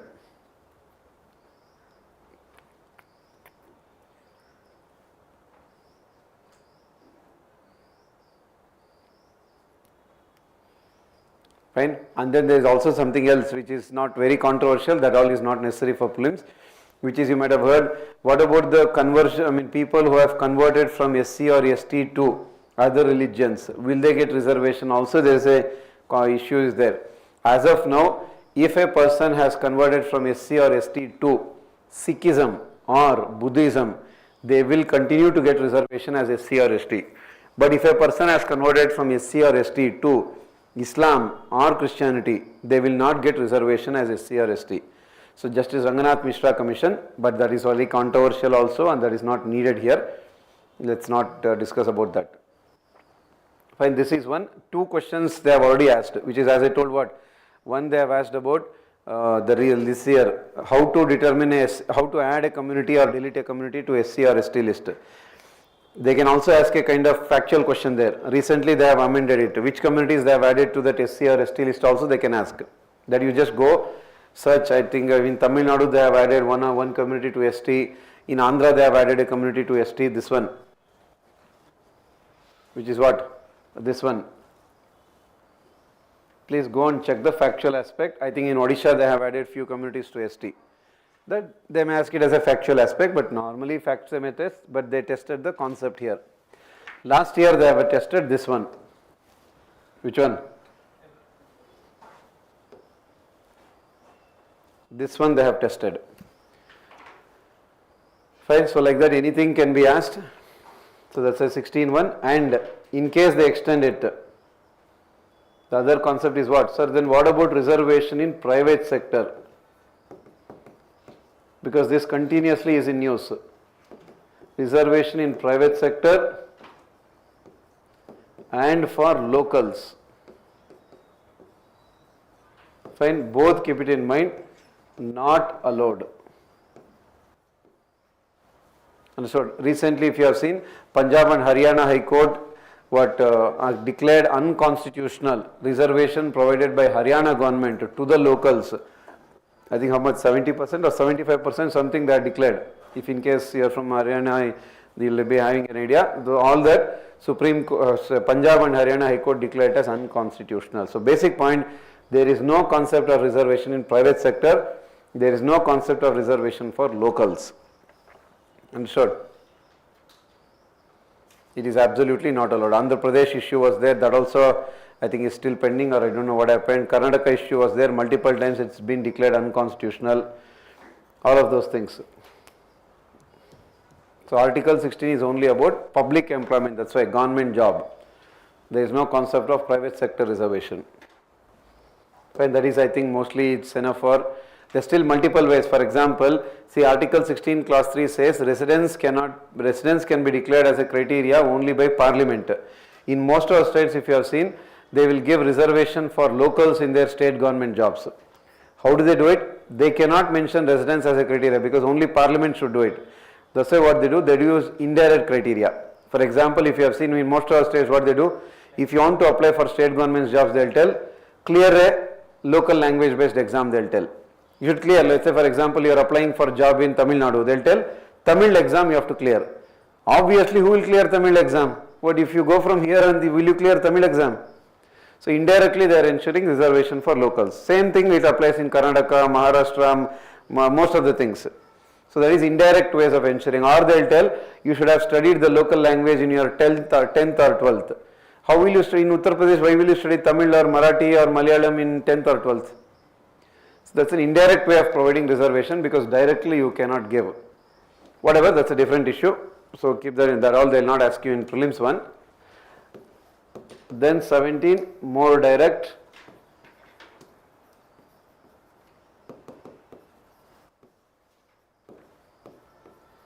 In prelims angle, you just have to keep few points. This is very simple, very directly we can finish.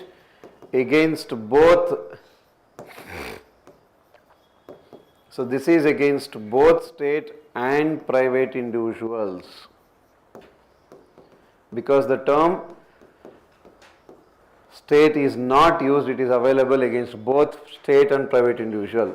Because the term citizen is not used for both citizens plus foreigners.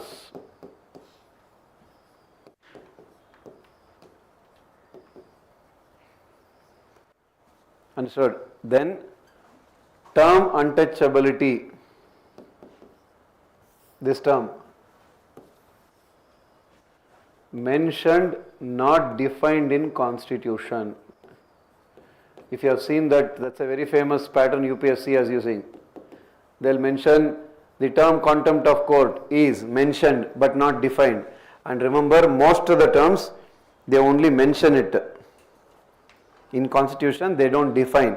Article 365, if you have seen, not 365, 366 is about the definition of few terms.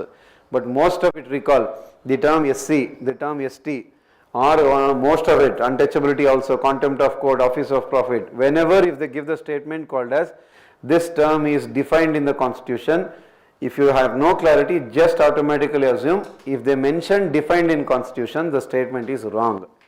99% of the times they don't define. Understood? Please, if in case you had a doubt, please note down in somewhere in margin, constitution does not define most of the terms. If the statement is given, assume it as wrong, unless it is right. It's fine, you can find this pattern, I'll show you that. Office of profit in constitution. Sir, I have no, I'm not sure, very sure. Assume it is wrong. Contempt of court defined in constitution, assume it is wrong. Contempt of house defined in constitution, assume it is wrong. Untouchability defined in, assume it is wrong.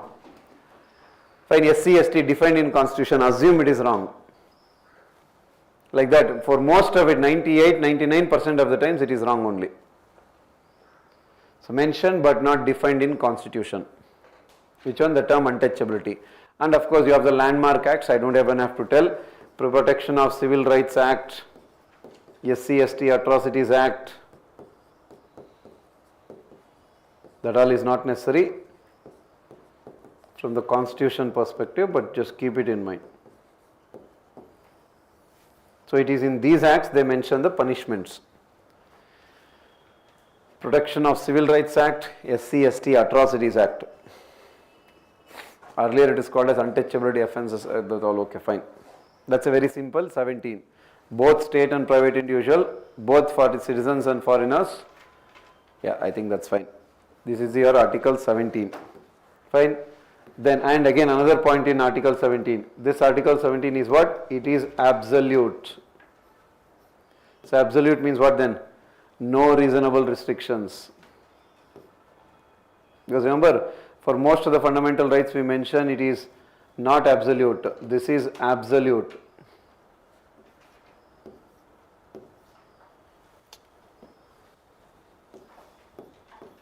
Absolute means there is no concept of reasonable restriction here, because it is such an important fundamental right. The extension of this is little easy. Article 18.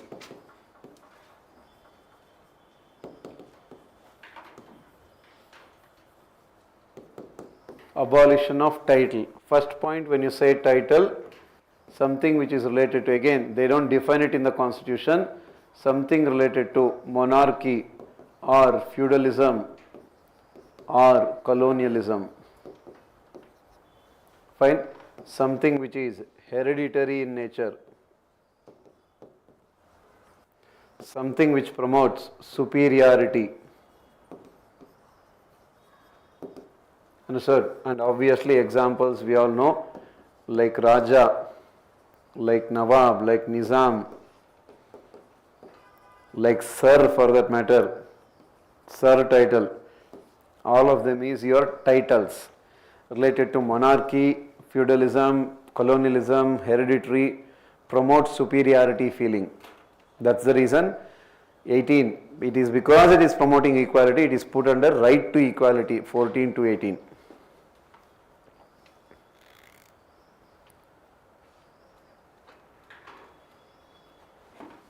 Fine. Obviously you have 4 provisions here. First provision is what?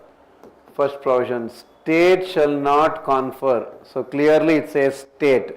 That's why entire Article 18 is only against state. So common man, companies providing titles, it doesn't matter for us. State should not give any title. State shall not confer means provide. any title to any citizen or foreigner. State shall not provide any title to anybody, to any citizen or foreigner. That's your first one. Second one, citizen shall not receive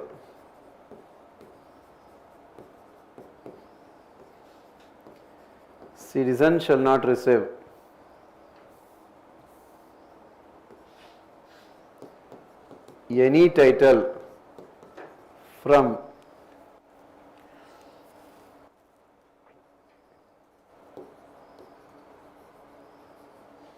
any country.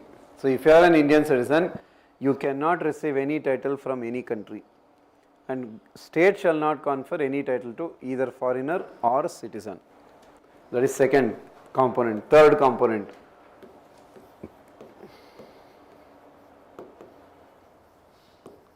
foreigner holding office of profit or trust with state, means government of India or anything,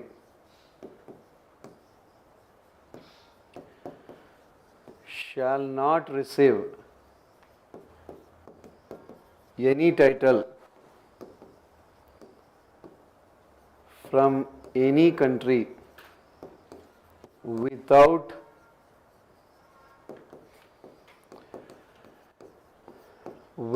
the permission of President of India. If you are a foreigner but you are working for government of India or for state government, then you cannot receive any title from any country without President's permission,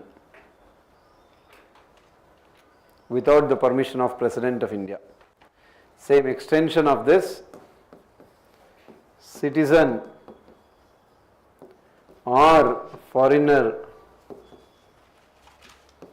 holding office of profit or trust shall not receive any emolument or office, same, from any country without President permission. So if you are an Indian citizen or if you are a foreigner holding an office of profit or trust, means if you are working for government of India or state government, you cannot receive any emolument or office. Emolument means I have already told you, salary plus other benefits, any positions, anything, from any country without President's permission.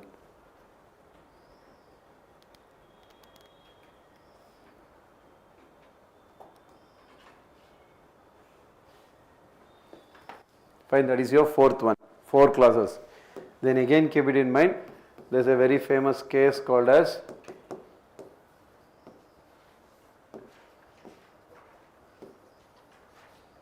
Balaji Raghavan case, in which they clearly told Padma award not title under Article 18, hence legally valid.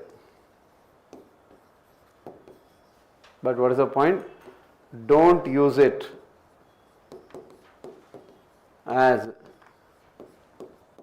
prefix or suffix. Fine. And what is it? Based on merit or service.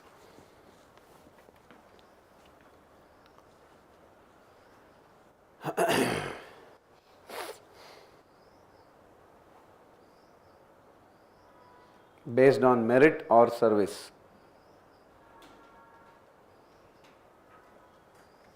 Fine. And then, because remember this year they had given 5 Bharat Ratna, all those things, it was on news again. According to the rules, if you have heard, Bharat Ratna can be given only 3. Rules wise it is only 3. Fine, but you can easily exempt it because it's just based on you just have to amend the rules.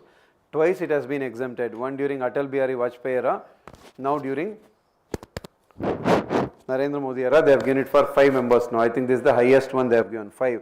I think Vajpayee time they have given it for 4 members. Fine, Bharat Ratna one. They can easily make a factual statements under it. They can easily ask, please go and note down those details.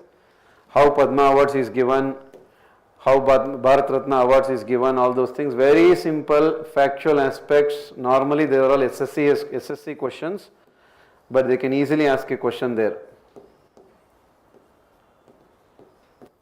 Fine. For Padma Bhushan you have 3, which is what? Again, Constitution does not talk anything about it. Padma Shri, Padma Bhushan, Padma Vibhushan. Fine, and it is all based on what? Padma Awards Committee. That Padma Awards Committee is headed by whom? Padma Awards Committee headed by Cabinet Secretary. Understood? And of course, as I told, Padma Shri, Padma Bhushan, Padma Vibhushan. And remember, none of them carry, including Bharat Ratna, none of them carry monetary benefit. No monetary benefit for any of these things.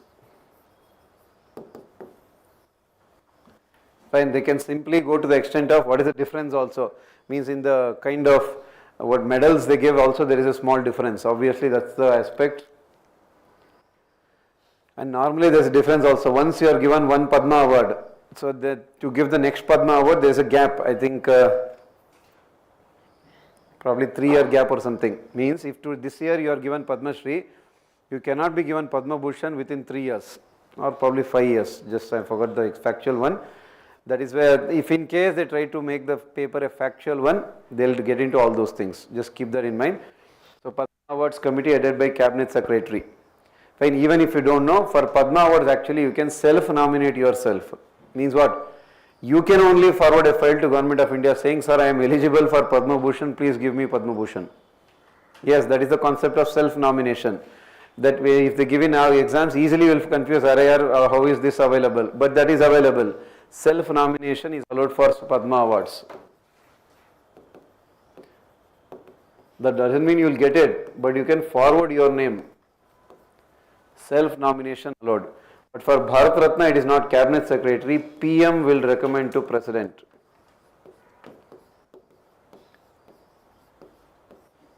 PM will recommend that to President. Fine, for a long time it was not allowed posthumously. Posthumously now it is allowed.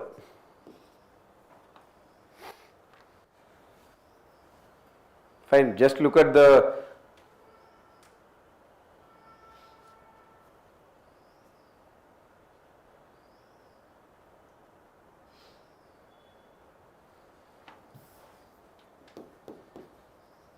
MS Swaminathan, Narasimha Rao, posthumously it is allowed now.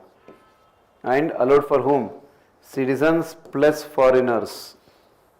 And now any field, earlier it was fixed for few fields, now they can give it for any field. Again, as I told, no monetary benefit. Clear? And who are the first Bharat Ratna awardees, which foreigner, that's a typical factual and this is whatever we have written here is your SSC. C plus F means what? Allows for both citizens and foreigners.